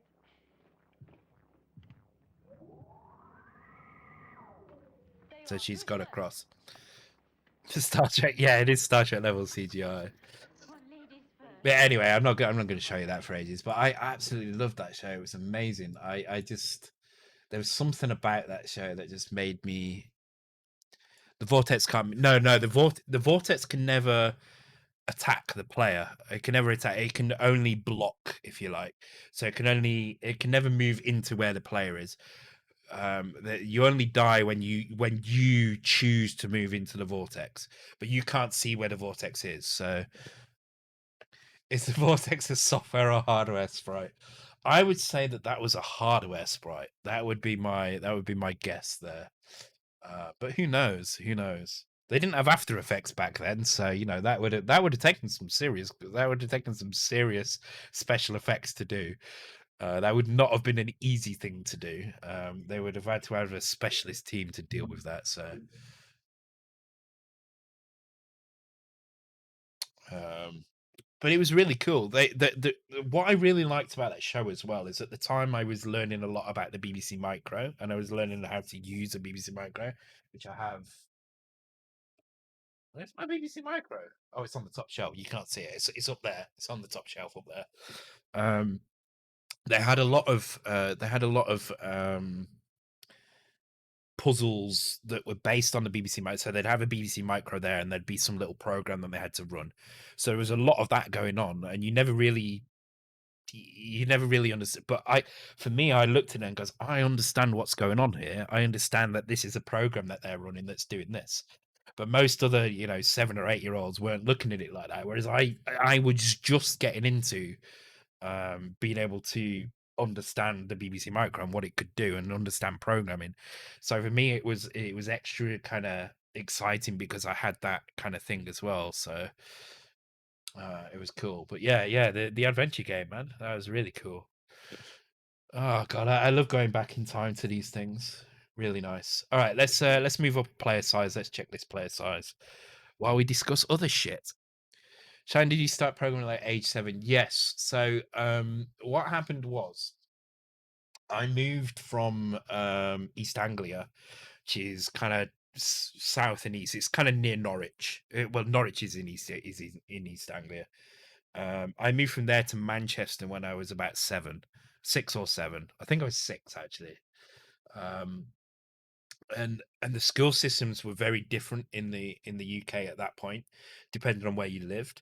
So some schools had 3 tiers and some had 2. So generally, the schools now are just 2 tier. You have primary school and you have secondary school. But in back in the 80s, that wasn't the early 80s. That wasn't the case. Some areas had primary school, middle school, and high school. And I was in an area that had the primary, middle, and high school, and I just started middle school. So when I moved, what happened was I moved back into primary. So I kind of went backwards a little bit. And so what happened was is I'd kind of the acceleration of learning was different in both. So what would happen is your acceleration of learning from primary to middle school would be ahead of where you would be at the same point if you were just in primary school, moving potentially in the future up to secondary into high school. So I was kind of quite ahead when I moved up to Manchester. I was quite ahead of most of the people, most of my peers, basically. Um, so while they were doing lessons on maths, I knew most of the stuff. So what happened is they started they realized very quickly that I knew more than what they were teaching. They knew I was ahead of what they knew I was like a year or two ahead of what they were teaching. So they started giving me maths exercises, which came on these little cards, and you had to complete like you get a card, you pull a card. There was like 5 boxes. I think they were called SMT cards or SMD cards or something like that. Anyway, you would pull a card out of a box. You would complete the exercises on it, get it marked by the teacher, put it back in the box, get the next card out of the box. And there were 5 boxes which were meant to go through the primary school years. And what happened is I joined the school. And in the first year, I managed to go through all of the boxes because I knew up to the 4th box, and the 5th box wasn't that much of a stretch after that anyway. Um, so I joined the school at like age 7, and I still had like 3 years left or so by the time I'd finished all these, with 2 or 3 years left. To and they had no maths to give me. They had no exercise. This was the system that they'd used. They'd had these cards and they'd given them out to people, and that had been it. And they didn't have anything to give me. So what they did is they said, okay, well, what we'll do is we'll stick you on this computer. So at the age of about 7, I think it was. It was maybe 7 or 8 or something. I think it was 7 though. I think it was 7 because it was very early on. They stuck me on the computer and they gave me maths programs on the BBC Micro. So they were just like little um, programs to test my math skills. I test my addition, test my subtraction, test my basic algebra and stuff like that. And I got to the point where I'd kind of completed most of them as well. So they said, "Well, what do you want to do?" And I started reading a couple of weeks before that a book on programming for the BBC Micro. So I said, "Well, I'd like to maybe make something on the computer." And they were like, "Okay, this is interesting. Let's let him do it." And that's how I started. Um I started doing BBC Basic when I was about 7 or 8. So I've still got the manual somewhere. I don't know. Actually, I don't know. It's in the middle of all that crap back there. But I still have the BBC Basic manual.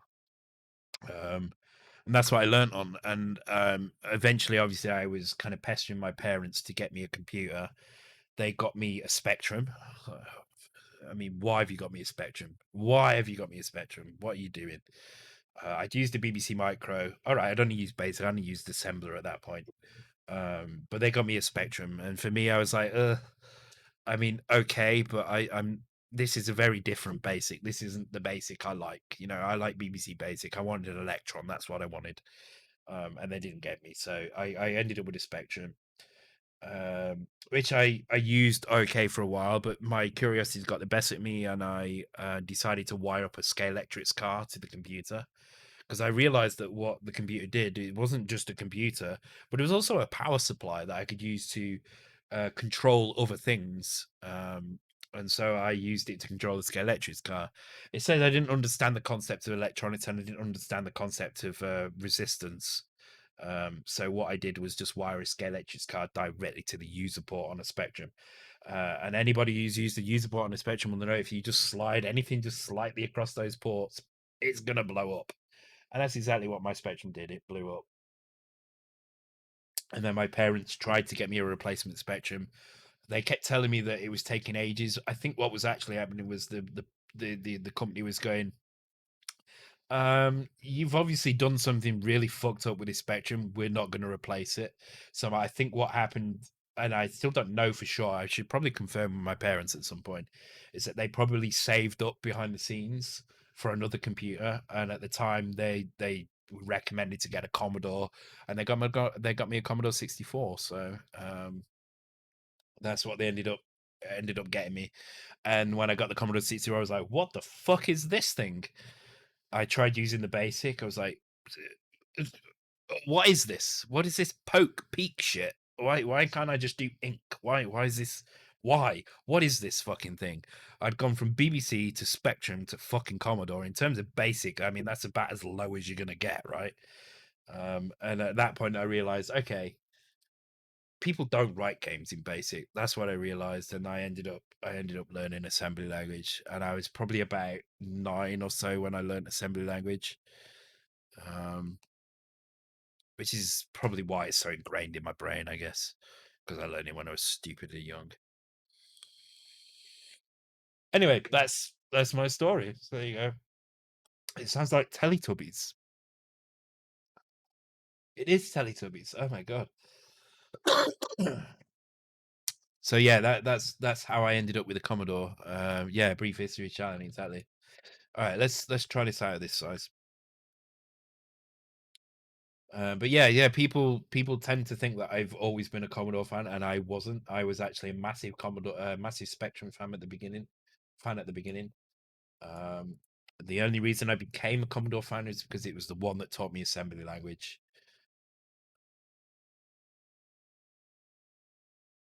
I kind of liked Spectrum Basic. It wasn't that bad at all. The problem was is that I tried to wire up a fucking Scalextric car. Best thing I ever did though was blow my Spectrum up.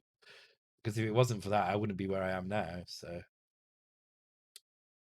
oh, Fraggle Rock.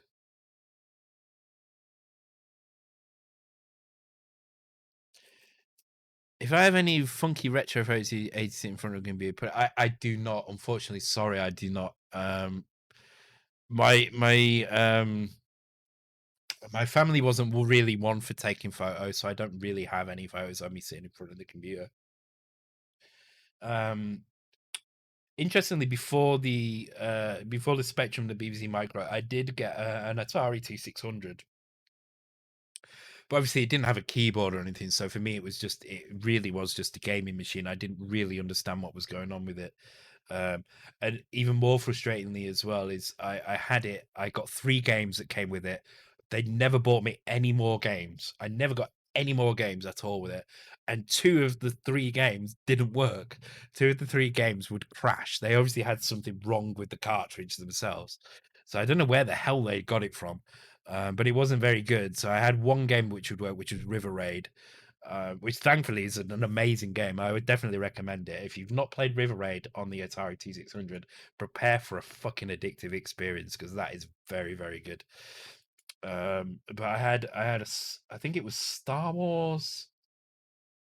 It was Star Wars Centipede, I think maybe. I can't remember. It was anyway, it wouldn't load anyway. It wouldn't even load up probably. Star Wars would load, but it would crash a lot.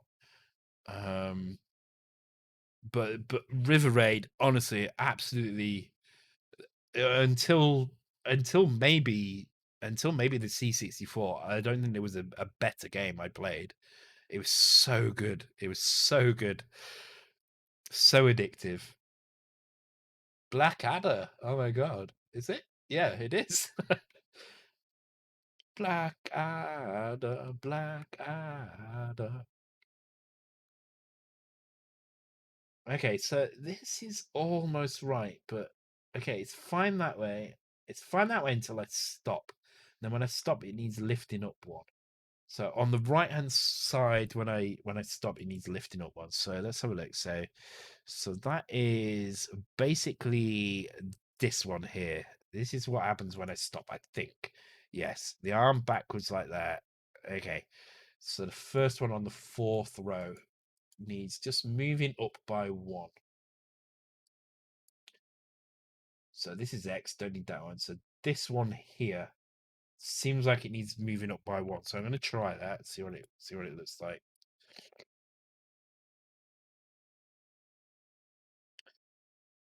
And do you know what? I'm glad I learned coding the way I did because I don't think if I had gone through the path that I did, I would know the things that I do now. I think I think Commodore. The reason why I think Commodore was very good is because the basic was so fucking bad. I mean, it was awful, absolutely hands down the worst version of basic you could use. But it was because of that that so many kids learned to do assembly language at ridiculously young ages. I mean, I was like 8 or 9 when I learned assembly language. 8 or 9 years old. I know grown fucking adults now that are scared to death of assembly, and it's like I was learning at 8 years old. And the reason is it's necessity. There was no other way to do the things we wanted to do. I mean, even when you were using BASIC, you were still using pokes and peeks. You were still doing assembly, kind of. You were still having to understand what memory addresses were and stuff. Why was the BBC BASIC better than the C64? Well, 2 reasons. Firstly, it had hands down the best documentation. Let me see if I can find.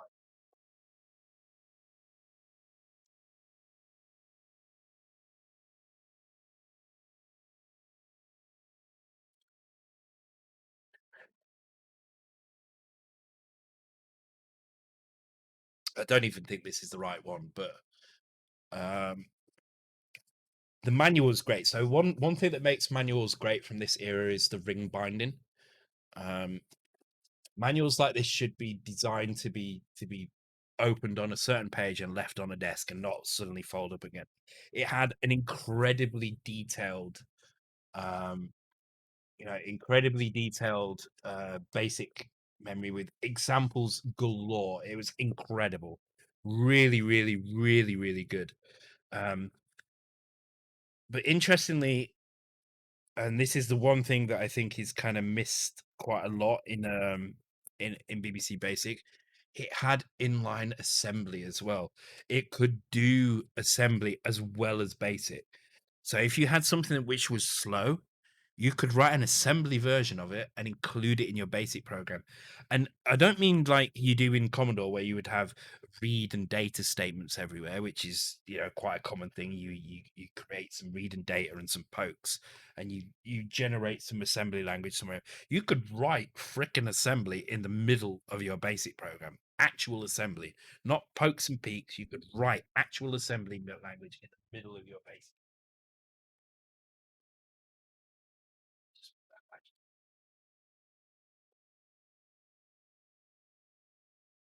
And that's incredible. That's really, really good. I mean, that's well ahead of its time. Yeah, as Andy says, it's not Microsoft.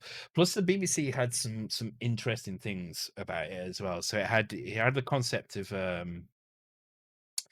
different modes. So you had I can't remember how many modes it was. I think it was like 8 modes or something like that. So you had various modes which had different resolutions, different amounts of colors on each mode. So you had lots and lots of modes. So yeah, mode 7 as SP175 was the mode that you were probably most familiar with the BBC Micro. Anybody that's lived in the UK during the 90s and 80s and 90s will have seen mode 7. It's what CFAX was on TV. They were mode 7. It was basically the BBC used CFAX, and ITV used CFAX machines, used BBC Micro machines to generate content which they would output to TV. So yeah, teletext was mode 7. You had other modes as well, like so you had mode 2, which was a very low resolution mode, but it had lots and lots of colors to it. So the games tended to be in mode 2. Yeah, and it was a really, really nice machine, really well done. And the Electron was basically a slightly slower version of it as well. Was the BBC proper RGB? I think it was actually. I think it was an RGB output. High res mode was limited to 2 colors. Yeah, so there was mode 0 or 1. I can't remember which one it was, but there was a mode which was like proper high res mode, and you would get 80 columns. I think it was 25 rows, 80 columns. So I think it's like the C128. But it was only limited to 2 colors. But then you had a mode kind of like this, like multicolor mode on the C64, where in fact, I think it was even less than this, where you had much bigger pixels, but you had more colors in it as well. But the thing with BBC Basic is you could write something in BBC Basic. Also, this is looking pretty good actually. Okay, so this is looking good actually. So only it's in the final weight. So let's try and get this final weight working before we finish. Oh, Jesus Christ. There we go. So we're on the final weight. So the first one and two weights 1 and 2 are absolutely fine. So yeah, the cool thing with BBC Basic is you could write something in BBC Basic and it would be 10 to 15 times faster than the equivalent in any other basic. It was incredibly efficient, incredibly efficient. Coupled with the fact that it could do inline assembly as well, which at the time I didn't realize. I didn't really understand assembly back then. It was maybe a year or two after I started using the BBC Basic before I started using assembly language. Yeah, I think I was 7 when I used BBC Basic, and I think I was about 9 when I started using assembly language. So I didn't really understand assembly language at that point. Didn't BBC Elite have a mode split from the 3D window to the control panel at the bottom? I It probably does. Yeah, I mean, it was still the 6502, so it had the concept of interrupts. I couldn't tell you exactly how the GPU worked on the BBC, but I can't see any reason why it wouldn't have been able to do splits like that as well. Can you imagine if the C64 had more than just the like what three or four graphics modes it has? It would have been incredible.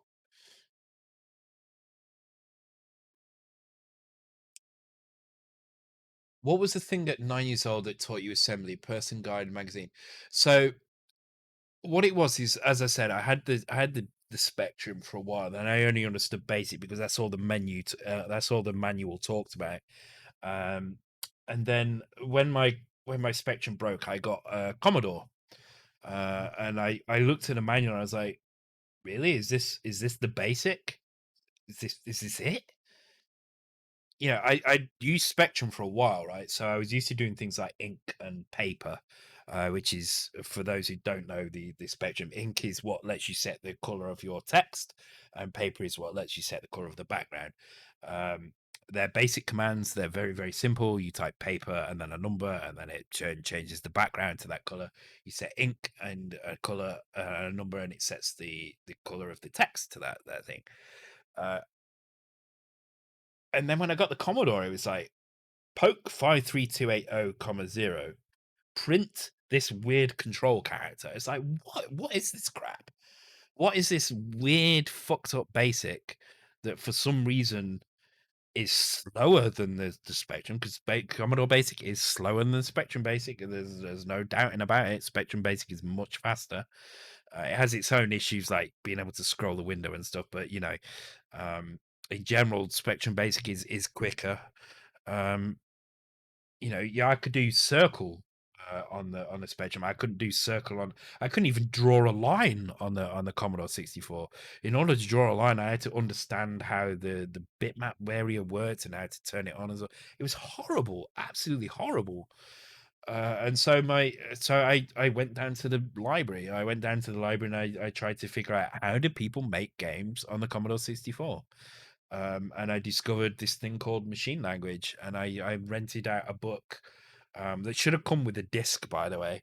It should have come with a 5 1/4 inch disc. I think it was Dr. Watson's assembler language. It should have come with a 5 1/4 inch disc, and it didn't. But what it did come with was a big list of all the opcodes, what they did and how they worked. And I read through it and I understood how machine language worked. And what I did is I started writing my own basic programs that would poke assembly language into the areas that I wanted. So I would write the assembly language down on paper, and then I would convert that to opcodes, and I would convert, the operands to hexadecimal. I'd work out what they would be in data statements, and I would write a basic program which would basically create that program and poke it into memory.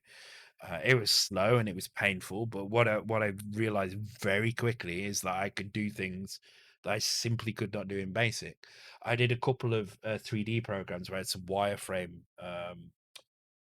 programs which I'd taken from other computer graphics books and converted them into assembly language because I couldn't do that in BASIC. It was too slow. But now I had like a 3D wireframe of a car. Or I say car, it was more like the Homermobile in Simpsons. It was this horrible you know, Frankenstein monster of a car. But I had that kind of running in semi decent frame rate 3D, kind of like half the frame rate of Elite or something like that. Um, but it was something that was just absolutely impossible in basic. So for me, it was a win. Okay, so facing right, it needs to be up by one. Facing left, it needs to be forward by one. Okay, so facing right, it needs to be up by one. I don't know why that is the case. That's really weird. Facing right is this way. It needs to be forward by one. Wait, that can't be right because that's even more of this. Yeah.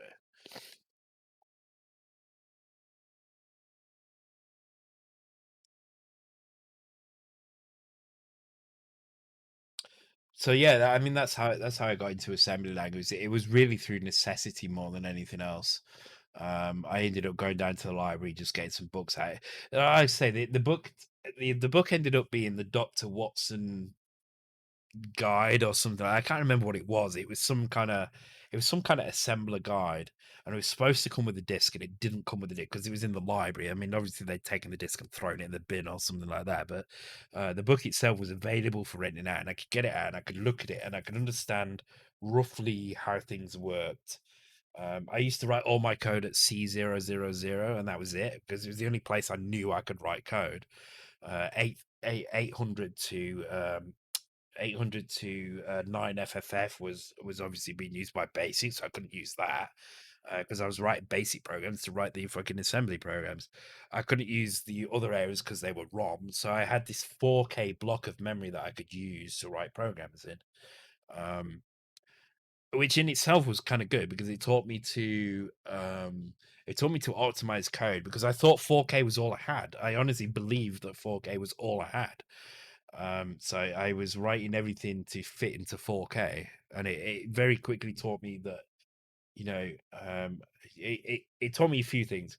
It taught me about how many bytes things take up and how many cycles things take up. The reason it taught me how many cycles take up is just because got so used to reading the tables at the end of the manual, which had the bytes and cycles, that it just became something I knew as I went along. So even though the cycles didn't really become important until I revisited the Commodore in the past couple of years, it was just something that was kind of ingrained into my brain. Like, oh, this is just a 2-cycle instruction. This is a 3-cycle instruction. Uh,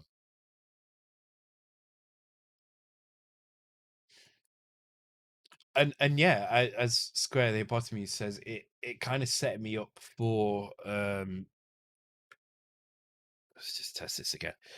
Set me off for future life. So I ended up learning a lot about x86 through this. So I learned how to create my own CD cracks. Thank you very much for the resub paradox, and very much appreciated. I didn't really move into programming until my late 20s. All my programming was done. Oh my god, that's completely wrong, isn't it? All right. So facing right. Okay. That needs to be one back even more. I've gone the wrong way with this. That's why. Yeah. See, I've gone the wrong way. This should be -6. Okay. Um.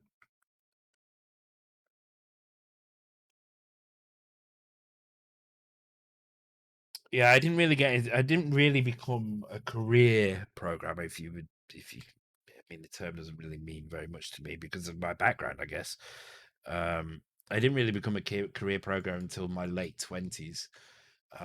So up until that point, really, I hadn't really done anything, but I was still playing PC games. I was still doing stuff, and I knew enough to be able to take a game. So a couple of games I cracked myself, and I might add as well. I cracked multiplayer as well, not just single player, which most people cracked. I managed to crack multiplayer. So Wolfenstein 3D was one. Wolfenstein whatever the second one was called. I forget what it was called. It was based on the Quake 3 engine. Um, So Wolfenstein was just a single player, correct? Wolfenstein, I can't remember what the second one was called, but there was a enemy. I can't remember. Anyway, the second one had a multiplayer component to it. Yeah, Return to Castle Wolfenstein. That was it. Yes. So Return to Castle Wolfenstein, I managed to hack the multiplayer so that I could play multiplayer without actually owning the game, which is great. And I did that because of assembly language. If it hadn't have been for assembly language, I wouldn't have been able to do that. And it was as simple as going through the executable and finding where the key was rejected or not, and just changing it so it wasn't rejected. It was that simple. I say simple. I mean, it took me a couple of days to figure it out, but it worked. And I ended up playing Return to Castle Wolfenstein quite a lot. I actually ended up playing it competitively in a few not guild, what were they called? Clans, I think they were called. Um, okay, so I think that needs moving forward by one, I think, and forward by one of that. All right. Which is this one here. So these are zeros. These are zeros. My God, who would have thought that? These are all zeros. That's really fucking simple. Why does it keep putting extra spaces in? What's that about?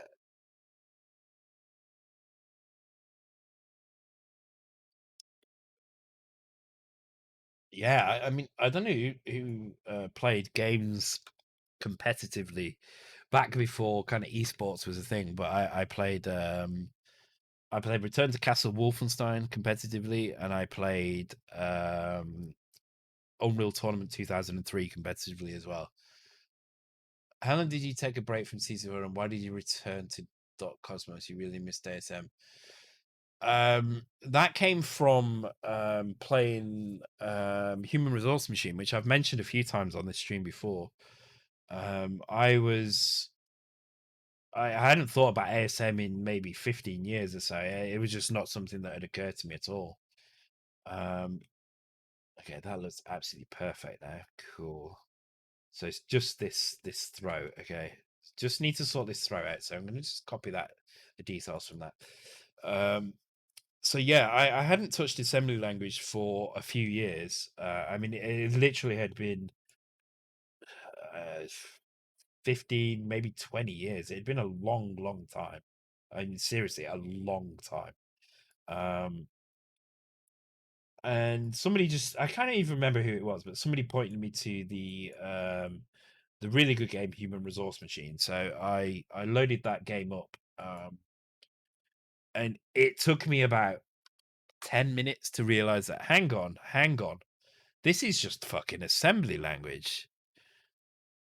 This really is just assembly language. And so my brain went from enjoying this. I think I was playing on was it the Nintendo DS? I think I was playing on the DS at the time. No, not the DS. God, what was I playing it on? It might have been the Switch, actually. Yeah, I think it was the Switch. And I thought, Jesus Christ, this really is just. Oh, why is that right that way and not the other way? That's weird. Why is it broken that way? This really is just assembly language. So the next step for me was to basically throw in. Oh, maybe that's okay. -6 over here. All right. Yeah, that kind of makes sense. All right. So the next step from there was what I took a very weird path. So the first thing I tried to do is I really like this. So what I'm going to do is I'm going to create my own assembly interpreter. So what I did was I created a 6502 interpreter because I knew 6502 so well. I created a JavaScript virtual machine for 6502. Not a C64, not any other machine, but just a JavaScript canvas that you programmed using assembly language. I don't know why. I don't know why I did it like that. I have no idea. I came up with my own IO addresses for everything. So, changing the color was a different, completely, none of the addresses match anything you would see on the C64 at all. I just came up with this weird little virtual machine that basically had its own set of addresses, that would control. Okay, that's almost right. We just need to get a forward. Okay, that's right. It's just the forward throw. Um, they would control this kind of this JavaScript canvas. I don't know why that's so different, but okay, that is forward two. So I'm gonna go forward two on those ones. Um, and I did that. It was actually I was on I just booked a vacation to Bali, right? And I just started that vacation. I'd literally been on the vacation. I think I started doing the stuff just before I went, and I started doing on the plane on the way there because it's a long flight. It's like 16 hours flight, um, or 12 or 16. I can't remember exactly, but it's a long flight anyway. But on the way there, I started writing this virtual machine, right? And in the first couple of days there, I'd kind of got to the point where I had written a breakout game using this virtual machine, which was basically a breakout game written in 6502 that ran on a virtual machine that emulated a machine that didn't exist. It was a completely different memory address structure, um, but would play breakout in the browser using this.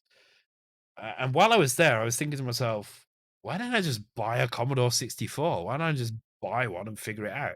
So I ended up going on eBay while I was in Bali and ordering a Commodore C64C and an Ultimate 2 cartridge so that I could make stuff and load it onto the Commodore 64. And it arrived the day after I got back, and that's how it started, and that's how I got back into it, and that's where I am now. So I'm glad I did. It was one of the best things I did. I'm so pleased that I did. Yeah, if I hadn't played Human Resource Machine, I would not be here now. Yeah, exactly. It is the exact reason why I am here now, doing this. Um, and I definitely recommend it. So anybody who is looking to understand assembly language, who's never done assembly language before and wants a kind of gentle introduction to it, start with Human Resource Machine. It's a very, very good game. Um, it's a game designed for any old. It doesn't necessarily need to be programmers, but you will learn the very, very basics around assembly language, even though you don't realize you're learning it. It's a very, very good game. I definitely recommend it. Okay, that needs to be one more forward, I think. Um, it's great. It is a very, very good game. And honestly, I will say is if you can get to the end of that game, and solve everything in the most optimum way, and um, in terms of efficient, in terms of cycles, and efficient in terms of memory addresses, you will do very well. You will be able to code C64 quite well because there's some complicated stuff in there. And the complicated stuff is what you need to be able to learn to be able to write decent assembly language, I think. All right, I think I'm going to call it a night. I think I'm almost there. Let me just try this out. I think this is it now. It's taken me a bit longer than I would have anticipated, but I've got a list of 8 things I need to fix, and I've managed to get this. I think pretty much spot on now. Yeah, that looks kind of fine. Maybe needs to go down one, but I think that might actually just be the underlying sprite that's wrong there because that kind of looks all right otherwise. But yeah, the sprite is right. Now, the only other place that is definitely wrong, and I'm going to show you this very quickly now, is in the bonus screen because the bonus screen doesn't use the same offsets, but we can change it to use the same offsets as well. So at the moment, it's using its own custom thing, so we can probably save a bit of code space actually by doing this. Oh yeah, Zachtronic games as well. So Zachtronic games like TIS 100 definitely good as well. There's is it Alchemy or something is another game by him that's very good as well. Um, oh, it's not going to show the crown on this, but if I had 2 players, the crown would be wrong here. So we'll do it on the next one. So bonus crown position. I'll write that as a bug here.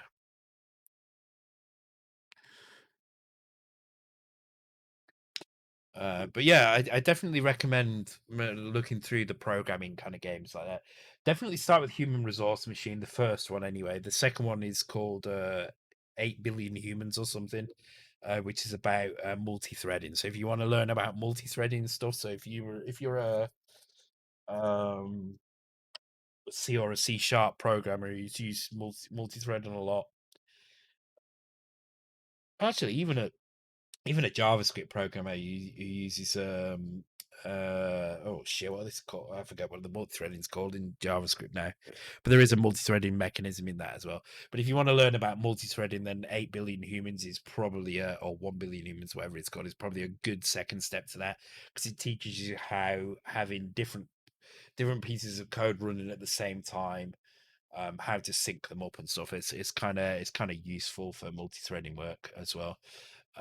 TIS 100 is very, very assembly heavy as well. I mean, it looks like assembly, it behaves like assembly. Everything about it is very, very assembly. Human Resource Machine takes assembly and wraps it in something which looks nothing like assembly. So you kind of you don't realize you're learning it, but if somebody who knows assembly goes to that I'm sure there's plenty of people out there who've played Human Resource Machine who don't even realize they've learned assembly. But the people who know assembly and go to it go, this is assembly. It's absolutely assembly. Yeah, and that's what it is. It's pseudo assembly, right? So, um, and what it does is it allows you to visualize the things like stack, memory, um, instructions. It allows you to visualize things like that, and that's really, really useful. Anyway, I think I'm going to call it a night there because I really need the toilet. I'm at the limits now, and I've done all right. I think we've got the crown working properly. It's taken a little bit longer than I thought, but whatever. Let's see. Who can we raid? Raid. Duke is on. Meteor Matt is on. Farrell the Feral is on. The Renaissance is on. Lyriel is on. Oh, okay. Well, let's see who's doing the most interesting thing. So it looks like I'm gonna say that's a NES game for Duke Donuts. I'm not entirely sure. It looks very NES-like in its stuff. Meteor Matt is doing that's too advanced. That's 3D. We're not gonna go with that. Let's see what Farrell is doing. Oh, what's that? All right, we're doing Farrell. We're gonna go at Farrell because I don't know what that is, but it's a political game, and we've been talking about political a little bit. So let's go with that. And she's got less viewers than Duke, so could use the help. So let's go to Farrell. Yep, Farrell. Yep, cool, cool. Thanks for joining tonight, guys, guys and gals. Really, really cool. Really good to be back. I'm really enjoying this year, and I'm hoping we can do some cool stuff this year. Thank you for the bits, Scott Knives, as well. Appreciated. Cheers, dude.